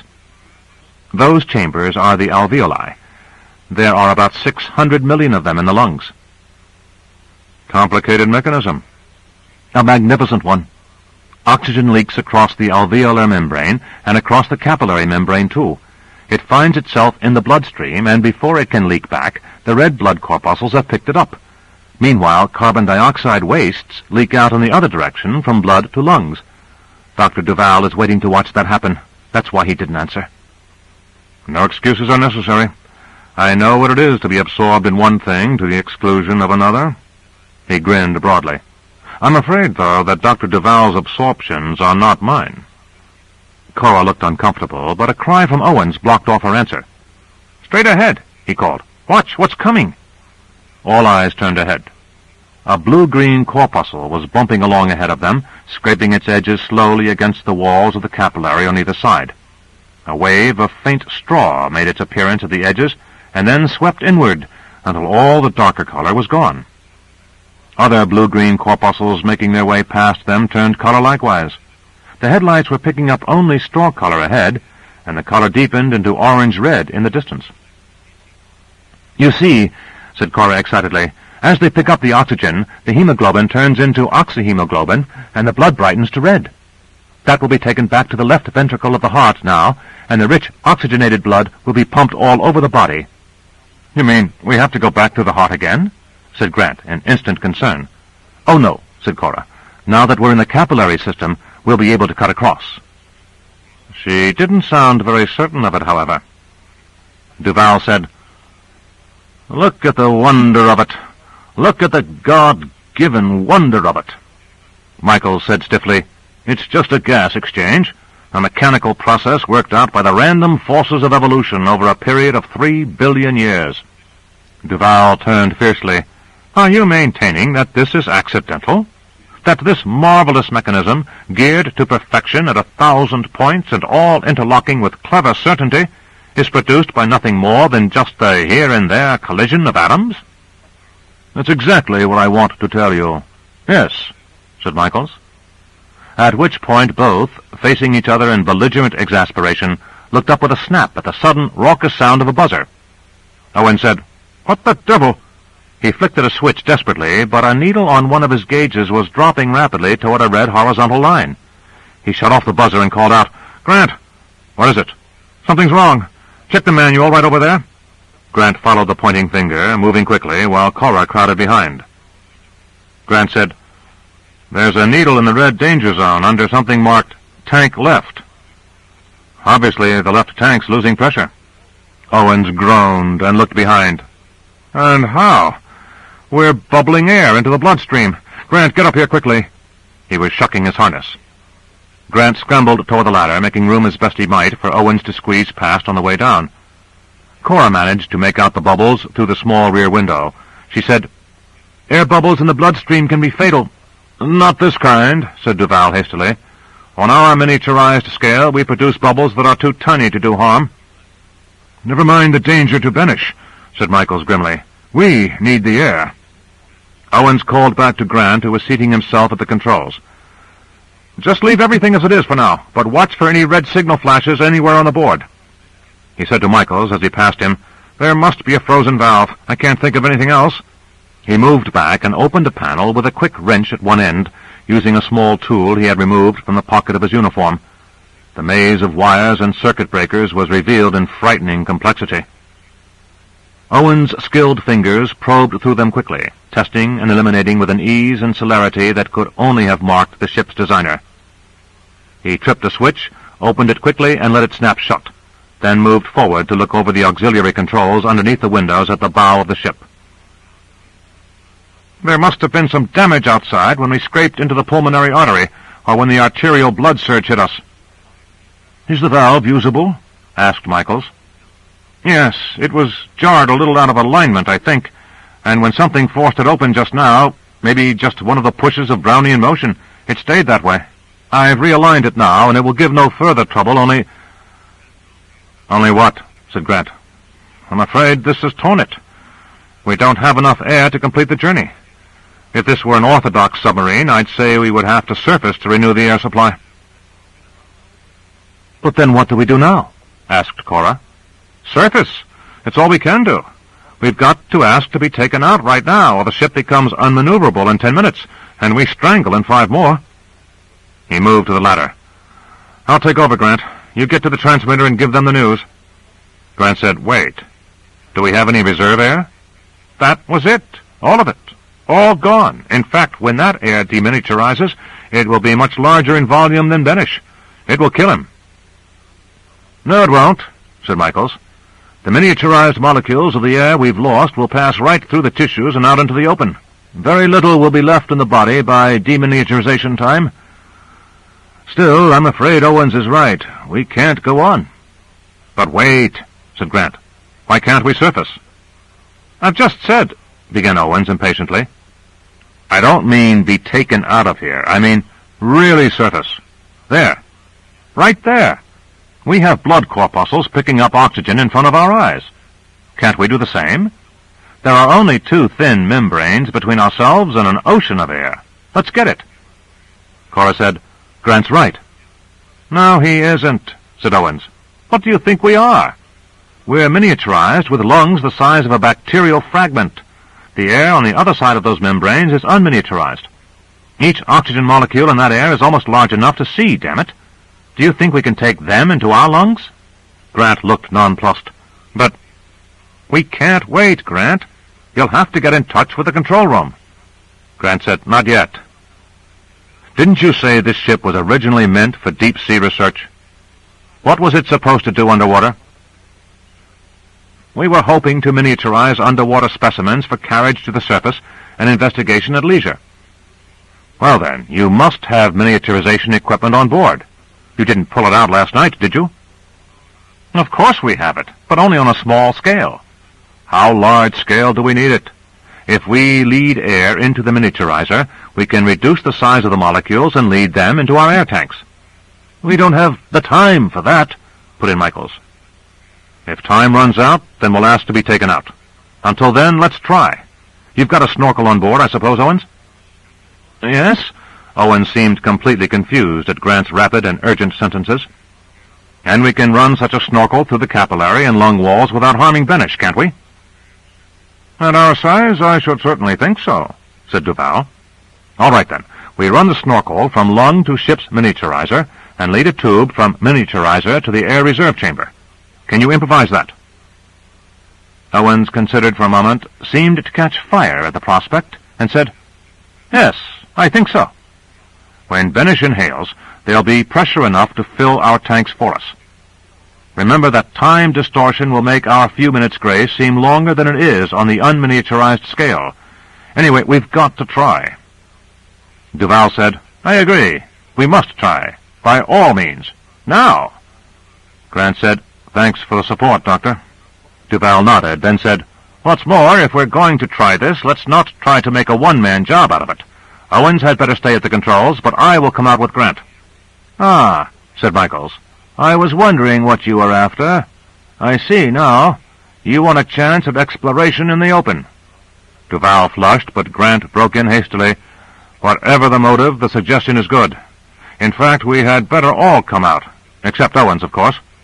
The snorkel is aft, I suppose? In the supply and storage compartment, said Owens. He was back at the controls now, staring straight ahead.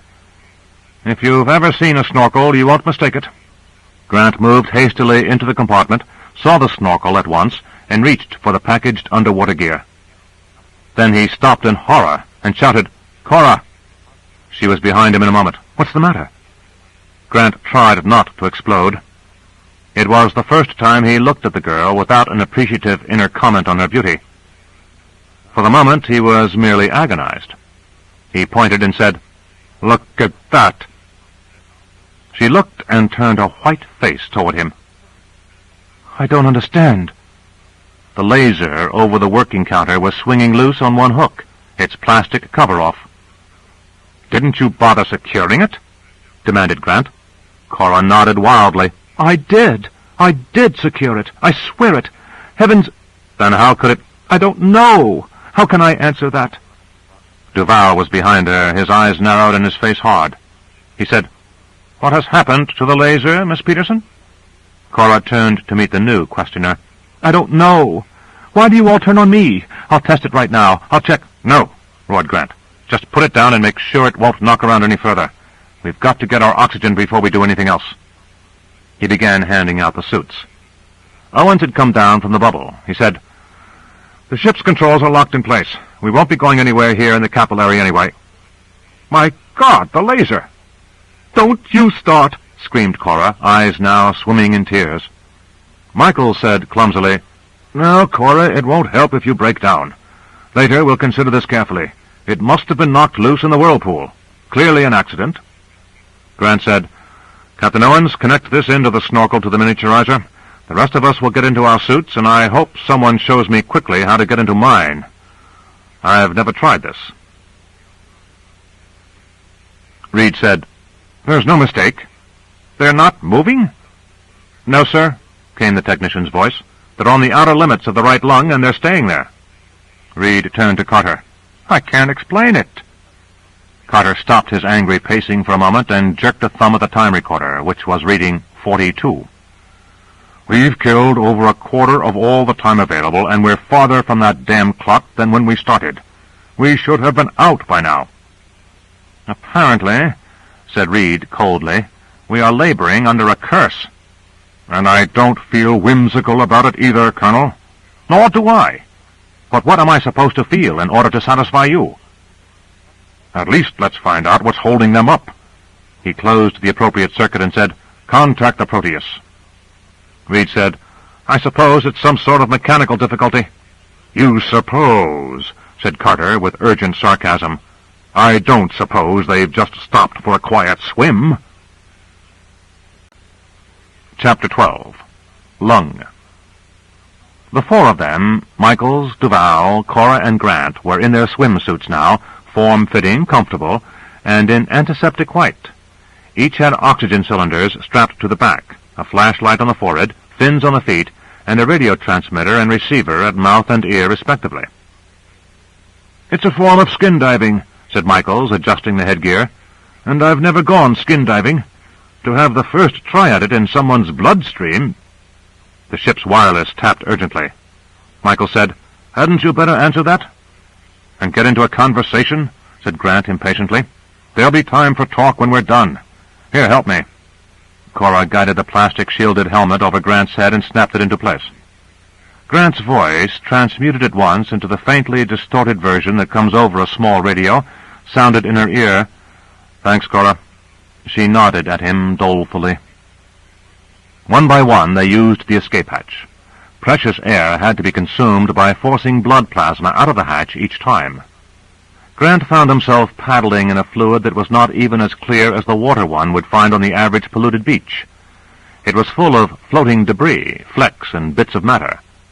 The Proteus filled half the diameter of the capillary, and past it red blood corpuscles nudged their way.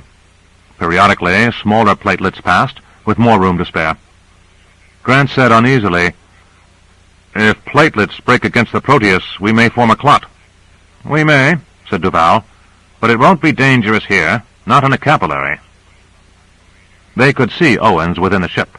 He lifted his head and revealed an anxious face. He nodded and moved his hand without enthusiasm, trying to dodge and turn so as to be visible between and among the endlessly passing corpuscles. He put on the headgear of his own swimsuit and spoke into its transmitter. He said, "I think I've got it arranged here. Anyway, I've done my best. Are you ready to have me release the snorkel?" "Go ahead," said Grant. It came out of the special release hatch like a cobra coming out of a fakir's basket at the sound of the pipes. Grant seized it. Michael said, "Oh, hell," in a sort of whisper. Then, more loudly, and in a tone that seemed saturated with chagrin, he said, "Consider how narrow the bore of that snorkel is, all of you. It looks as big around as a man's arm, but how big is a man's arm on our scale?" "What of it?" said Grant shortly. He had a firm grip on the snorkel now, and he put his back into moving with it toward the capillary wall, disregarding the soreness of his left biceps. "Grab hold, will you, and help pull?" Michael said, "There's no point to it. Don't you understand? It should have occurred to me sooner, but the air won't go through that thing." "What?" "Not quickly enough.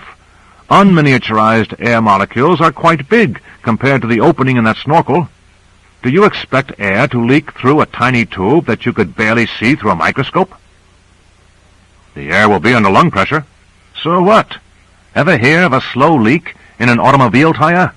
The hole through which air leaks in such a tire is probably no smaller than that, and is under considerably more pressure than a lung can generate, and it's a slow leak."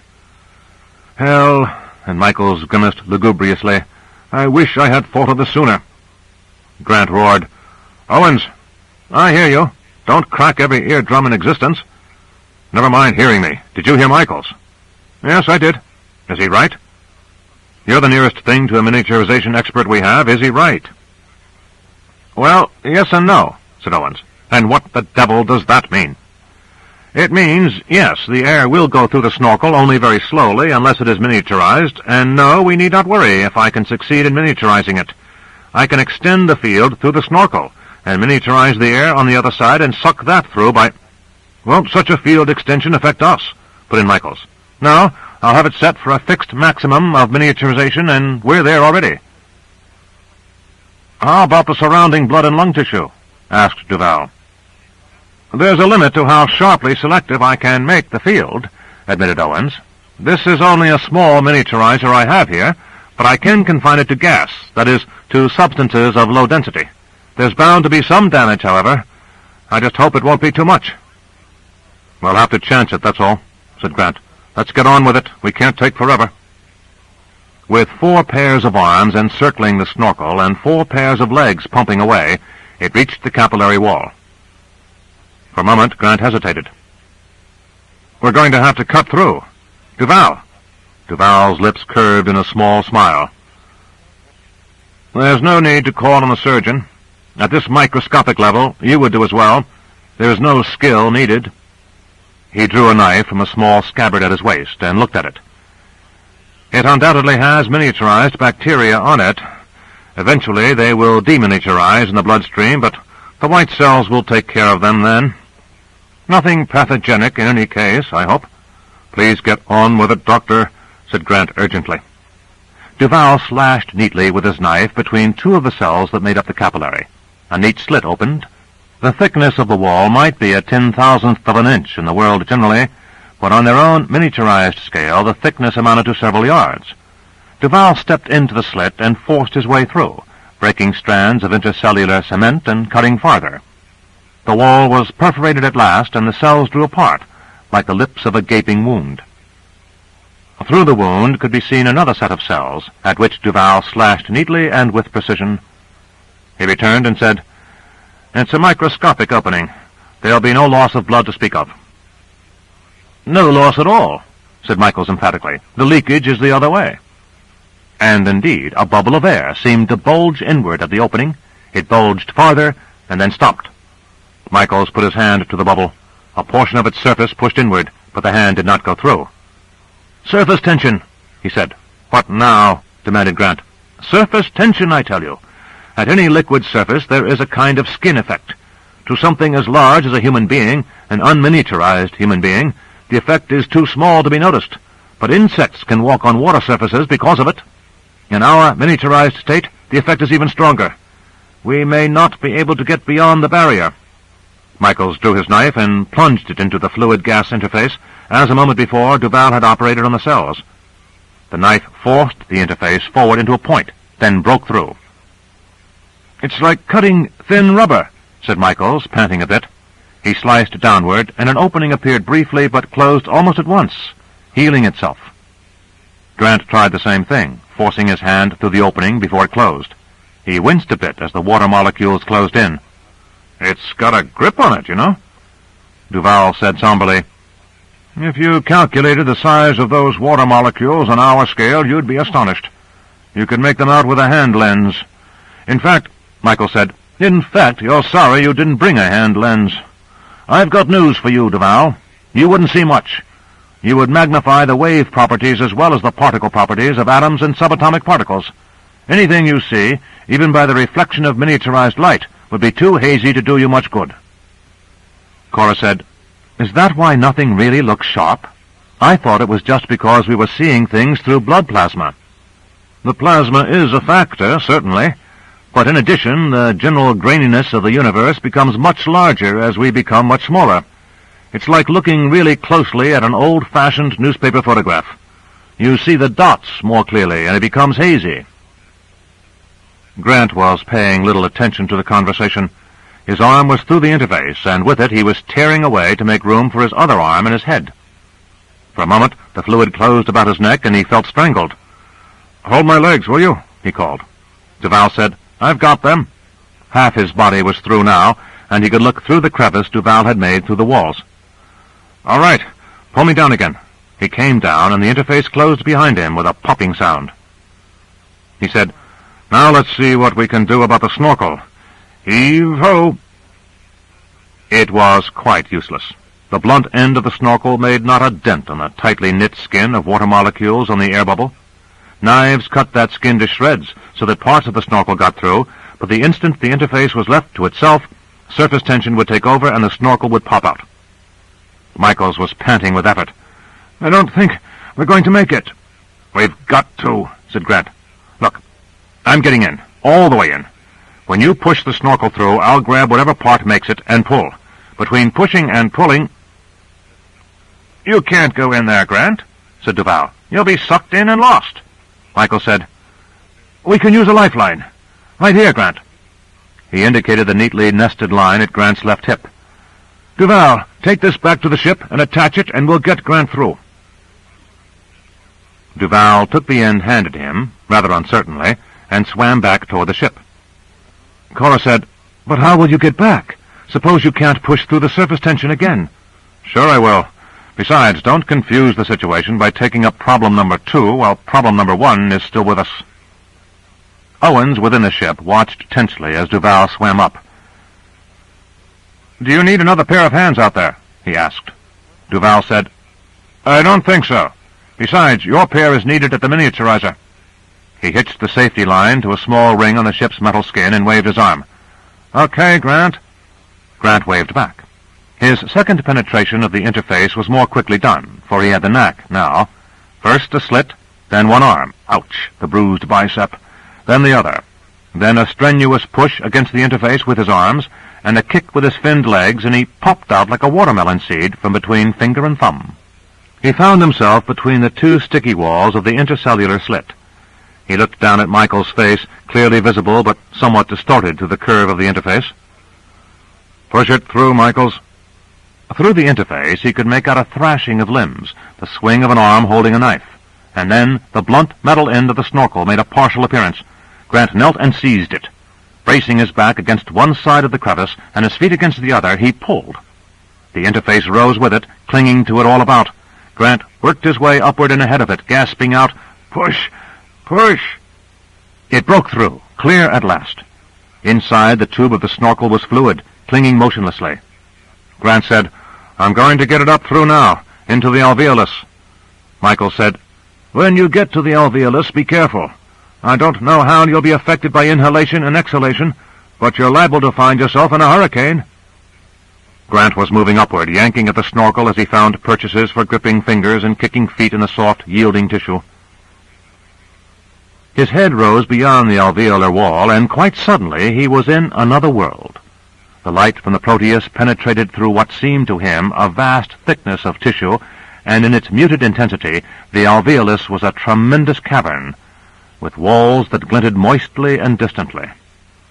About him were crags and boulders of all sizes and colors, sparkling iridescently as the inefficient reflection of miniaturized light gave them all a spuriously beautiful luster. He could see now that the edges of the boulders remained hazy even without the presence of slowly swirling fluid to account for it. Grant said, "This place is full of rocks." "Dust and grit, I imagine," came Michael's voice. "Dust and grit. The legacy of living in civilization, of breathing unfiltered air. The lungs are a one-way passage. We can take dust in, but there's no way of pushing it out again." Owens put in, "Do your best to hold the snorkel over your head, will you? I don't want any fluid plugging it." "Now!" Grant heaved it high. "Let me know when you've had enough, Owens," he panted. "I will." "Is it working?" "It sure is. I have the field adjusted strobophilically so that it acts in rapid spurts according to the... Well, never mind. The point is the field is never on long enough to affect liquids or solids significantly, but it is miniaturizing gases at a great rate. I've got the field extended far beyond Benish into the atmosphere of the operating room." "Is that safe?" asked Grant. "It's the only way we can get enough air. We have to have thousands of times as much air as all of Benish's lungs contain, and miniaturize it all. Is it safe? Good Lord, man, I'm sucking it in right through Benish's tissues without even affecting his respiration. Oh, if I only had a larger snorkel." Owen sounded as gay and excited as a youngster on his first date. Michael's voice in Grant's ear said, "How are you being affected by Benish's breathing?" Grant looked quickly at the alveolar membrane. It seemed stretched and taut under his foot, so he guessed he was witnessing the slow end of an inhalation. Slow in any case, slower because of the hypothermia, slower still because of the time distortion induced by miniaturization. "It's all right," he said. "No effect at all." But now a low rasp made itself felt in Grant's ear. It grew slowly louder, and Grant realized an exhalation was beginning. He braced himself and held on to the snorkel. Owen said jubilantly, "This is working beautifully. Nothing like this has ever been done before." The motion of air was making itself felt about Grant as the lungs continued their slow but accelerating collapse, and the rasp of exhalation grew louder. Grant felt his legs lifting from the alveolar floor. On an ordinary scale, he knew, the air current in the alveolus was indetectably gentle, but on the miniaturized scale, it was gathering into a tornado. Grant gripped the snorkel in desperation, flinging both arms about it and both legs. It strained upward, and so did he. The very boulders, dust boulders, came loose and rolled slightly. The wind slowly died then as the exhalation came to its slow halt, and Grant released the snorkel with relief. He said, "How's it doing, Owens?" "Almost done. Hang on for a few seconds, will you, Grant?" "Okay." He counted to himself. 20, 30, 40. The inhalation was starting, and air molecules were impinging upon him. The alveolar wall was stretching again, and he stumbled to his knees. "Full!" cried Owens. "Get back in!" "Pull down on the snorkel!" yelled Grant. "Quickly, before another exhalation comes." He pushed downward, and they pulled. Difficulty arose only when the lip of the snorkel approached the interface. It held tight there for a moment as though in a vice, and then pulled through with a small thunderclap of joining surface film. Grant had watched too long. With the snorkel safely in, he made a motion as though to plunge into the crevice and through the interface at its bottom, but the beginning of the exhalation surrounded him with wind and caused him to stumble. For a moment he was wedged between two dust boulders, and he found that in wrenching free he had slightly barked one shin. Hurting one's shin against a particle of dust was surely something to tell one's grandchildren. Where was he? He shook his lifeline, freeing it from some snag on one of the boulders, and pulled it taut. It would be easiest to follow it back to the crevice. The lifeline snaked over the top of the boulder, and Grant, bracing his feet against it, climbed rapidly upward. The strengthening exhalation helped him do so, and there was scarcely any sensation of effort in the upward striving. Then still less. The crevice, he knew, was just the other side of the boulder, and he might have gone about it but for the fact that the exhalation made the route over it the simpler, and because, why not admit it, it was more exciting this way. The boulder rolled beneath his feet at the peak of the exhalation wind, and Grant lifted free. For a moment he found himself high in the air, the crevice just beyond, exactly where he had expected it to be. It was only necessary to wait a second or two for exhalation to cease, and he would lunge quickly for the crevice, the bloodstream, and the ship. And even as he thought so, he felt himself sucked wildly upward, the lifeline following and whipping entirely free of the crevice, which in half a moment was lost to sight. The snorkel had been pulled out of the alveolar crevice, and Duval was getting it back to the ship. Cora said anxiously, "Where's Grant?" "He's up there," said Michaels, peering. "Why doesn't he come down?" He will. It takes some negotiating, I imagine." He peered upward again. "Benish is exhaling. Once that's done, he'll have no trouble." "Shouldn't we grab hold of his lifeline and pull him in?" Michaels threw out an arm and forestalled her. "If you do that and yank, just as an inhalation starts, forcing him downward, you may hurt him. He'll tell us what to do if he needs help." Restlessly, Cora watched and then broke away toward the lifeline. "Now," she said, "I want to—" And at that moment the lifeline twitched and snaked upward, its end flashing past and out through the opening. Cora screamed and kicked herself desperately toward the opening. Michaels pursued. "You can't do anything," he panted. "Don't be foolish." "But we can't leave him in there. What will happen to him?" "We'll hear from him by his radio. It may be broken." "Why should it be?" Duval joined them. He said chokingly, "It came loose as I watched. I couldn't believe it." All three gazed upward helplessly. Michaels called tentatively, "Grant! Grant! Do you receive me?" Grant went tumbling and twisting upward, the useless lifeline still attached to his belt and whipping behind him. His thoughts were as jumbled as his line of flight. "I won't get back," was the dominant thought. "I won't get back. Even if I stay in radio contact, I can't come in on the beam." Or could he? "Michaels," he called. "Duval." There was nothing at first, then a faint crackling noise in his ears, and a distorted squawk that might have been Grant. He tried again. "Michaels, do you hear me? Do you hear me?" Again the squawking. He could not make out anything. Somewhere within a tense mind there came a calm thought, as though his intellect had found time to make a serene note. Although miniaturized light waves were more penetrating than the ordinary kind, miniaturized radio waves seemed less penetrating. Very little was known about the miniaturized state, apparently. It was the misfortune of the Proteus and her crew to be pioneers into a realm that was literally unknown. Surely a fantastic voyage, if ever there was one. And within that voyage Grant was now on a fantastic sub-voyage of his own, blown through what seemed miles of space within a microscopic air chamber in the lung of a dying man. His motion was slowing. He had reached the top of the alveolus and had moved into the tubular stalk from which it was suspended. The far-off light of the Proteus was dim indeed. Could he follow the light, then? Could he try to move in whatever direction it seemed stronger?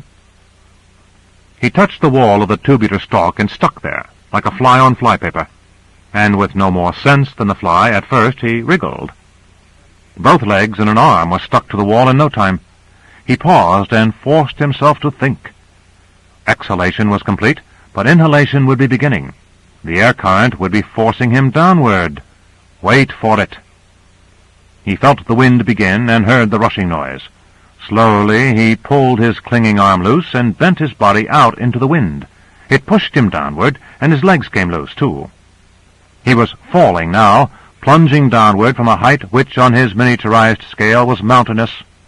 From the unminiaturized point of view, he knew he must be drifting downward in feathery fashion, but as it was, what he experienced was a plummet.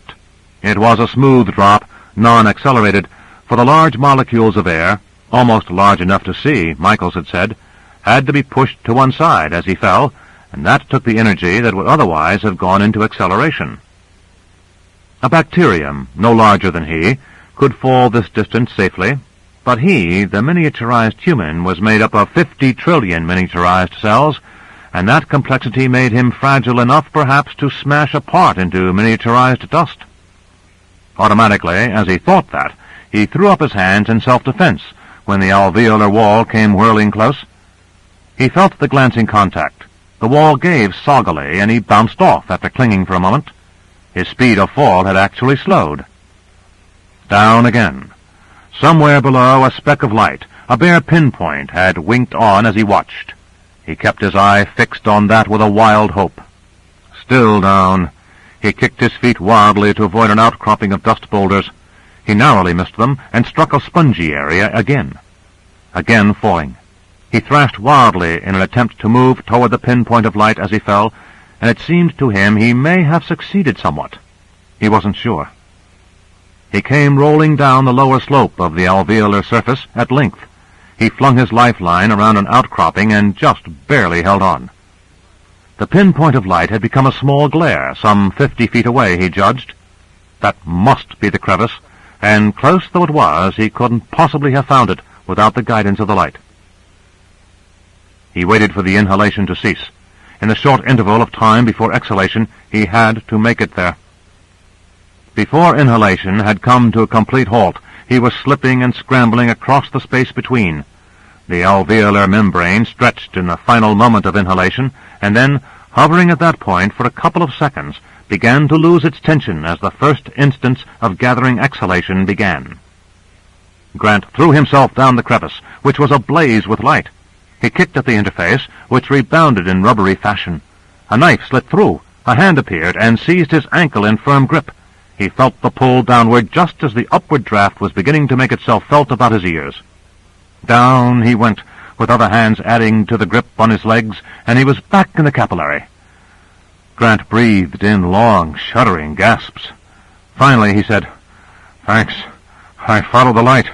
Couldn't have made it otherwise." Michael said, "Couldn't reach you by radio." Cora was smiling at him. "It was Dr. Duval's idea. He had the Proteus move up to the opening and shine its headlight directly into it. And he made the opening bigger, too." Michael said, "Let's get back in the ship. We've lost just about all the time we can afford to lose." Chapter 13. Plura. Reed cried out, "A message is coming through, Al." "From the Proteus?" Carter ran to the window. "Well, not from your wife." Carter waved his hand impatiently. Later. Save all the jokes and we'll go over them one by one in a big heap, okay?" The word came through. "Sir, Proteus reports dangerous air loss. Refueling stop carried through successfully." "Refueling?" cried Carter. Reed said, frowning, "I suppose they mean the lungs. They're at the lungs, after all, and that means cubic miles of air on their scale, but what? They can't use that air. It's unminiaturized." Carter looked at the colonel in exasperation. He barked into the transmitter, "Repeat the last sentence of the message." "Refueling stop carried through successfully." "Is that last word successfully?" "Yes, sir." "Get in touch with them and confirm," he said to Reed. "If they say successfully, I suppose they handled it." The Proteus has a miniaturizer on board. Then that's how they did it. We'll get an explanation afterward. The voice came up from communications. Message confirmed, sir. Are they moving? Asked Carter, making another connection. A short pause, and then, Yes, sir. They're moving through the pleural lining. Reed nodded his head. He looked up at the time recorder, which read 37, and said, The pleural lining is a double membrane surrounding the lungs. They must be moving in a space between. A clear road, an expressway, really, right to the neck. And they'll be where they started half an hour ago, grated Carter. Then what? They can back into a capillary and find their way to the carotid artery again, which is time-consuming. Or they may bypass the arterial system by taking to the lymphatics, which involves other problems.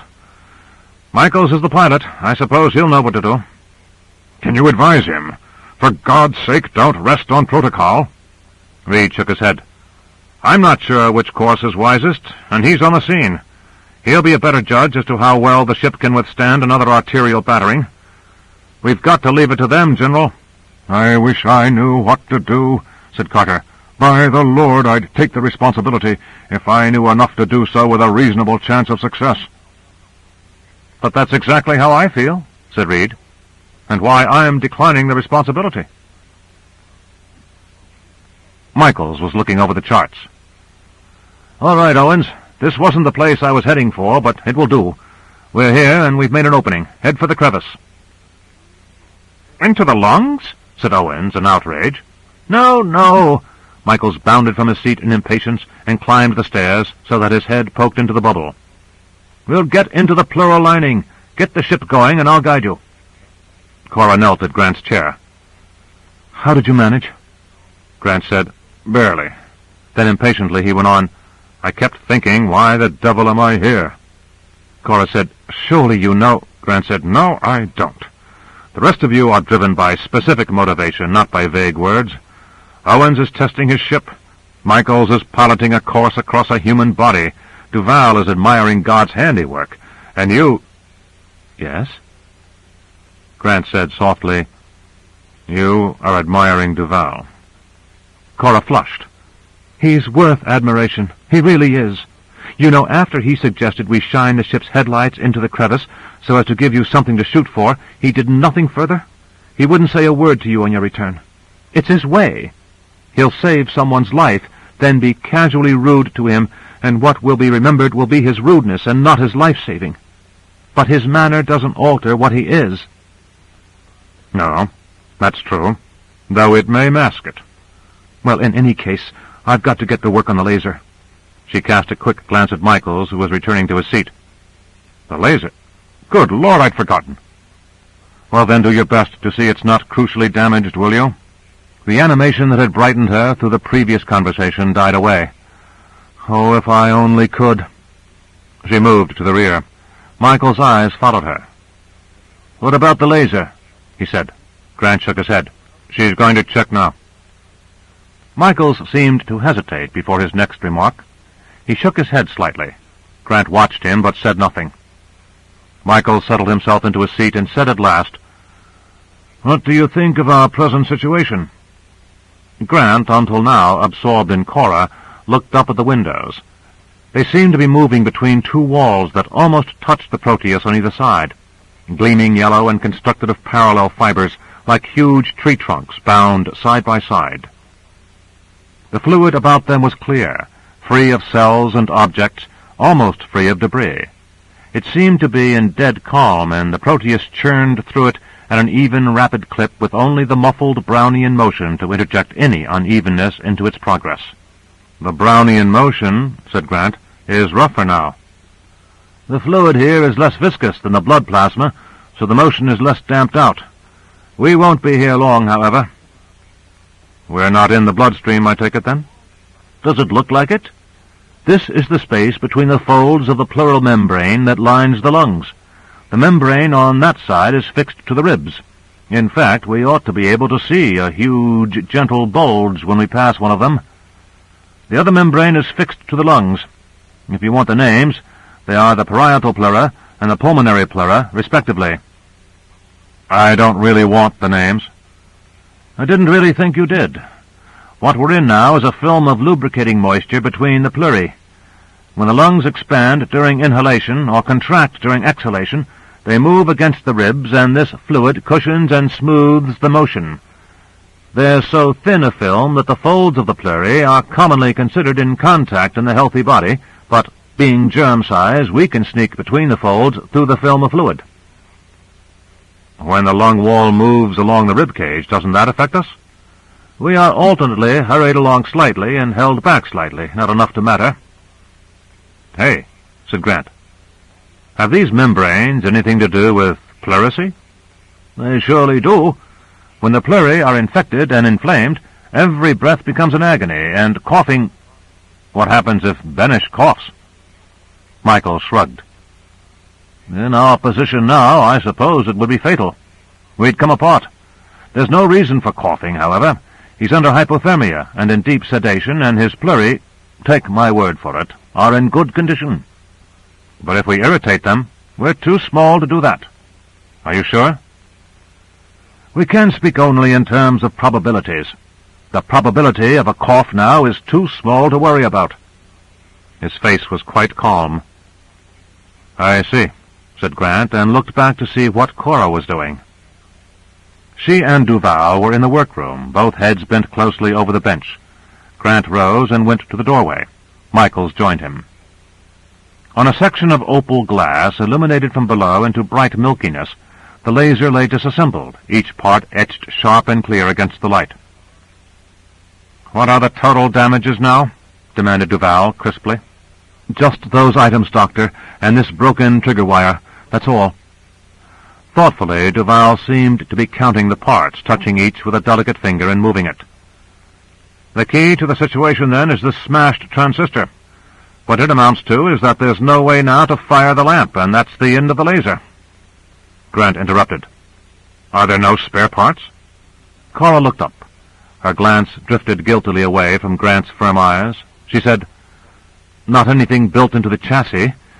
We would have brought a second laser, but who could have... If it hadn't come loose..." Michael said somberly, "Are you serious, Dr. Duval? Is the laser unusable?" A note of impatience crept into Duval's voice. "I'm always serious. Now don't bother me." He seemed lost in thought. Michael shrugged. "That's it, then. We've gone through the heart, and we've filled our air chambers of the lungs, and all for nothing. We can't go on." "Why not?" demanded Grant. "Of course we can go on as a matter of physical ability. It's just that there's no point in it, Grant. Without a laser, there's nothing we can do."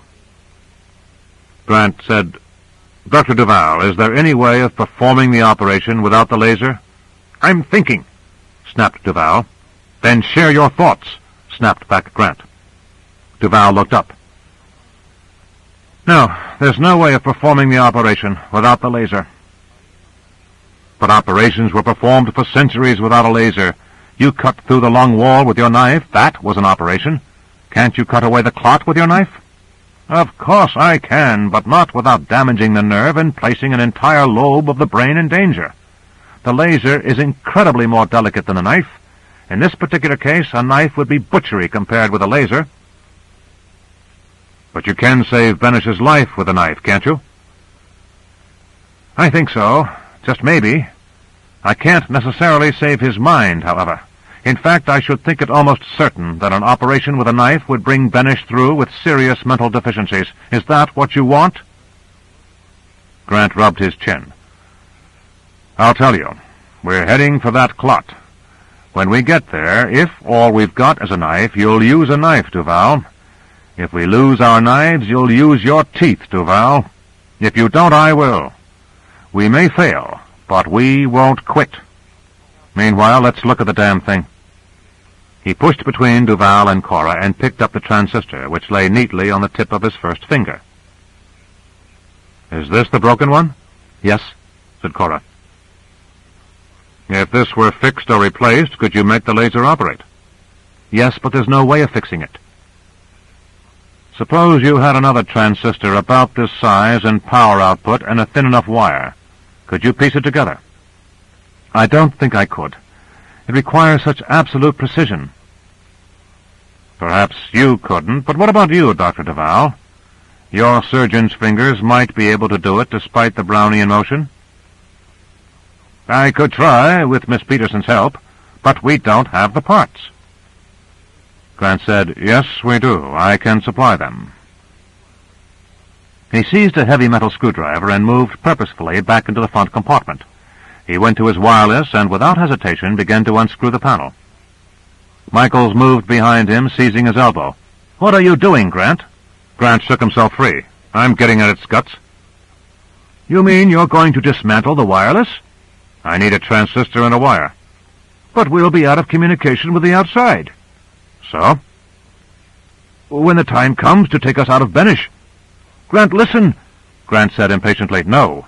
They can follow us through our radioactivity. The wireless is just for idle talk, and we can do without.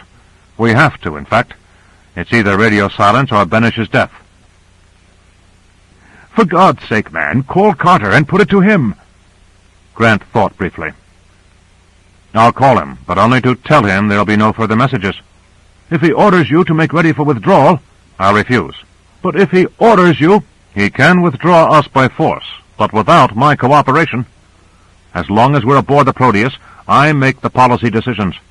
We've gone through too much now to quit, so we go forward to the clot, whatever happens and whatever Carter orders." Carter shouted, "Repeat last message." "Cannibalizing wireless to repair laser. This last message." Reed said blankly, "They're breaking communication." Carter said, "What the devil happened to the laser?" "Don't ask me." Carter sat down heavily. "Have coffee brought up here, will you, Don?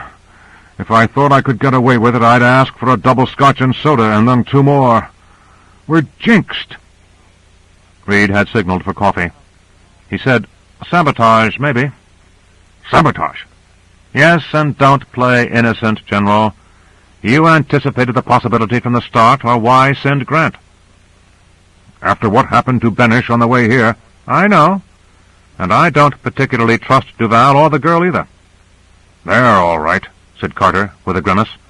"They've got to be. Everyone here has to be right. There is no way to make security more secure." "Exactly. No security procedure lends absolute certainty." "All these people work here." "Not Grant," said Reed. "Huh?" "Grant doesn't work here. He's an outsider." Carter smiled contortedly. "He's a government agent." Reed said, "I know. And agents can play double games. You put Grant on the Proteus, and a string of bad luck begins, or what looks like bad luck." The coffee had come. Carter said, "That's ridiculous. I know the man. He's no stranger to me." "When was the last time you saw him? What do you know about his inner life?" "Forget it. It's impossible." But Carter stirred the cream into his coffee with a marked uneasiness. Reed said, "All right, just thinking out loud." Carter said, "Are they still in the Plura?" "Yes." Carter looked at the time recorder, which said 32, and shook his head in frustration.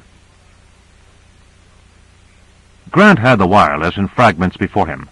Cora looked at the transistors one after the other, turning them, weighing them, seeming almost to peer within them. "This one," she said doubtfully, "will do, I think, but that wire is much too thick."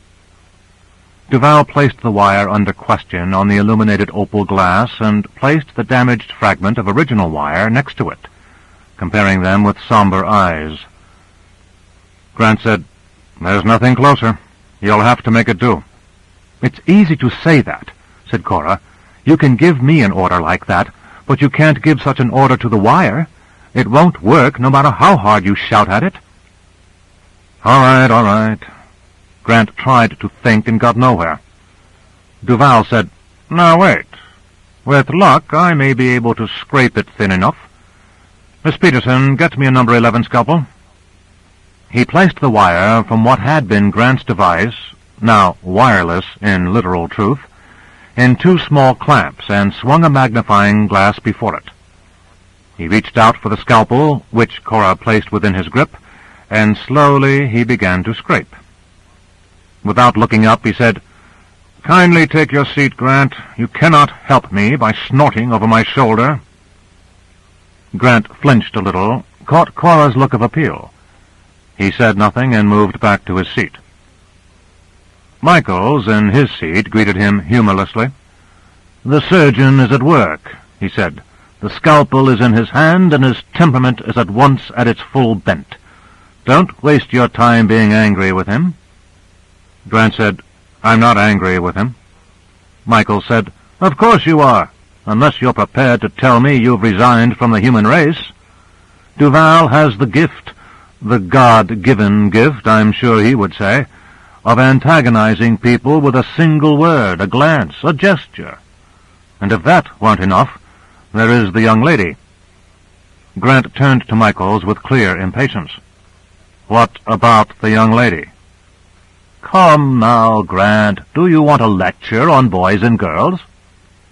Grant frowned and turned away. Michaels said softly, rather sadly, "You're in a quandary about her, aren't you?" "What quandary?" "She's a nice girl, very good-looking, and yet you're a professionally suspicious person." "Well?" "Well, what happened to the laser? Was it an accident?" "It could have been." "Yes, it could have been." Michael's voice was a bare whisper. "But was it?" Grant whispered too, after a quick glance over his shoulder. "Are you accusing Miss Peterson of sabotaging the mission?" "I?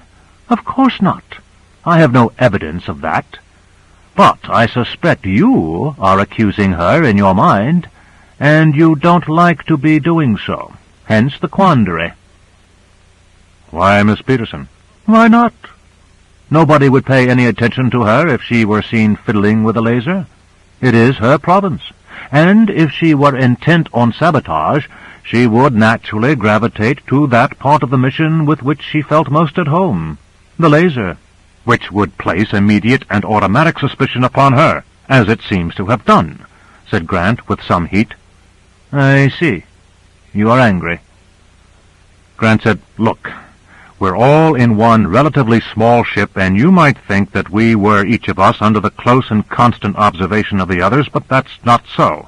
We've been so absorbed with what's out there, all of us, that any one of us could have walked back to the storage compartment and done anything he wanted to the laser, and done so unnoticed.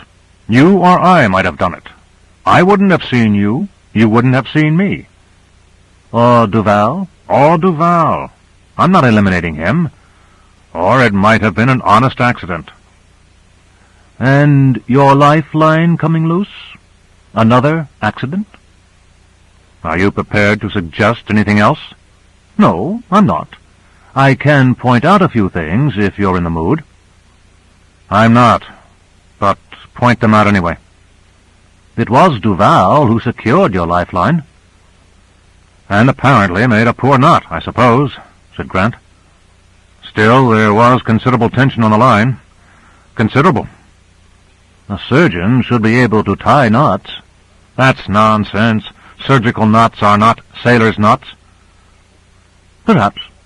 On the other hand, maybe the knot was deliberately tied so as to come loose. Or perhaps it could have been untied by hand."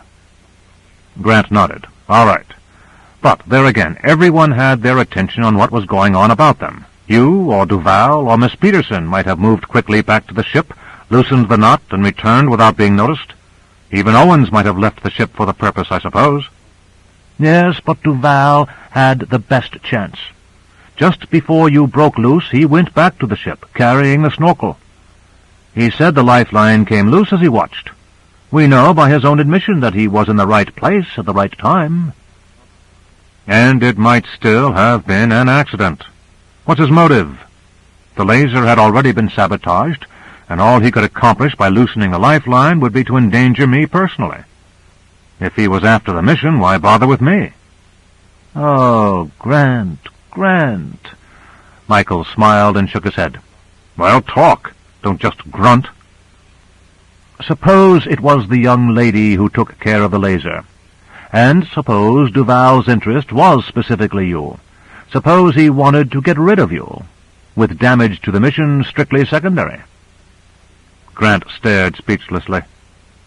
Michaels went on. Duval is perhaps not so entirely devoted to his work that he doesn't notice his assistant seems aware of your existence. You are a fine-looking young man, Grant, and you had saved her serious injury at the time of the whirlpool, perhaps even her life. Duval watched that, and he must have watched her reaction. There was no reaction. She's not interested in me. I watched her when you were lost in the alveolus. She was distraught. What was obvious to anyone then might have been obvious to Duval much sooner, that she was attracted to you. And he might have gotten rid of you for that reason. Grant bit at his lower lip in thought, then said, All right, and the loss of air. Was that an accident, too? Michael shrugged.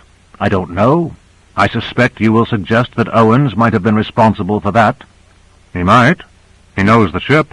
He designed it. He can best gimmick its controls. And only he checked on what was wrong. That's right, you know. That's right.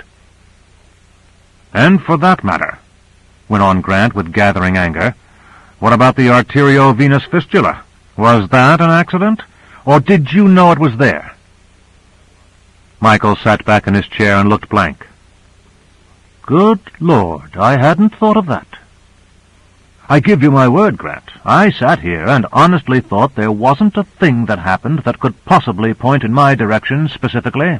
I realized that it could be maintained that I had slyly damaged the laser or undone your lifeline knot or jammed the air chamber valve when no one was looking, or all three for that matter. But in each case it was so much more likely that someone else had done it. The fistula, I admit, could be no one but myself. That's right. Except, of course, that I didn't know it was there. But I can't prove that, can I? No. Michael said, Do you ever read detective stories, Grant? In my younger days, I read quite a few. Now, your profession spoils the fun, yes. I can well imagine that. But you know, in detective stories, it is always so simple. A subtle clue points to one person and one person only, and the detective sees it though no one else does. In real life, it seems, the clues point everywhere. Or nowhere, said Grant firmly. We could be dealing with a series of accidents and misfortunes. We could, conceded Michaels. Neither, however, sounded very convincing, or convinced. Chapter 14. Lymphatic. Owen's voice sounded from the bubble. Dr. Michaels, look ahead. Is that the turn-off? They could feel the Proteus slowing. Michaels muttered, Too much talk. I should have been watching. Immediately ahead was an open-ended tube. The thin walls facing them were ragged, almost fading away into nothingness. The opening was barely wide enough for the Proteus. Good enough, called out Michaels. Head into it. Cora had left the workbench to look forward in wonder, but Duval remained in his place, still working with infinite, untiring patience. That must be a lymphatic, she said. They had entered, and the walls surrounded them, no thicker than those of the capillary they had left some time back. As in the capillaries, the walls were made up quite clearly of cells in the shape of flat polygons, each with a rounded nucleus at the center. The fluid through which they were passing was very similar to that in the pleural cavity, sparkling yellowish in the Proteus headlights, and lending a yellow cast to the cells. The nuclei were deeper in color, almost orange. Grant said, Poached eggs. They look exactly like poached eggs. Then, what's a lymphatic? It's an auxiliary circulatory system in a way, said Cora, explaining eagerly.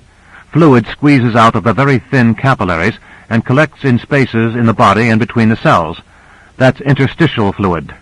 These drain off into tiny tubes, or lymphatics, that are open at their ends, as you saw just now. These tubes gradually combine into larger and larger tubes until the largest are the size of veins. All the lymph... That's the fluid about us? Asked Grant. Yes, all the lymph is collected into the largest lymphatic of all, the thoracic duct, which leads into the subclavian vein in the upper chest, and thus the lymph is restored to the main circulatory system. And why have we entered the lymphatic? Michaels leaned back, the course momentarily secure. Well, he put in, it's a quiet backwater. There's no pumping effect of the heart. Muscular pressures and tensions move the fluid, and Benish isn't having many of those right now. So we can be assured a quiet journey to the brain. Why didn't we enter the lymphatics to begin with, then? They are small.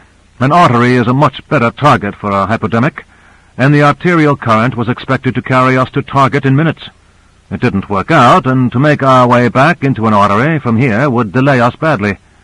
Then, once we reached the artery, we would receive a battering which the ship might no longer be able to take. He spread out a new set of charts and called out, Owens, are you following chart 72D? Yes, Dr. Michaels. Make sure you follow the path I've traced. It will take us through a minimum number of nodes. Grant said, What's that up ahead? Michaels looked up and froze. Slow the ship, he cried. The Proteus decelerated vigorously. Through one portion of the wall of the widening tube, a shapeless mass protruded, milky, granular, and somehow threatening. But as they watched, it shrank and vanished. Move on, said Michaels. He said to Grant, I was afraid that white cell might be coming, but it was going, fortunately. Some of the white cells are formed in the lymph nodes, which are an important barrier against disease. They form not only white cells, but also antibodies. And what are antibodies? Protein molecules that have the capacity to combine specifically with various outside substances invading the body, germs, toxins, foreign proteins. And us? And us, I suppose, under proper circumstances. Cora interposed. Bacteria are trapped in the nodes, which serve as a battleground between them and the white cells. The nodes swell up and become painful. You know, children get what are called swollen glands in the armpits or at the angle of the jaw. And they're really swollen lymph nodes. That's right. Grant said, It sounds like a good idea to stay away from the lymph nodes. Michaels said, We are small. Benish's antibody system is not sensitized to us, and there is only one series of nodes we need pass through, after which we have clear sailing. It's a chance, of course, but everything we do now is a chance. Or, he demanded challengingly, are you going to set policy by ordering me out of the lymphatic system? Grant shook his head. No, not unless someone suggests a better alternative. There it is, said Michaels, nudging Grant gently. See it? The shadow up ahead? Yes. This lymphatic is one of several that enters the node, which is a spongy mass of membranes and tortuous passages. The place is full of lymphocytes. What are those? One of the types of white cells. They won't bother us, I hope.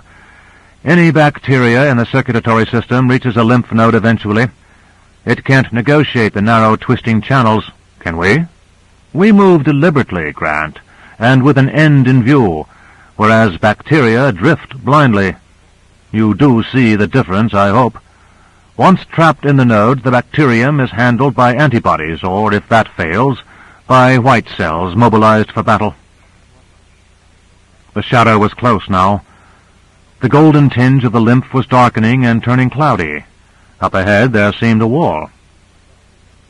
Do you have the course, Owens? Michaels called out. I have, but it's going to be easy to make a wrong turning. Even if you do, remember that at this moment we are heading generally upward.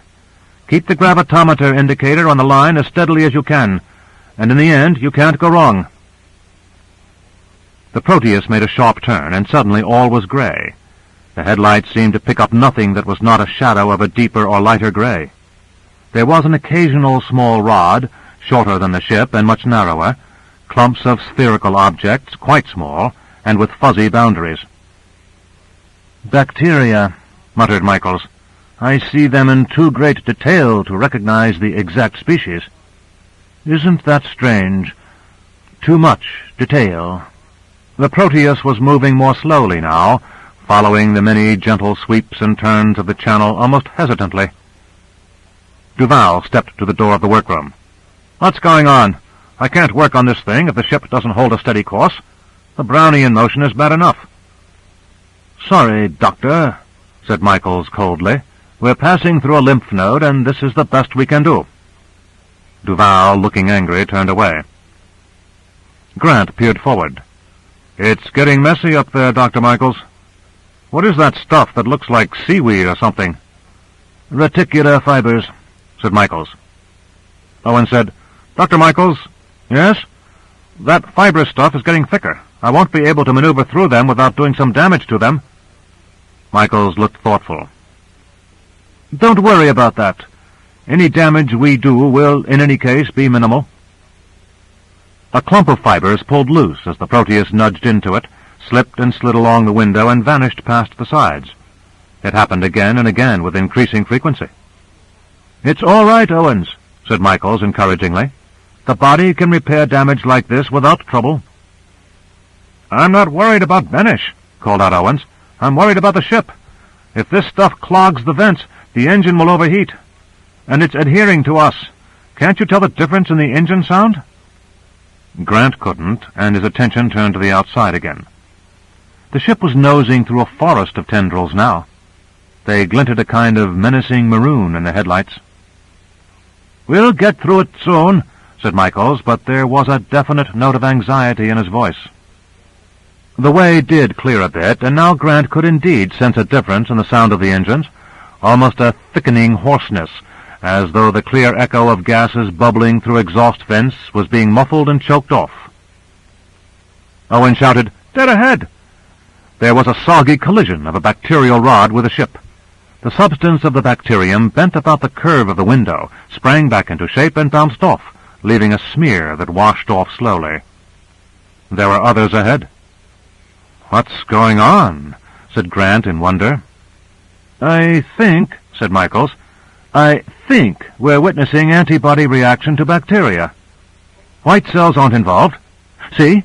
Watch the walls of the bacteria. It's hard by the reflection of miniaturized light, but can you see it?"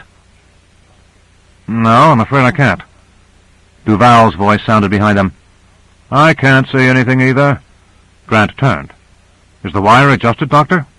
"Not yet," said Duval. "I can't work in this mess. It will have to wait." "What's this about antibodies?" Michael said, "As long as you're not working, let's have the inner lights out. Owens?" The lights went out, and the only illumination came from without, a ghostly gray-maroon flicker that placed all their faces in angry shadow. "What's going on outside?" asked Cora. "That's what I'm trying to explain," said Michaels. "Watch the edges of the bacteria ahead." Grant did his best, narrowing his eyes. The light was unsteady and flickering. "You mean those small objects that look like BB shot?" "Exactly. They're antibody molecules. Proteins, you know, and large enough to see on our scale. There's one nearby. See it?" One of the small antibodies had swirled past the window. At close quarters it did not seem to be a BB shot at all. It seemed rather larger than a BB, and to be a tiny tangle of spaghetti, vaguely spherical. Thin strands, visible only as fine glints of light, protruded here and there. "What are they doing?" asked Grant. "Each bacterium has a distinctive cell wall made out of specific atomic groupings hooked up in a specific way. To us, the various walls look smooth and featureless, but if we were smaller still, on the molecular scale instead of the bacterial, we'd see that each wall had a mosaic pattern, and that this mosaic was different and distinctive in each bacterial species. The antibodies can fit neatly upon this mosaic, and once they cover key portions of the wall, the bacterial cell is through. It would be like blocking a man's nose and mouth and choking him to death." Cora said excitedly, "You can see them cluster. How horrible." "Are you sorry for the bacteria, Cora?" said Michael, smiling. "No, but the antibodies seem so vicious the way they pounce." Michael said, "Don't give them human emotions. They are only molecules moving blindly. Interatomic forces pull them against those portions of the wall which they fit and hold them there. It's analogous to the clank of a magnet against an iron bar. Would you say the magnet attacks the iron viciously?" Knowing what to look for, Grant could now see what was happening. A bacterium, moving blindly through a cloud of hovering antibodies, seemed to attract them, to pull them into itself. In moments, its wall had grown fuzzy with them. The antibodies lined up side by side, their spaghetti projections entangling. Grant said, "Some of the antibodies seem indifferent. They don't touch the bacterium." "The antibodies are specific," said Michaels. "Each one is designed to fit the mosaic of a particular kind of bacterium or of a particular protein molecule. Right now, most of the antibodies, though not all, fit the bacteria surrounding us. The presence of these particular bacteria has stimulated the rapid formation of this particular variety of antibody. How this stimulation is brought about, we still don't know." "Good Lord!" cried Duval. "Look at that!" One of the bacteria was now solidly encased in antibodies which had followed its every irregularity, so that it seemed to be exactly as before, but with a fuzzy, thickened boundary. Cora said, "It fits perfectly." "No, not that. Don't you see that the intermolecular bindings of the antibody molecules produce a kind of pressure on the bacterium? This was never clear even in electron microscopy, which only shows us dead objects." A silence fell upon the crew of the Proteus, which was now moving slowly past the bacterium. The antibody coating seemed to stiffen and tighten, and the bacterium within writhed. The coating stiffened and tightened again, then again, and suddenly the bacterium seemed to crumple and give way. The antibodies drew together, and what had been a rod became a featureless ovoid. "They killed the bacterium. They literally squeezed it to death," said Cora with revulsion. "Remarkable," muttered Duval. "What a weapon for research we have in the Proteus." Grant said, "Are you sure we're safe from the antibodies?" Michael said, "It seems so. We're not the sort of thing for which antibodies are designed." "Are you sure? I have a feeling they can be designed for any shape if properly stimulated." "You're right, I suppose. Still, we're obviously not stimulating them." Owens called out, "More fibers ahead, Dr. Michaels. We're pretty well coated with the stuff. It's cutting down our speed." Michaels said, "We're almost out of the node, Owens." Occasionally a writhing bacterium slammed against the ship, which shuddered in response, but the fight was thinning out now, the bacteria clearly the losers. The Proteus was bumping and nudging its way through fibers again. "Right ahead," said Michaels. "One more left turn, and we're at the efferent lymphatic." Owen said, "We're trailing the fibers. The Proteus looks like a shaggy dog." Grant said, "How many more lymph nodes on the course to the brain?" "3 more. One may be avoidable. I'm not quite sure." "We can't do that. We lose too much time. We won't make it through 3 more like this. Are there any shortcuts?" Michael shook his head. "None that won't create problems worse than those we now face. Sure, we'll make it through the nodes. The fibers will wash off, and if we don't stop to look at bacterial warfare, we can go faster."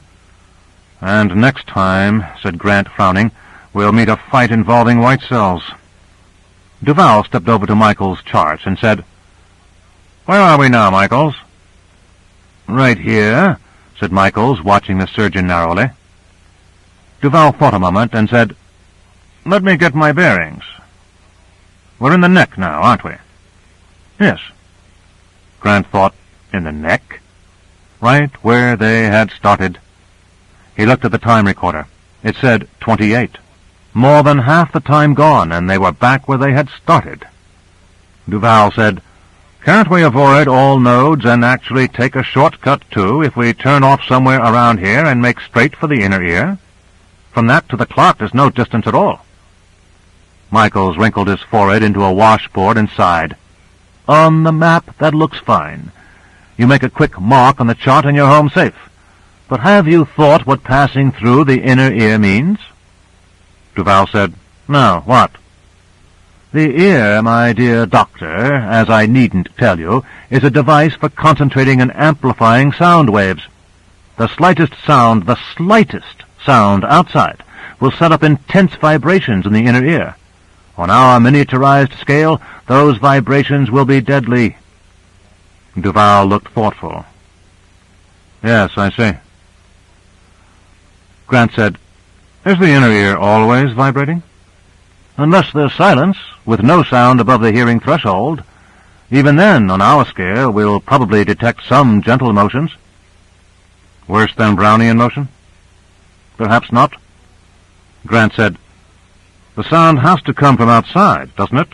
If we pass through the inner ear, the throbbing of the ship's engine or the sound of our voices won't affect it, will it?" "No, I'm sure it won't. The inner ear isn't designed for our miniaturized vibrations." "Well then, if the people out there in the hospital room maintain complete silence—" "How will we get them to do so?" demanded Michaels. Then almost brutally, "You demolished the wireless, so we can't get in touch with them." "But they can track us. They'll find us heading for the inner ear. They'll understand the need for silence." "Will they?" "Won't they?" said Grant impatiently. "Most of them there are medical men. They have an understanding of such matters." "Do you want to take that kind of chance?" Grant looked about. "What do the rest of you think?" Owen said, "I'll follow any course that's set for me, but I'm not going to set it for myself." Duval said, "I'm not sure." Michael said, "And I am sure. I'm against it." Grant looked briefly at Cora, who sat in silence. "All right," he said. "The responsibility is mine. We're heading for the inner ear. Set the course, Michaels." Michaels said, "Look here." "The decision is made, Michaels. Set the course." Michaels flushed and then shrugged.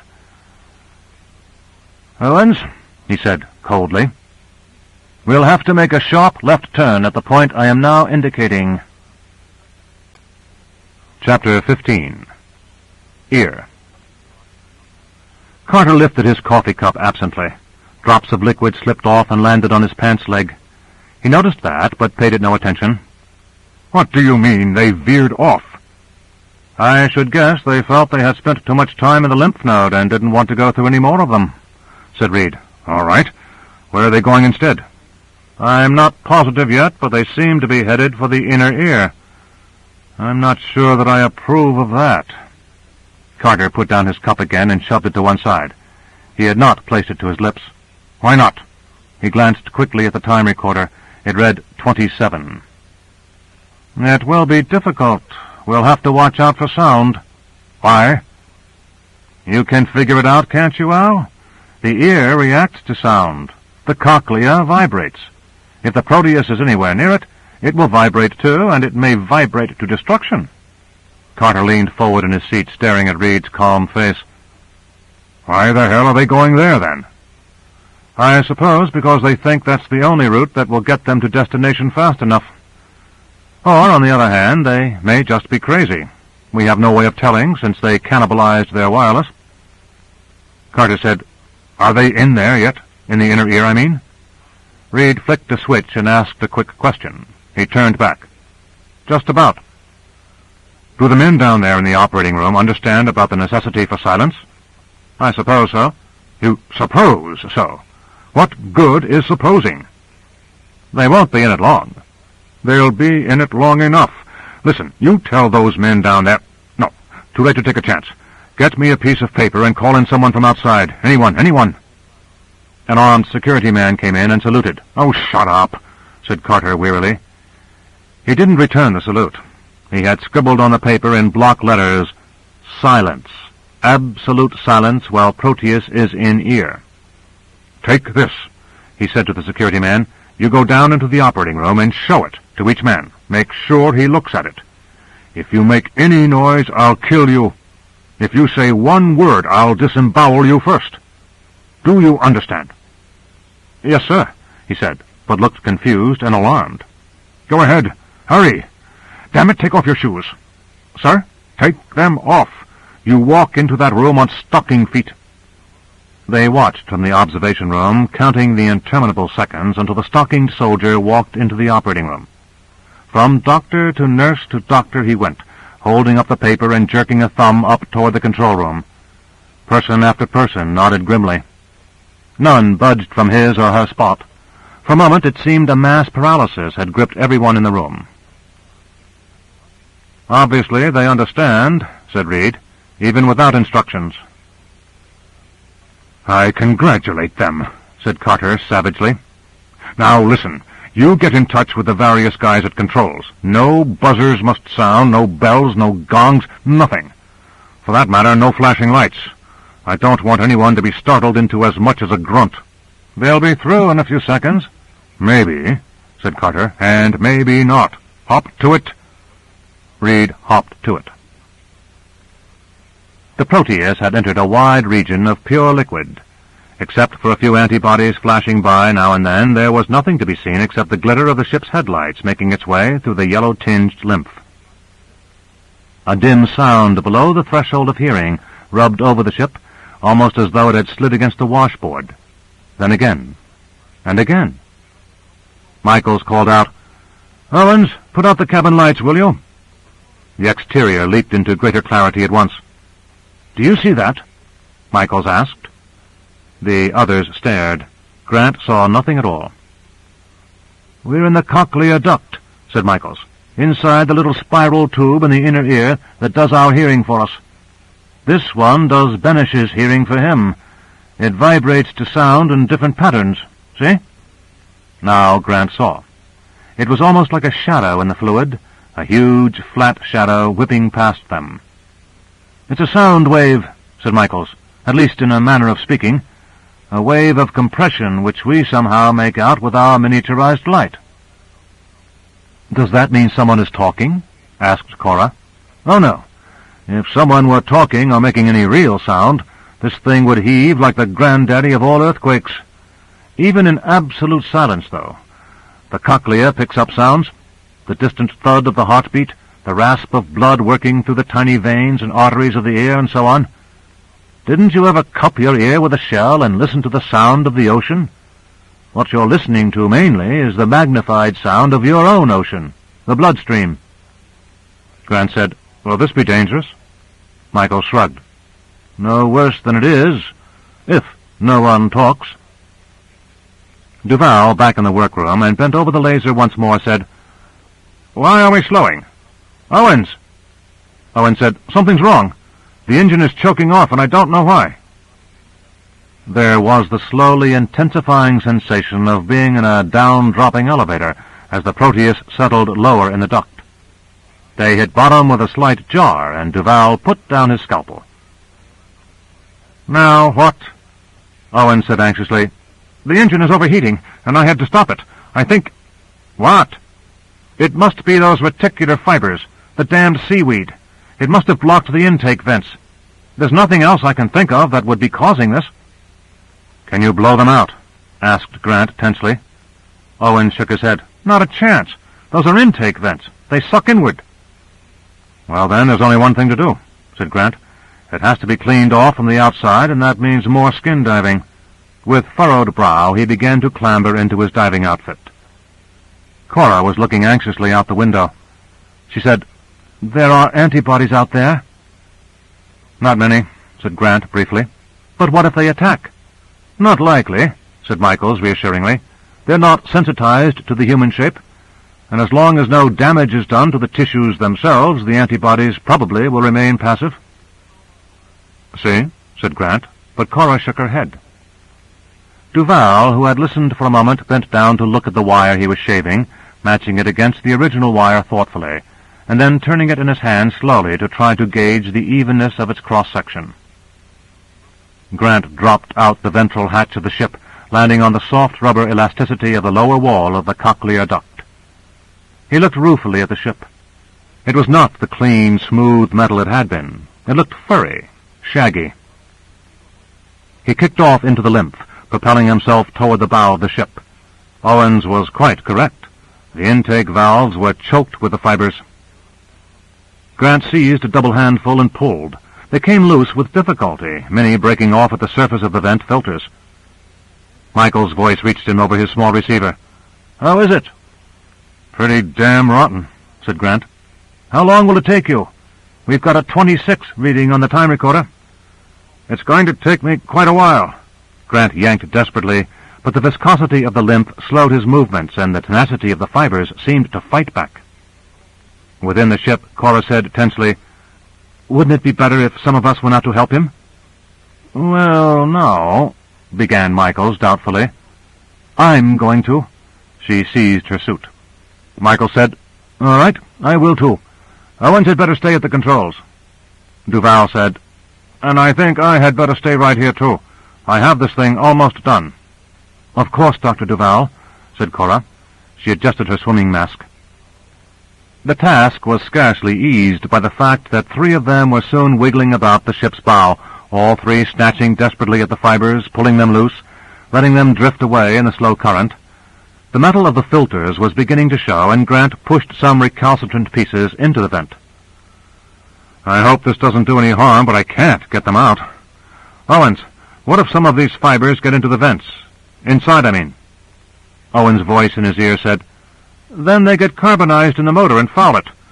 It will mean a nasty cleaning job when we're through. Once we get through, I don't care if you have to scrap this stinking ship." Grant pushed at the fibers that were flush with the filters and pulled at those that weren't. Cora and Michaels did the same. Cora said, "We're making it." Michaels said, "But we're in the cochlea a lot longer than we had expected to be. At any moment some sound—" "Shut up," said Grant irritably, "and finish the job." Carter made as if to tear at his hair and then held back. "No, no, no, no," he cried. "They've stopped again." He pointed to the message written on a piece of paper and held up in his direction from one of the television screens. "At least he remembered not to talk," said Reed. "Why do you suppose they've stopped?" "How in blue blazing damnation do I know? Maybe they've stopped for a coffee break. Maybe they've decided to stop for a sunbath. Maybe the girl—" He broke off. "Well, I don't know. All I do know is that we have only 24 minutes left." Reed said, "The longer they stay in the inner ear, the more nearly certain it will be that some joker will make a sound. Sneeze, something." "You're right," Carter thought, then said softly, "Oh, for the love of Mike! It's the simple solutions we don't see. Call in that messenger boy." The security man entered again. He didn't salute. Carter said, "You still have your shoes off? Okay, take this down and show it to one of the nurses. You remember about the disemboweling?" "Yes, sir."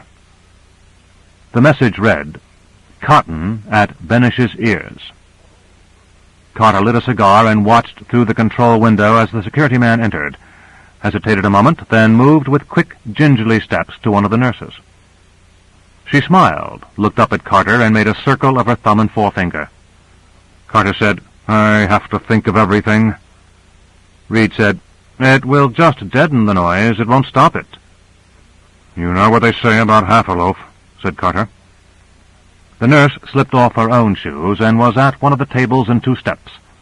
Carefully, she opened a fresh box of absorbent cotton and unrolled 2 feet of it. She pulled off a fistful in one hand and seized a fistful in the other. It didn't come readily. She pulled harder. Her hand went flying outward, striking a pair of scissors on the table. It skittered off the table, striking the hard floor. The nurse's foot flew desperately after it, clamping down upon it hard, but not until after it had given out one sharp, metallic clang, like the hiccup of a fallen angel. The nurse's face reddened into a look of deathly horror. Everyone else in the room turned to stare, and Carter, dropping his cigar, crumpled into his chair. "Finished," he said. Owens turned on the engine and gently checked the controls. The needle on the temperature gauge, which had been well into the danger zone almost since they had entered the cochlear duct, was dropping. He said, "It looks good. Are you all set out there?"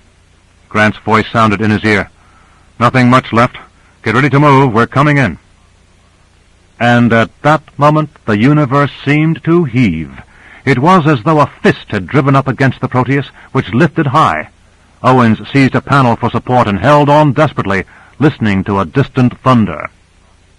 Below, Duval, as desperately, held on to the laser, trying to cushion it against a world gone mad.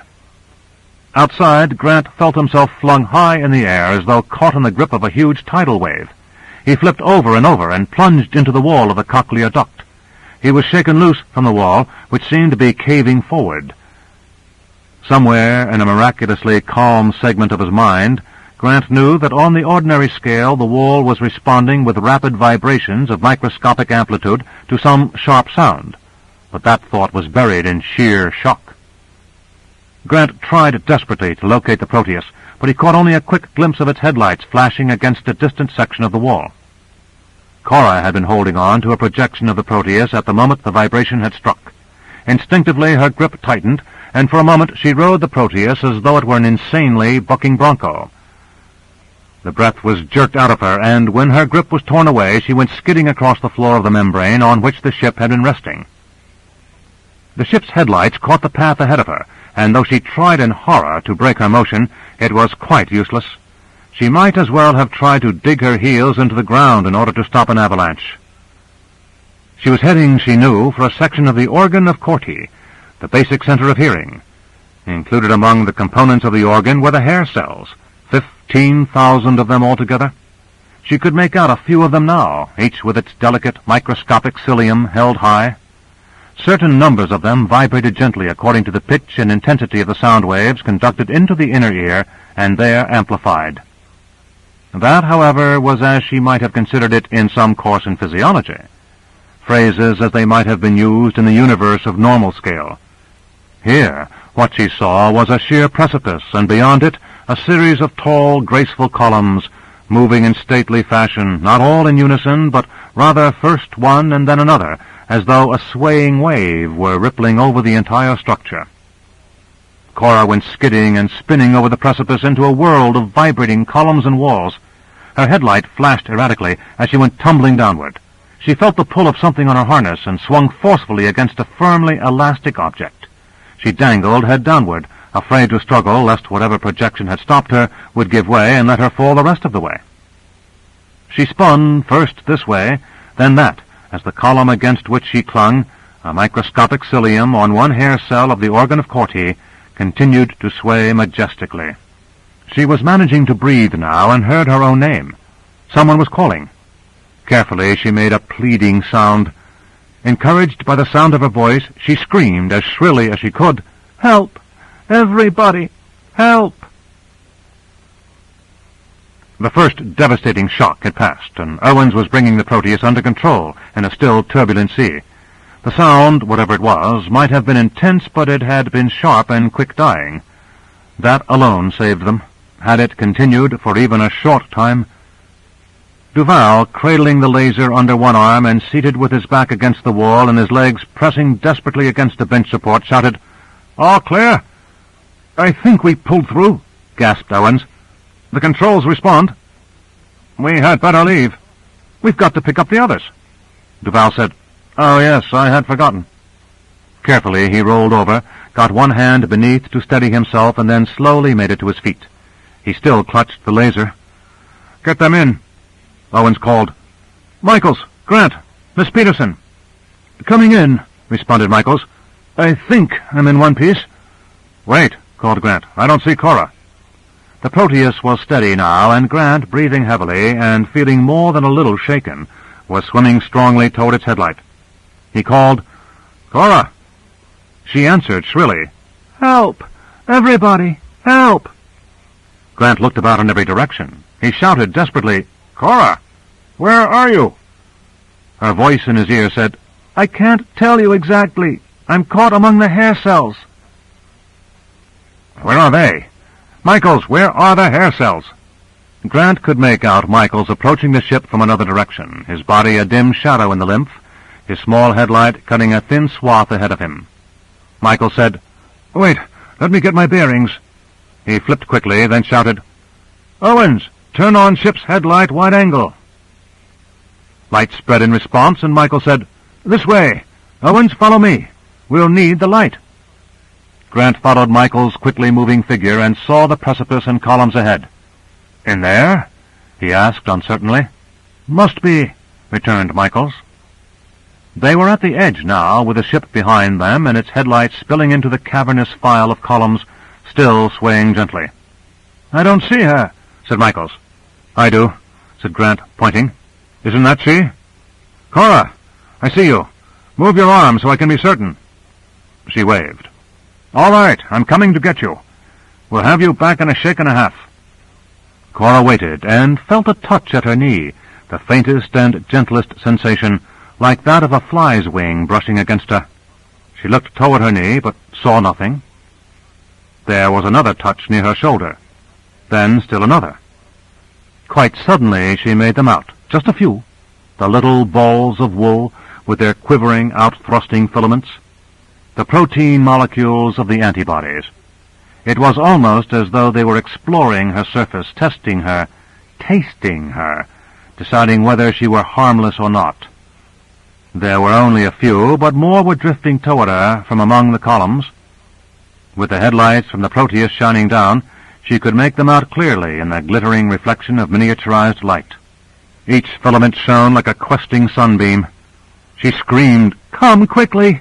There are antibodies all about!" In her thoughts she could see all too clearly the antibodies coating the bacterial cell, fuzzing it completely, then crushing it as intermolecular forces drew the antibodies together. An antibody had touched her elbow and was clinging there. She shook her arm in revulsion and horror so that her whole body writhed and went slamming into the column. The antibody did not shake loose. Another joined it, the two fitting together neatly, filaments interlaced. "Antibodies," muttered Grant. Michael said, "She must have done enough damage to surrounding tissue to spark their appearance. Can they do anything to her?" "Not immediately. They're not sensitized to her. No antibodies are deliberately designed for her form, but some will fit somewhere on a sheerly random basis, and she will stimulate the formation of more like those that do fit. Then they'll come swarming." Grant could see them now, swarming already, settling about her like a cloud of tiny fruit flies. He said, "Michaels, get back to the sub. One person is enough to risk. I'll get her out of here somehow. If I don't, it will be up to the three of you to get whatever's left of us back into the ship.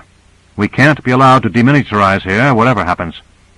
Michaels hesitated, then said, "Take care," and turned, hastening back to the Proteus.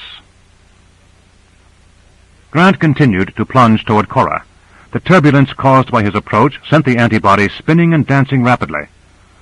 "Let's get you out of here, Cora," he panted. "Oh, Grant, quickly!"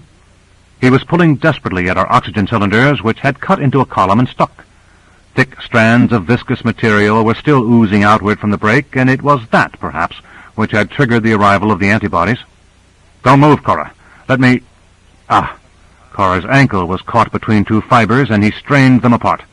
"Now, come with me." Both executed a half-somersault and started moving away. Cora's body was fuzzed with clinging antibodies, but the bulk were left behind.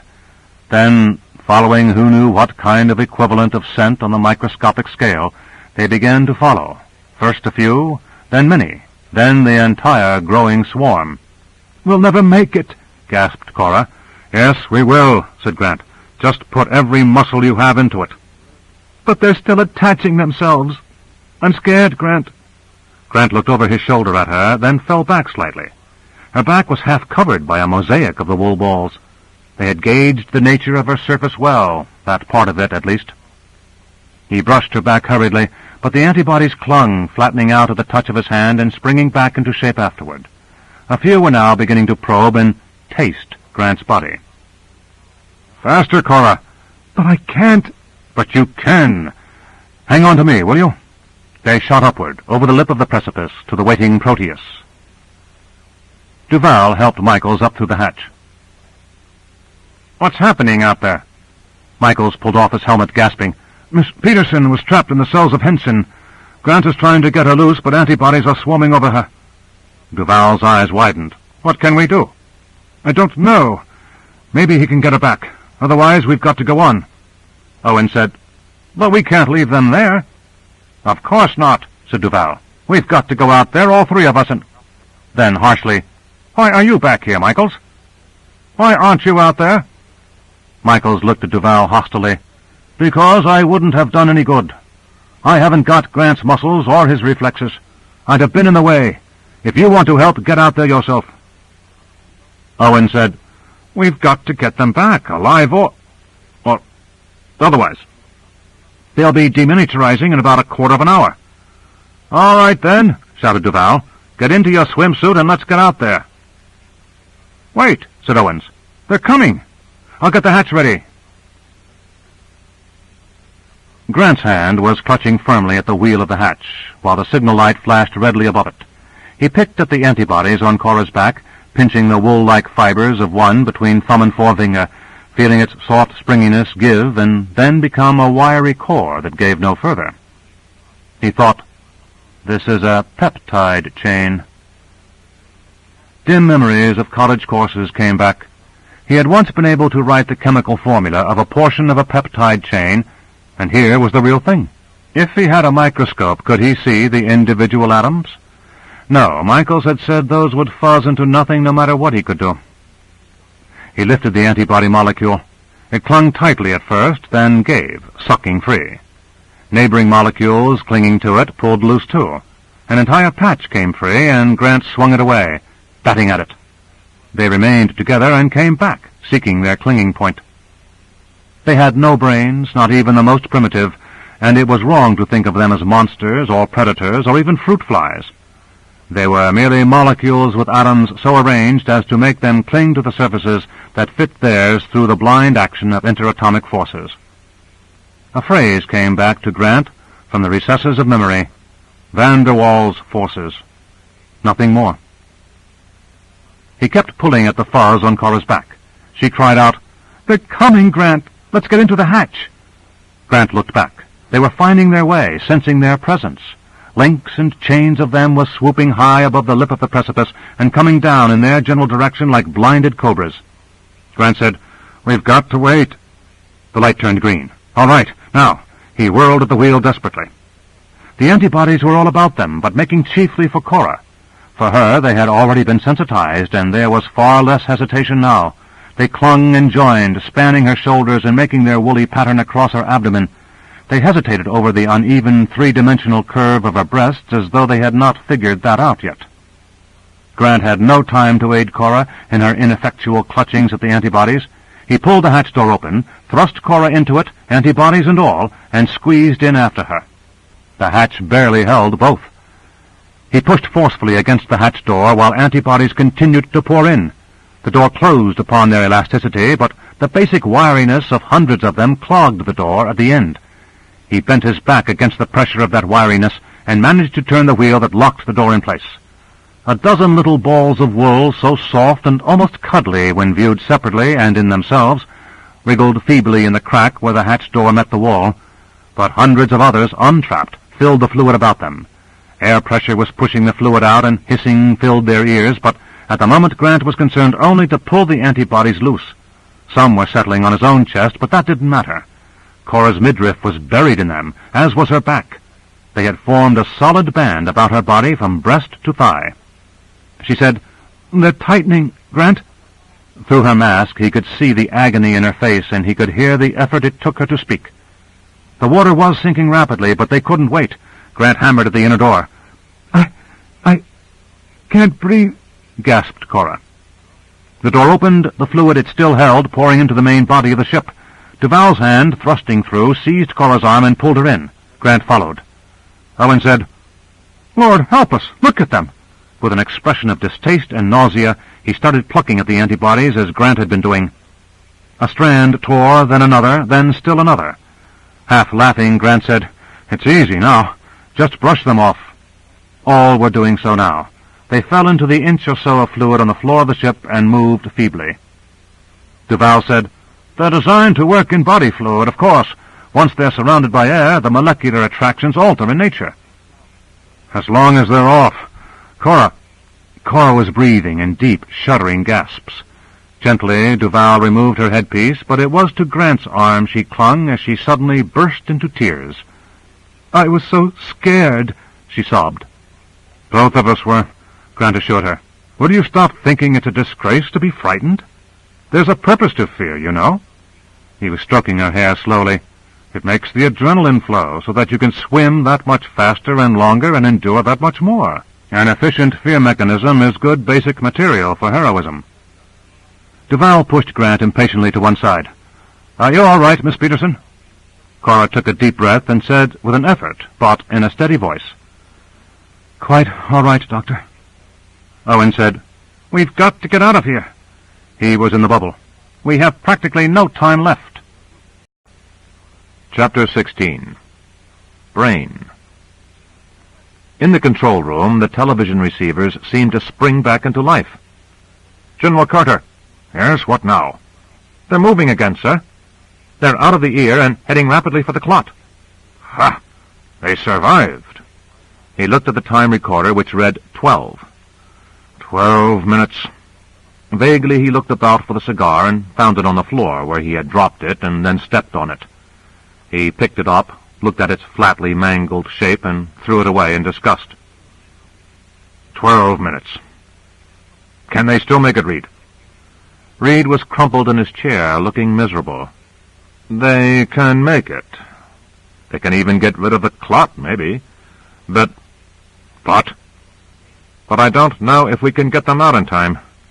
We can't probe into the brain to pull them out, you know. If we could do that, we would have been able to probe into it for the clot in the first place.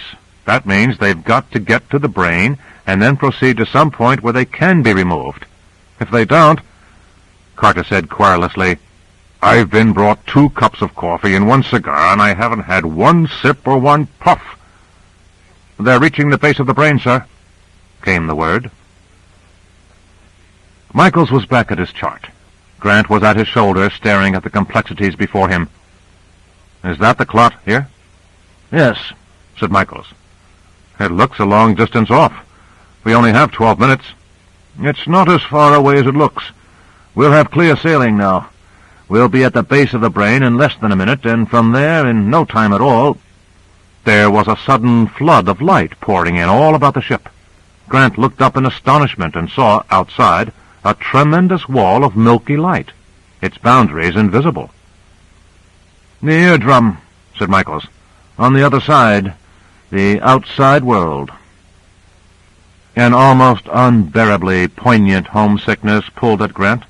He had almost forgotten that there was an outside world. It seemed to him at the moment that all his life he had been traveling endlessly through a nightmare world of tubes and monsters, a Flying Dutchman of the circulatory system. But there it was. The light of the outside world, filtering through the eardrum. Michael said, bending over the chart, "You ordered me back into the ship from the hair cells, didn't you, Grant?" "Yes, I did, Michaels. I wanted you on the ship, not at the hair cells." "You tell that to Duval. His attitude—" "Why worry? His attitude is always unpleasant, isn't it?" "This time he was insulting. I don't pretend to be a hero." "I'll bear witness on your behalf." "Thank you, Grant. And keep an eye on Duval." Grant laughed. "Of course." Duval approached almost as though he realized he was being discussed, and said brusquely, "Where are we, Michaels?" Michaels looked at him with a bitter expression and said, "We're about to enter the subarachnoid cavity, right at the base of the brain," he added, in Grant's direction. "All right, suppose we go in past the oculomotor nerve." "All right," said Michaels. "If that will give you the most favorable shot of the clot, that's how we'll go in." Grant backed away and bent his head to get into the storage room, where Cora was lying on a cot. She made as though to get up, but he lifted his hand. "Don't. Stay there." And he sat on the floor beside her, knees up and enclosed in his arms. He smiled at her. She said, "I'm all right now. I'm just malingering lying here." "Why not? You're the most beautiful malingerer I've ever seen. Let's malinger together for a minute, if you don't think that sounds too improper." She smiled in her turn. "It would be difficult for me to complain that you were too forward. After all, you seem to make a career of saving my life."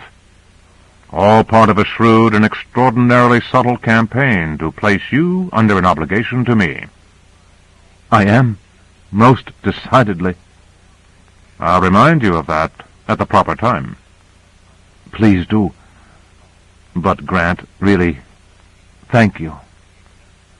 "I like your thanking me, but it's my job. That's why I was sent along. Remember, I make decisions on policy, and I take care of emergencies. But that's not all, is it? It's quite enough, protested Grant. I plug snorkels into lungs, pull seaweed out of intakes, and, most of all, I hold on to beautiful women. But that's not all, is it? You're here to keep an eye on Dr. Duval, aren't you? Why do you say that? Because it's true. The higher echelons at the CMDF don't trust Dr. Duval. They never have. Why is that? Because he is a dedicated man, completely innocent and completely involved. He offends others not because he wants to, but because he honestly doesn't know he's offensive. He doesn't know that anything exists beside his work. Not even beautiful assistants? Cora flushed. I suppose not even assistants. But he values my work. He really does. He'd keep right on valuing your work, wouldn't he, if someone else valued you? Cora looked away, then went on firmly. But he's not disloyal. One trouble is he favors free exchange of information with the other side, and says so because he doesn't know how to keep his views unobtrusive. Then when others disagree with him, he tells them how foolish he thinks they are. Grant nodded. Yes, I can imagine. And that makes everybody love him because people just adore being told how foolish they are. Well, that's the way he is. Look, don't sit there and worry. I don't mistrust Duval any more than I do anyone else. Michaels does. I know that. Michaels has moments where he mistrusts everyone, both in this ship and outside. He even mistrusts me. But I assure you, I give that only the weight I think it deserves. Cora looked anxious. You mean Michaels thinks I deliberately damaged the laser? That Dr. Duval and I, together... I think he thinks of that as a possibility. And you, Grant? I think of it as a possibility, too. But do you believe it? It is a possibility, Cora, among many possibilities. Some possibilities are better than others. Let me worry about that end of it, dear. Before she could answer, both heard Duval's voice raised in anger. No, no, no. It's out of the question, Michaels. I won't have a jackass tell me what to do. Jackass? Shall I tell you what you are, you son... Grant was out front, Cora directly behind him. Grant said, Hold it, both of you. What's up? Duval turned and said, fuming, I have the laser back in order. The wire is shaved to the proper size, it's joined to the transistor, and it's back in place. I've just told that to this jackass here. He turned his face toward Michaels and clipped out, Jackass, I said. Then went on, because he asked me about it. Well, good, said Grant. What's wrong with that? Michaels said heatedly, Because that son of a bitch saying so doesn't make it so. He's put some things together. I can do that much. Anyone can. How does he know it will work? Because I know. I've worked with lasers for 12 years. I know when they work. Well, then, show us, Doctor. Let us share your knowledge. Use it. No. Either it works or it doesn't work. If it doesn't work, I can't fix it under any circumstances because I've done all I can and nothing further can be done. That means we'll be no worse off if I wait till we get to the clock to find out that it doesn't work. But if it works, and it will work, it remains jerry-rigged. I don't know how long it will last.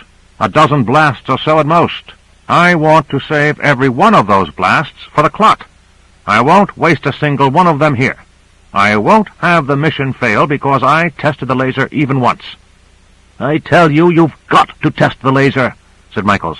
If you don't, then I swear, Duval, that when we get back I will have you thrown out of the CMDF so far and have you broken into so many small pieces. I'll worry about that when we get back. Meanwhile, this is my laser, and I do as I please with it. You can't order me to do anything I don't wish to do, and neither can Grant. Grant shook his head. I'm not ordering you to do anything, Dr. Duval. Duval nodded briefly and turned away. Michaels looked after him. I'll get him. He makes sense in this case, Michaels. said Grant. "Are you sure you're not annoyed with him for personal reasons?" "Because he calls me coward and jackass? Am I supposed to love him for that? But whether I have personal animosity against him or not doesn't matter. I think he's a traitor." Cora said angrily, "That's quite untrue." "I doubt," said Michaels freezingly, "that you're a reliable witness in this case. But never mind. We're getting to the clot, and we'll see about Duval then." "He'll clear that clot," said Cora, "if the laser works." "If it works," said Michaels. "And if it does, I wouldn't be surprised if he kills Benesch. And not by accident." Carter had his jacket off and his sleeves rolled up. He was slumped in his chair on the base of his spine, and a second cigar, freshly lit, was in his mouth. He wasn't puffing. "In the brain?" he said. Reed's mustache seemed bedraggled at last. He rubbed his eyes. "Practically at the clot. They've stopped." Carter looked at the time recorder, which read 9. He felt used up, out of juice, out of adrenaline, out of tension, out of life. He said, "Think they'll make it?" Reed shook his head. "No, I don't." In 9 minutes, maybe 10, the men, ship and all, would be standing full size before them, exploding Benesch's body if they hadn't gotten out in time. Carter thought of what the newspapers would make of CMDF if this project failed. He heard the speeches from every politician in the land and from those on the other side. How far would CMDF be set back? How many months, years, would it take it to recover? Wearily, he began to write his letter of resignation in his mind. "We've entered the brain itself," announced Owens with controlled excitement. He doused the ship's lights again, and all of them looked forward in a moment of wonder that put everything else, even the climax of the mission, out of their minds for a moment. Duval murmured, "How wonderful! The supreme peak of creation." Grant for the moment felt that. Surely the human brain was the most intensely complicated object crowded into the smallest possible volume in all the universe. There was a silence about their surroundings. The cells they could see were jagged, uneven, with fibrous dendrites jutting out here and there, like a bramble bush. As they drifted through the interstitial fluid along passageways between the cells, they could see the dendrites tangling overhead, and for a moment they were passing under what seemed the twisted limbs of a row of ancient forest trees. Duval said, "See, they don't touch. You can see the synapses clearly. Always that gap which must be jumped across chemically." Cora said, "They seem to be full of lights." Michael said, an edge of anger still in his voice, "A mere illusion. The reflection of miniaturized light plays tricks.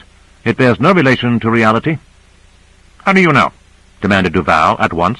"This is an important field for study. The reflection of miniaturized light is bound to vary subtly with the structure of the molecular contents of the cell. This sort of reflection, I predict, will become a more powerful instrument for studying the micro-details of the cell than any now existing. It may well be that the techniques arising out of this mission of ours will be far more important than what happens to Benesch." "Is that how you're excusing yourself, Doctor?" asked Michaels. Duval reddened. "Explain that." "Not now," said Grant imperiously. "Not one more word, gentlemen." Duval drew a deep breath and turned back to the window. Cora said, "But anyway, do you see the lights? Watch up above. Watch that dendrite as it comes close." "I see it," said Grant.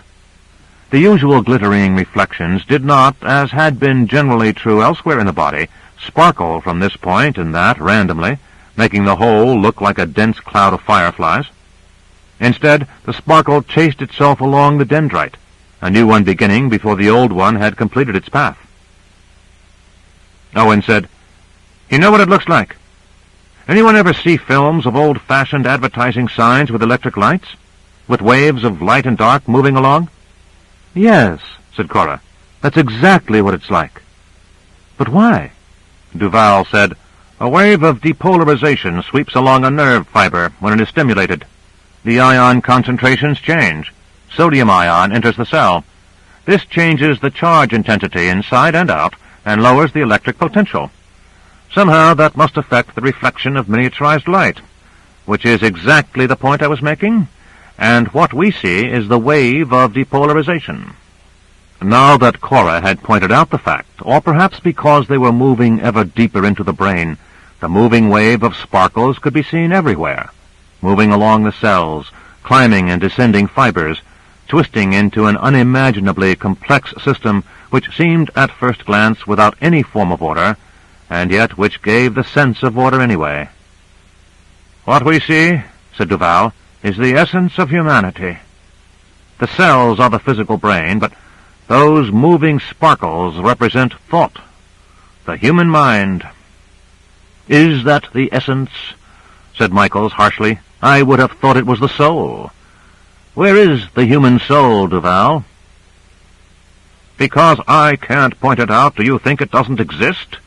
demanded Duval. "Where is Benish's genius? You are in his brain, point to his genius." "Enough," said Grant. Michaels called up to Owens. "We're almost there. Cross over into the capillary at the indicated point. Just push through." Duval said thoughtfully, "That's the awesome thing of it. We're not just in the mind of a man. This, all about us, is the mind of a scientific genius, someone I would put almost on a par with Newton." He was silent for a moment, and then quoted, "Where the statue stood of Newton with his prism and silent face, the marble index of a mind." Grant cut in with an awed whisper, "Forever voyaging through strange seas of thought, alone." Again a short silence, and Grant said, "Do you think Wordsworth ever thought of this, or could have, when he spoke of strange seas of thought? This is the literal sea of thought, isn't it? And strange it is, too." Cora said, "I didn't think of you as the poetic type, Grant." Grant nodded. "All muscle, no mind. That's me." "Don't be offended." Michael said, "When you are done with mumbling poetry, gentlemen, look ahead." He pointed. They were in the bloodstream again, but the red corpuscles, bluish in color, drifted without any definite motion, shuddering slightly in response to Brownian motion, no more. Up ahead was a shadow. A forest of dendrites could be seen through the transparent walls of the capillary, each strand, each twig with its line of sparkle moving along itself, but more slowly now, and still more slowly. And after a certain point, there were no more sparkles. The Proteus came to a halt. For an instant or two there was silence. Then Owens said quietly, "That's our destination, I think." Duval nodded. "Yes, the clot." Chapter 17. Clot. Duval said, "Notice how the nerve action ends at the clot? That's visible evidence of nerve damage, possibly irreversible. I wouldn't swear that we can help Benish now, even if we remove the clot." "Good thinking, Doctor," said Michaels sarcastically. "That excuses you, doesn't it?" "Shut up, Michaels," said Grant coldly. Duval said, "On with the swimsuit, Miss Peterson. This has got to be done right now, and put it on inside out. The antibodies are sensitized to its normal surface, and there may be some about." Michaels smiled wearily. "Don't trouble yourselves. It's too late." He pointed to the time recorder, which was just making the slow change from 7 to 6. He said, "You couldn't possibly perform the operation in time to allow us to get to the removal point in the jugular. Even if you succeed in the removal of the clot, we'll end by deminiaturizing right here and killing Benish." Duval did not stop in his donning of the suit, nor did Cora. Duval said, "Well, then, he'll be no worse off than he will be if we don't operate." "No, but we will. We'll get larger slowly at first. It may take us a whole minute to reach a size that will attract the attention of a white blood cell. There are millions of them around the site of the injury. We'll be engulfed." "So?" "I doubt that either the Proteus or we could withstand the physical strain placed upon us by the compression within a digestive vacuole inside a white cell. Not in our miniaturized state, and not after all the ship and we have already gone through. We'll continue expanding, but when we are back to full size, it will be as a crushed ship, and crushed human beings. You had better leave here, Owens, and make it as quickly as you can for the removal point. Hold it, interposed Grant angrily. Owens, how long will it take us to removal point? Owens said faintly, 2 minutes. That leaves us 4 minutes. Maybe more. Isn't it true that deminiaturization after 60 minutes is a conservative estimate? Couldn't we remain miniaturized for longer if the field holds a little longer than expected? Maybe, said Michaels flatly, but don't kid yourself. A minute longer, 2 minutes at the outside. We can't beat the uncertainty principle. All right, 2 minutes. And mightn't it take longer to deminiaturize than we're counting on? Duval said, It might take a minute or two if we're lucky. Owens put in, It's because of the random nature of the basic structure of the universe. With luck, if everything breaks our way. But only a minute or two, said Michaels, at most. All right, said Grant. We've got 4 minutes, plus maybe 2 minutes extra, plus maybe a minute of slow deminiaturization before we do damage to Benish. That's 7 minutes of our long, time-distorted variety.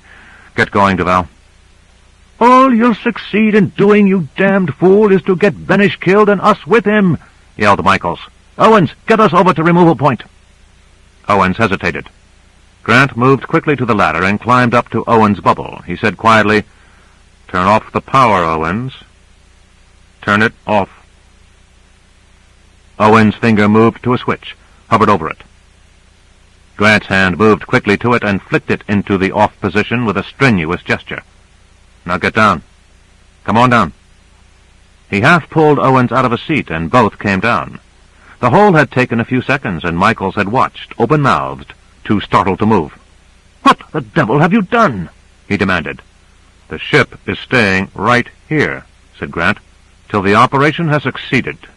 Now, Duval, get on with it. Duval said, Get the laser, Miss Peterson. Both were in their swimsuits now. Cora's looked sadly seamed and lumpy. She said, I must be a rare sight. Michael said, Are you mad? All of you? There is no time. All this is suicide. Listen to me. He was almost frothing with anxiety. You can't accomplish anything. Grant said, Owens, operate the hatch for them. Michaels flung himself forward, but Grant seized him, whirled him around, and said, Don't make me hit you, Dr. Michaels. My muscles ache, and I don't want to have to use them, but if I hit, I will hit hard, and I promise you I will break your jaw. Michaels lifted his fists, almost as though he were ready to accept the challenge. But Duval and Cora had disappeared into the hatch, and Michaels, watching them leave, became almost pleading. Listen, Grant, don't you see what's happening? Duval will kill Benish. It will be so easy. A slip of the laser, and who will tell the difference? If you do as I say, we can leave Benish alive, get out, and try again tomorrow. He may not be alive tomorrow, and we can't miniaturize for quite a while, someone said. He might be alive tomorrow. He'll certainly be dead if you don't stop Duval. Other people can be miniaturized tomorrow, even if we can't. In another ship? Nothing but the Proteus can manage, or is available. Michaels became shrill. Grant, I tell you, Duval is an enemy agent. I don't believe that, said Grant. Why? Because he's so religious? Because he's so full of pious platitudes? Isn't that just the disguise he'd choose? Or have you been influenced by his mistress, his two-bit— Grant said, Don't finish that sentence, Michaels. Now listen, there's no evidence that he's an enemy agent, and there's no reason for me to believe that. But I'm telling you. I know you are. The fact is, though, I happen to believe that you are the enemy agent, Dr. Michaels. I? Yes. I have no real evidence for that either. Nothing that could hold up in a law court. But once security is through with you, such evidence will be found, I think. Michaels pushed away from Grant and stared at him with horror. Of course. I see now. You are the agent, Grant. Owens, don't you see? There were a dozen times when we could have gotten out safely, when it was obvious that the mission couldn't succeed and wouldn't. He kept us in here every time. That's why he worked so hard replenishing our air supply at the lung. That's why... Help me, Owens. Help me. Owen stood irresolute. Grant said, "The time recorder is about to move to 5. We now have 3 minutes more. Give me 3 minutes, Owens. You know that Benish won't live unless we remove the clot in those 3 minutes. I'll go out and help them, and you keep Michaels immobilized. If I'm not back by the reading of 2, get out of here and save the ship and yourself. Benish will die, and maybe we will too. But you'll be safe, and you can put the finger on Michaels." Owen still said nothing. Grant said, 3 minutes, and he began putting on a suit. The time recorder said 5. Owen said finally, 3 minutes, then. All right. But only 3 minutes. Michael sat down wearily. You're letting them kill Benish, Owens. But I've done what I could. My conscience is clear. Grant worked his way through the hatch. Duval and Cora swam quickly in the direction of the clot, he carrying the laser, she the power unit. Cora said, "I don't see any white cells, do you?" "I'm not looking for them," said Duval brusquely. He looked thoughtfully ahead. The beam of the ship's headlight and their own smaller ones were weakened by the tangle of fibers that seemed to encase the clot just on the other side of the point at which the nerve impulses appeared to stop. The wall of the arteriole had been abraded by the injury and was not entirely blocked by the clot, which embraced the section of nerve fibers and cells tightly. "If we can break up the clot and relieve the pressure without touching the nerve itself," muttered Duval, "we will be doing well. If we leave only a basic scab to keep the arteriole plugged. Let's see now." He maneuvered for position and raised the laser. "And if this thing works..." Cora said, "Dr. Duval, remember you said that the most economical stroke would be from above." "I remember exactly," said Duval grimly, "and I intend to hit it precisely." He pressed the laser trigger. For the barest moment, a thin beam of coherent light flashed into being. "It works!" cried Cora gladly. "This time," said Duval, "but it will have to work a number of times." For a moment, the clot had stood out in relief against the unbearable brilliance of the laser beam, and a line of small bubbles formed and marked out its path. Now the darkness was greater than before. Duval said, "Close one eye, Miss Peterson, so that its retina will not require resensitization." Again the laser beam, and when it was over, Cora closed her open eye and opened the closed one. She said excitedly, "It's working, Dr. Duval. The glitter is progressing out of sight now. A whole dark area is lighting up." Grant was swimming up to them. "How's it coming, Duval?" "Not bad," said Duval. "If I can cut it through transversely now, and relieve the pressure on one key spot, I think the entire nerve pathway will be freed." He swam to one side. Grant called after him, "We have less than 3 minutes." "Don't bother me," said Duval. Cora said, "It's all right, Grant. He'll do it." "Did Michaels make trouble?" "Some," said Grant grimly. "Owens has him under guard." "Under guard?" "Just in case."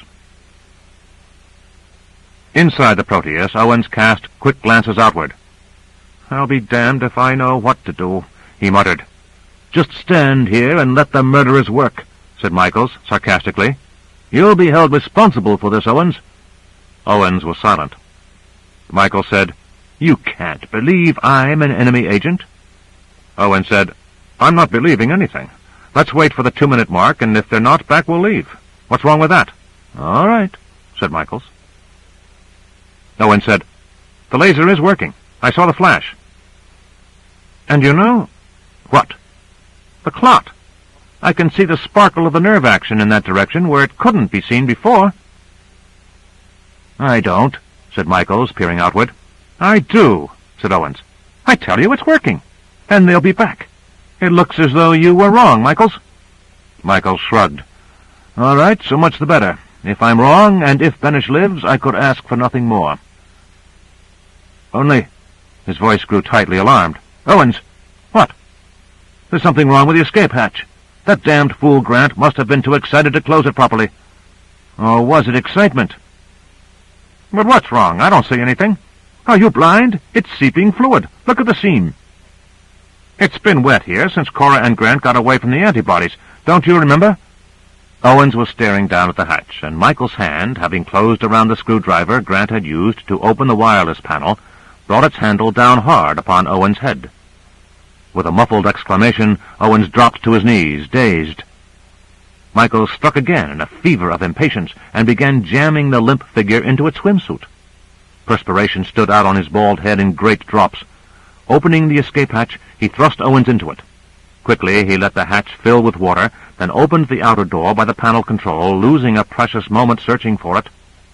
Ideally, he should now have flipped the ship to make certain that Owens had been thrown clear, but there was no time. No time, he thought. No time. Frantically, he leaped to the bubble and studied the controls. Something would have to be thrown to start the engine. Ah, there. A thrill of triumph surged through him as he felt the distant drumming of the engines begin again. He looked ahead toward the clot. Owens had been right. A glitter of light was racing down the length of a long nerve process, which until then had been dark.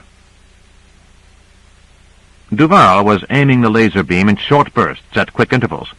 Grant said, "I think we've just about had it, Doctor. Time's gone. I'm just about done. The clot has crumbled away. Just one portion." "Ah! Mr. Grant, the operation has been a success." "And we've got maybe 3 minutes to get out, maybe 2. Back to the ship now." Cora said, "Someone else is here." Grant veered, lunged toward the aimlessly swimming figure. "Michaels!" he cried. Then, "No, it's Owens." "What?" Owens said, "I don't know. He hit me, I think. I don't know how I got out here." "Where's Michaels?" "On the ship, Duval cried, "The ship's motors have started." "What?" said Owens, startled. "Who?" "Michaels," said Grant. "Obviously, he must be at the controls." "Why did you leave the ship, Grant?" demanded Duval, angrily. "That's what I'm asking myself now. I had hoped Owens—" "I'm sorry," said Owens. "I didn't think he was really an enemy agent. I couldn't tell." Grant said, "The trouble is, I wasn't completely certain of it myself. Now, of course—" "An enemy agent," said Cora with horror. Michael's voice sounded. "All of you back off.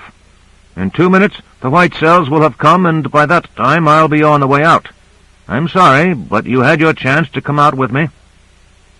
The ship was angling high now and making a large curve.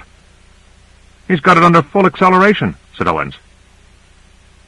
"And," said Grant, "I think he's aiming at the nerve."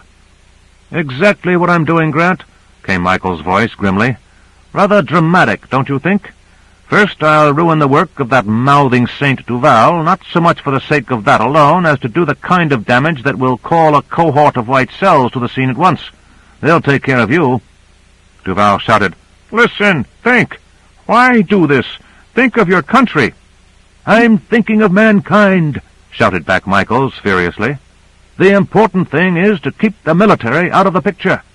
Unlimited demilitarization in their hands will destroy the Earth. If you fools can't see that—" The Proteus was now diving directly for the just-relieved nerve process. Grant said desperately, "The laser. Let me have the laser." He snatched the instrument from Duval, forcing it away. "Where's the trigger? Never mind, I've got it." He angled upward, trying to intercept the hurtling ship. "Give me maximum power," he called to Cora. "Full power." He took careful aim, and a pencil-wide beam of light emerged from the laser and flickered out. Cora said, "The laser gave out, Grant." "Here, then, you hold it. I think I got the Proteus, though." It was hard to tell. In the general dimness, there was no way to see clearly. "You struck the rudder, I think," said Owens. "You've killed my ship." Behind his mask, his cheeks were suddenly wet. "Whatever you struck," said Duval, "the ship doesn't seem to be handling very well." The Proteus was shaking now, indeed, its headlight flashing up and down in a wide arc.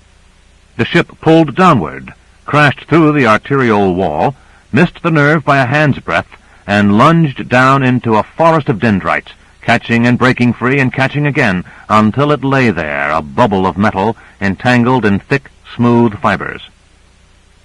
"He missed the nerve," said Cora. "He did damage enough," growled Duval. "That may start a new clot." Or maybe not. I hope not. In any case, the white cells will be here. We had better leave. Where? Said Owens. If we follow the optic nerve, we can make it to the eye in a minute or less. Follow me. We can't leave the ship, said Grant. It will deminiaturize. Well, we can't take it with us, said Duval. We have no choice but to try to save our own lives.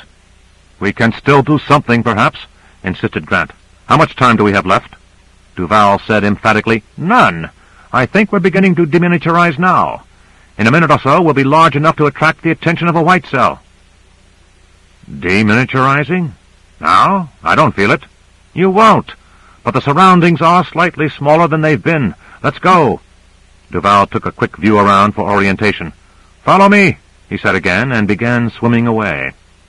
Cora and Owens followed, and after a last moment of hesitation, Grant followed them. He had failed. In the last analysis, he had failed because, feeling not entirely convinced that Michaels was an enemy on the basis of some uncertain reasoning, he had vacillated.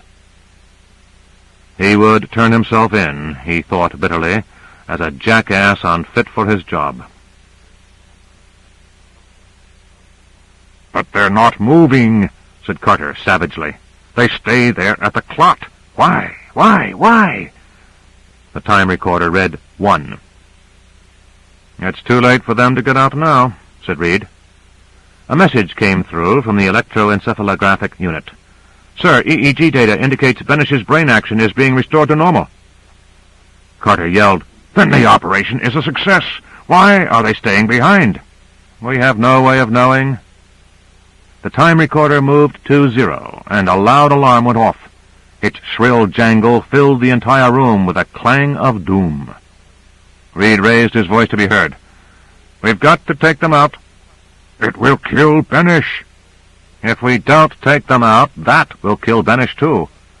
Carter said, If there's anyone outside the ship, we won't be able to get him out. Reed shrugged. We can't help that. The white cells may get them, or they may deminiaturize unharmed. But Benish will die. Reed leaned toward Carter and shouted, There's nothing to be done about that. Nothing. Benish is dead. Do you want to take a chance on killing 5 more uselessly? Carter seemed to shrink within himself. He said, Give the order. Reed went to the transmitter. Remove the Proteus, he said quietly, then went on to the window overlooking the operating room. Michaels was only semi-conscious at best when the Proteus came to rest in the dendrites.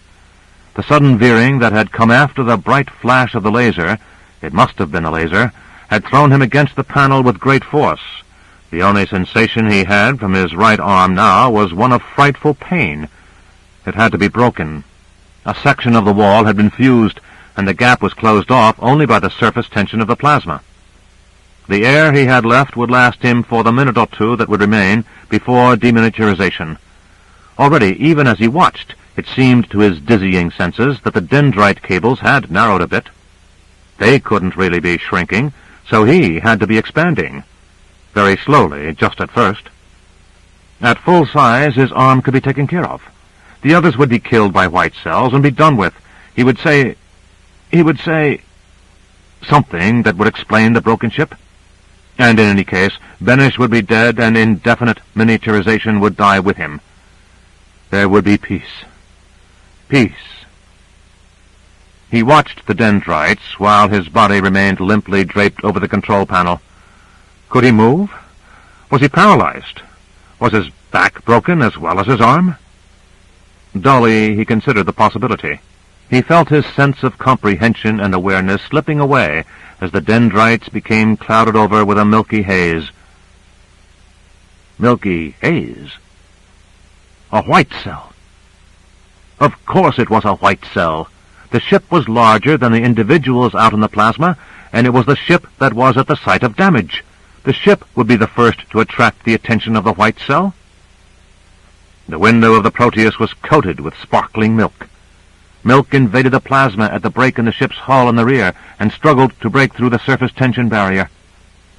The next to the last sound Michaels heard was the hull of the Proteus, fragile in its makeup of miniaturized atoms, strained to the breaking point with what it had already been through, cracking and splintering under the assault of the white cell. The last sound he heard was his own laughter. Chapter 18. Cora saw the white cell at almost the time Michaels did. "Look!" she cried in horror. They stopped, turned to look back. The white cell was tremendous. It was 5 times as large in diameter as the Proteus, perhaps larger. Compared to the individuals watching, it was a mountain of milky, skinless, pulsing protoplasm. Its large, lobed nucleus, a milky shadow within its substance, seemed to be a malevolent, irregular eye, and the shape of the whole creature altered and changed with every moment. A portion bulged toward the Proteus.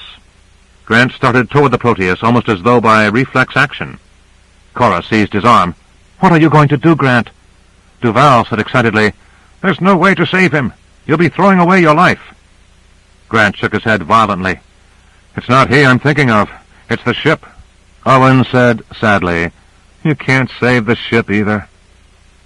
"But we might be able to get it out, where it can expand safely. Listen, even if it is crushed by the white cell, even if it is separated into atoms, each miniaturized atom will deminiaturize. It is deminiaturizing right now. It doesn't matter whether Benish is killed by an intact ship or by a pile of splinters." Cora said, "You can't get the ship out? Oh, Grant, don't die. Not after all this, please." Grant smiled at her. "Believe me, I have every reason not to die, Cora. You 3 keep on going. Let me make just one cottage try." He swam back, heart beating in almost unbearable revulsion at the monster he was approaching. There were others behind it, farther off, but he wanted this one, the one that was engulfing the Proteus, only this one. At closer quarters he could see its surface. A portion in profile showed clear, but within were granules and vacuoles. An intricate mechanism, too intricate for biologists to understand in detail even yet, and all crammed into a single microscopic blob of living matter. The Proteus was entirely within it now, a splintering dark shadow encased in a vacuole. Grant had thought that for a moment he had seen Michael's face in the bubble, but that might have been only imagination. Grant was at the heaving, mountainous surface now, but how was he to attract the attention of such a thing? It had neither eyes nor sense, neither a mind nor purpose. It was an automatic machine of protoplasm, designed to respond in certain fashion to injury. How? Grant didn't know. Yet a white cell could tell when a bacterium was in its vicinity. In some cellular way it knew. It had known when the Proteus was near it, and it had reacted by engulfing it. Grant was far smaller than the Proteus, far smaller than a bacterium, even now. Was he large enough to be noticed? He had his knife out and sank it deeply into the material before him, slitting it downward. Nothing happened. No gush of blood, for there is no blood in a white cell. Then, slowly, a bulging of the inner protoplasm appeared at the site of the ruptured membrane, and that portion of the membrane drew away. Grant struck again. He didn't want to kill it. He didn't think he could at his present size. But was there some way of attracting its attention? He drifted off, and with mounting excitement, noticed a bulge in the wall, a bulge pointing toward him. He drifted further away, and the bulge followed. He had been noticed. The manner of the noticing he could not say, but the white cell, with everything it contained, with the Proteus, was following. He moved away faster now. The white cell followed, but Grant hoped fervently, not quickly. Grant had reasoned that it was not designed for speed, that it moved like an amoeba, bulging out a portion of its substance, and then pouring itself into the bulge. Under ordinary conditions, it fought with immobile objects, with bacteria, or with foreign, inanimate detritus. Its amoeboid motion was fast enough for that. Now it would have to deal with an object capable of darting away. Darting away quickly enough, Grant hoped. With gathering speed, he swam toward the others, who were still delaying, still watching for him. He gasped, "Get a move on. I think it's following." "So are others," said Duval grimly. Grant looked about. The distance was swarming with white cells. What one had noticed, all had noticed. "How?" Duval said. "I saw you strike at the white cell. If you damaged it, chemicals were released into the bloodstream, chemicals that attracted white cells from all the neighboring regions. Then for God's sake, swim!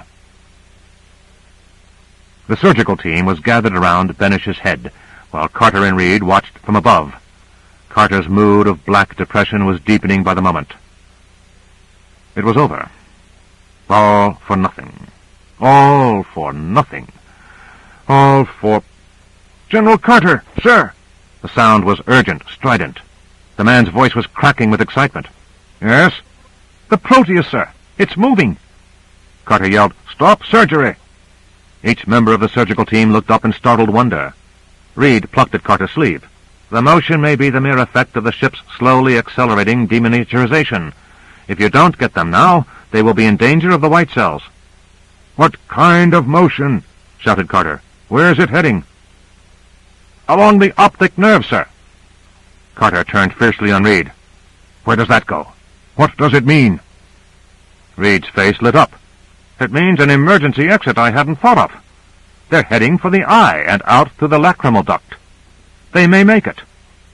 They might just get away with it, damaging one eye at most. Get a microscope slide, someone. Carter, let's get down there." The optic nerve was a bundle of fibers, each like a string of sausages. Duval paused to place his hand on the junction between two of the sausages. "Un node of Ranvier," he said wonderingly. "I'm touching it." "Don't keep on touching it," gasped Grant. "Keep on swimming." The white cells had to negotiate the close-packed network, and did it less easily than the swimmers could.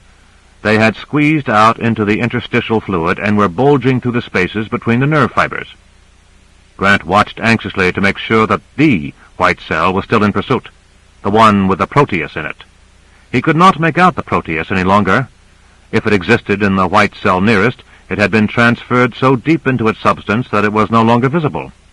If the white cell behind was not the white cell, then Benish might be killed despite everything. The nerve sparked wherever the beam from the helmet light struck, and the sparkles moved backward in rapid progression. "Light impulses," muttered Duval. "Benish's eyes aren't entirely closed." Owen said, "Everything's definitely getting smaller. Do you notice that?" Grant nodded. "I sure do." The white cell was only half the monster it had been only moments before, if that. "We only have seconds to go," said Duval. Cora said, "I can't keep up."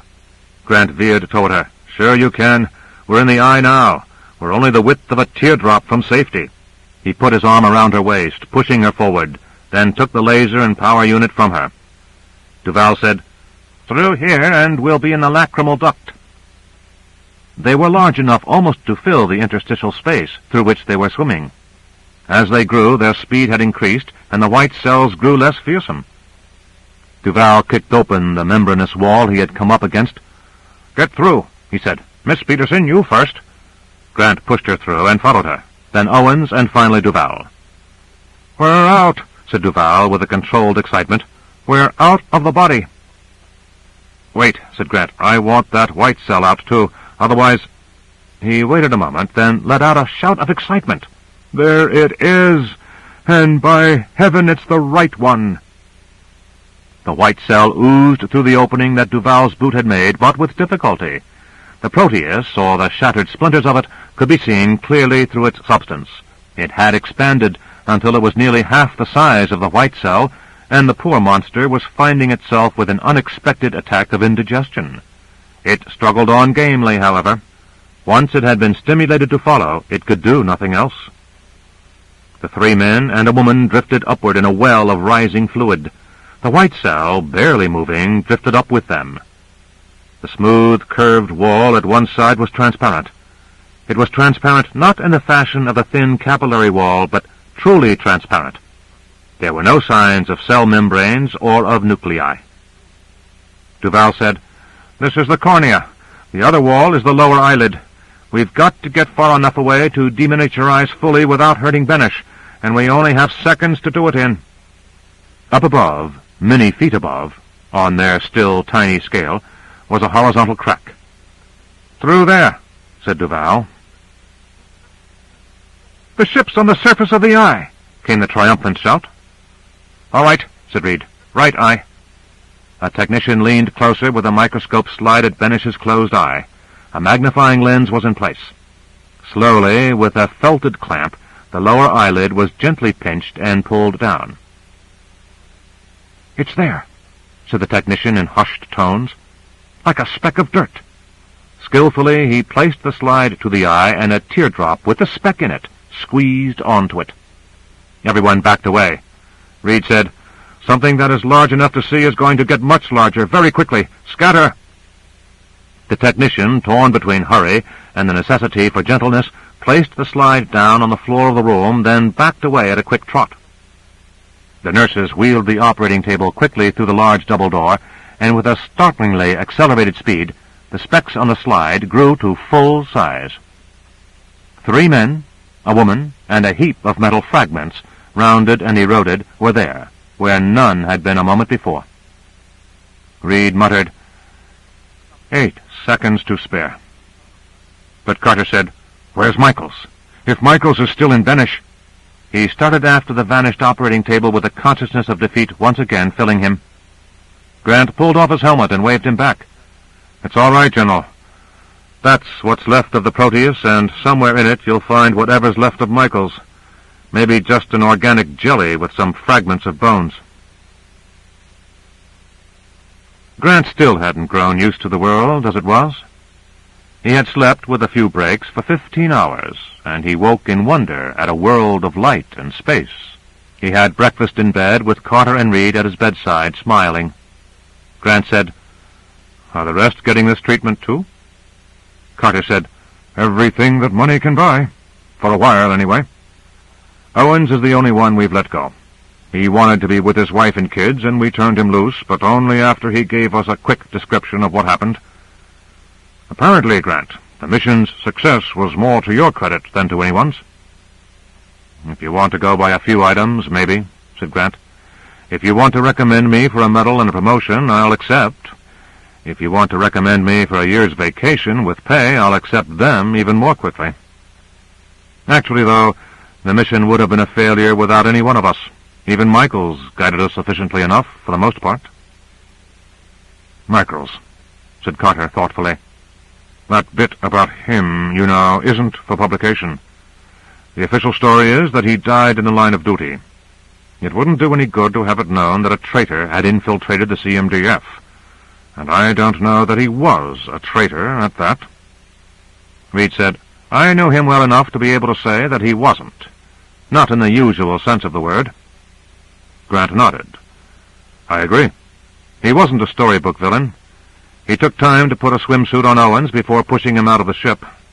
He was content to have the white cells kill him, but he couldn't do the job himself. No, I think he really wanted to keep indefinite miniaturization a secret for, as he saw it, the good of humanity." Reed said, "He was all for peaceful uses of miniaturization. So am I. But what good would it do to—" Carter interrupted. "You're dealing with a mind that grew irrational under pressure. Look, we've had this sort of thing since the invention of the atomic bomb. There are always people who think that if some new discovery with frightful implications is suppressed, all will be well. Except that you can't suppress a discovery whose time has come. If Benish had died, indefinite miniaturization would still have been discovered next year, or 5 years from now, or 10. Only then they might have had it first." "And now we will have it first," said Grant. "And what do we do with it? End in the final war? Maybe Michaels was right." Carter said dryly, "And maybe the common sense of humanity will prevail on both sides. It has so far." Reed said, "Especially since, once this story gets up, and the news media spread the tale of the fantastic voyage of the Proteus, the peaceful uses of miniaturization will be dramatized to the point where we can all fight military domination of the technique, and perhaps successfully." Carter, taking out a cigar, looked grim and did not answer directly. He said, "Tell me, Grant, how did you catch on to Michaels?" "I didn't, really," said Grant. "It was all the result of a confused mass of thinking. In the first place, General, you put me on board ship because you suspected Duval." "Oh, now, wait," Everyone on the ship knew you had done so, except Duval, perhaps. That gave me a head start, in the wrong direction. However, you were clearly not sure of your ground, for you didn't warn me of anything, so I wasn't inclined to go off half-cocked myself. Those were high-powered people on board ship, and I knew if I grabbed someone and turned out to be mistaken, you would back off and let me take the rap. Reed smiled gently, and Carter flushed and grew very interested in his cigar. Grant said, "No hard feelings, of course. It's part of my job to take the rap, but only if I have to." So I waited until I was sure, and I was never really sure. We were plagued with a series of accidents, or what might possibly have been accidents. For instance, the laser was damaged, and there was the chance that Miss Peterson had damaged it. But why in so clumsy a fashion? She knew a dozen ways of gimmicking the laser so that it would seem perfectly all right and yet not work properly. She could have arranged it so that Duval's aim would be off just enough to make it inevitable that he kill the nerve, or perhaps even Benish. A crudely damaged laser was either an accident, then, or the deliberate work of someone other than Miss Peterson. Then, too, my lifeline came loose in the lungs, and I nearly died as a result. Duval was the logical suspect there, but it was he who suggested that the ship's headlight be shown into the gap, and that saved me. Why try to kill me and then act to save me? It doesn't make sense. Either that was an accident, too, or my lifeline had been loosened by someone other than Duval. We lost our air supply, and Owens might have arranged that little disaster. But then when we pulled in more air, Owens improvised an air miniaturization device that seemed to do miracles.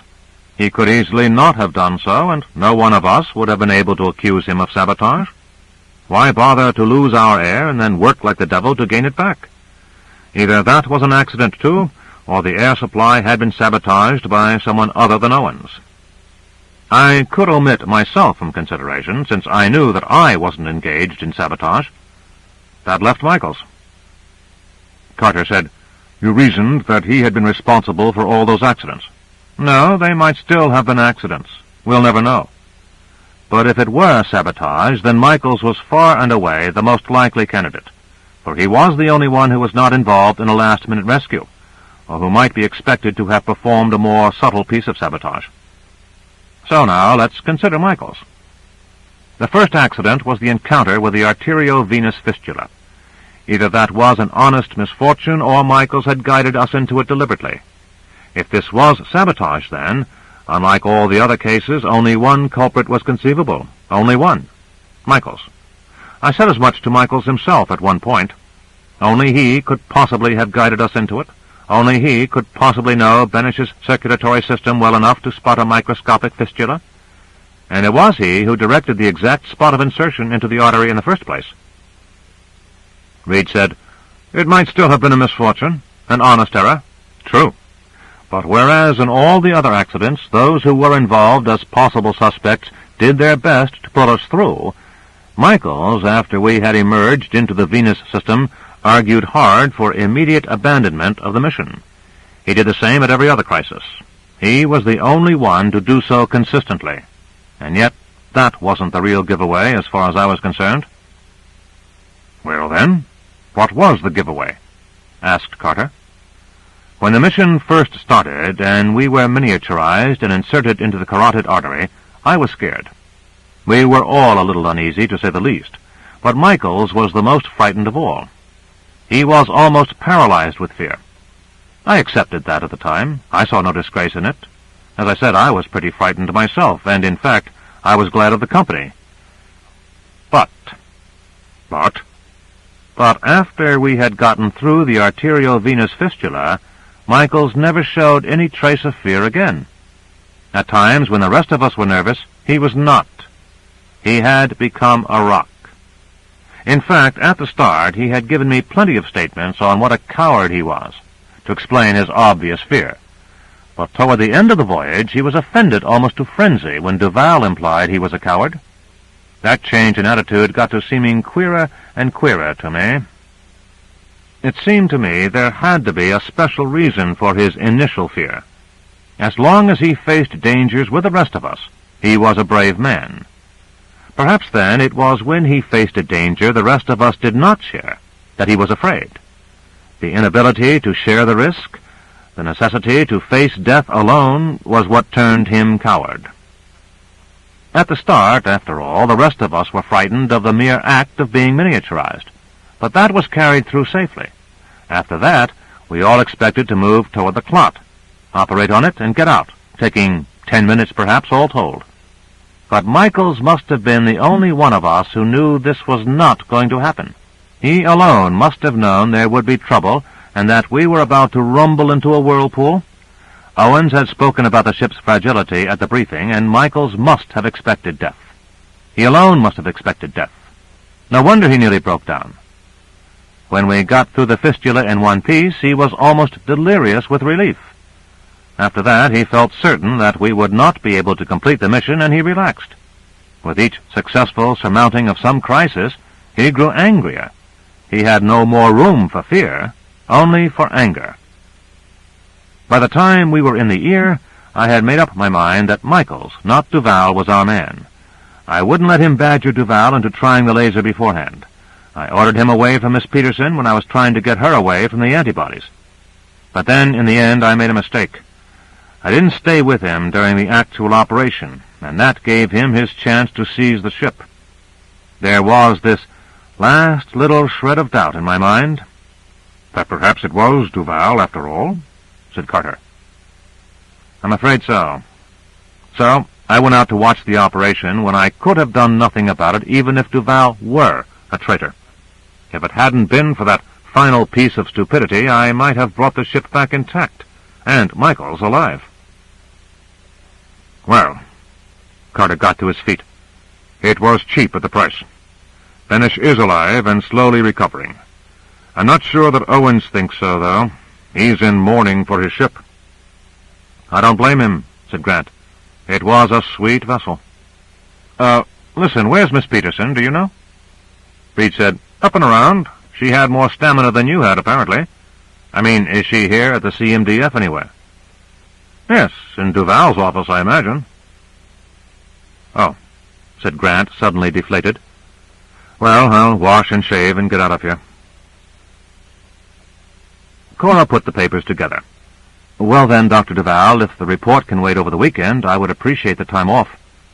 Yes, certainly, said Duval. I think we could all use some time off. How do you feel? I seem to be all right. It's been an experience, hasn't it? Cora smiled and walked toward the door. The corner of Grant's head pushed past it. Miss Peterson. Cora started violently, recognized Grant, and came running to him, smiling. It was Cora in the bloodstream. Is it still Cora? Of course. It always will be, I hope. Grant hesitated. You might call me Charles. You might even get to the point someday where you can call me good old Charlie. I'll try, Charles. When do you quit work? I've just quit for the weekend. Grant thought a while, rubbed his clean-shaven chin, then nodded toward Duval, who was bent over his desk.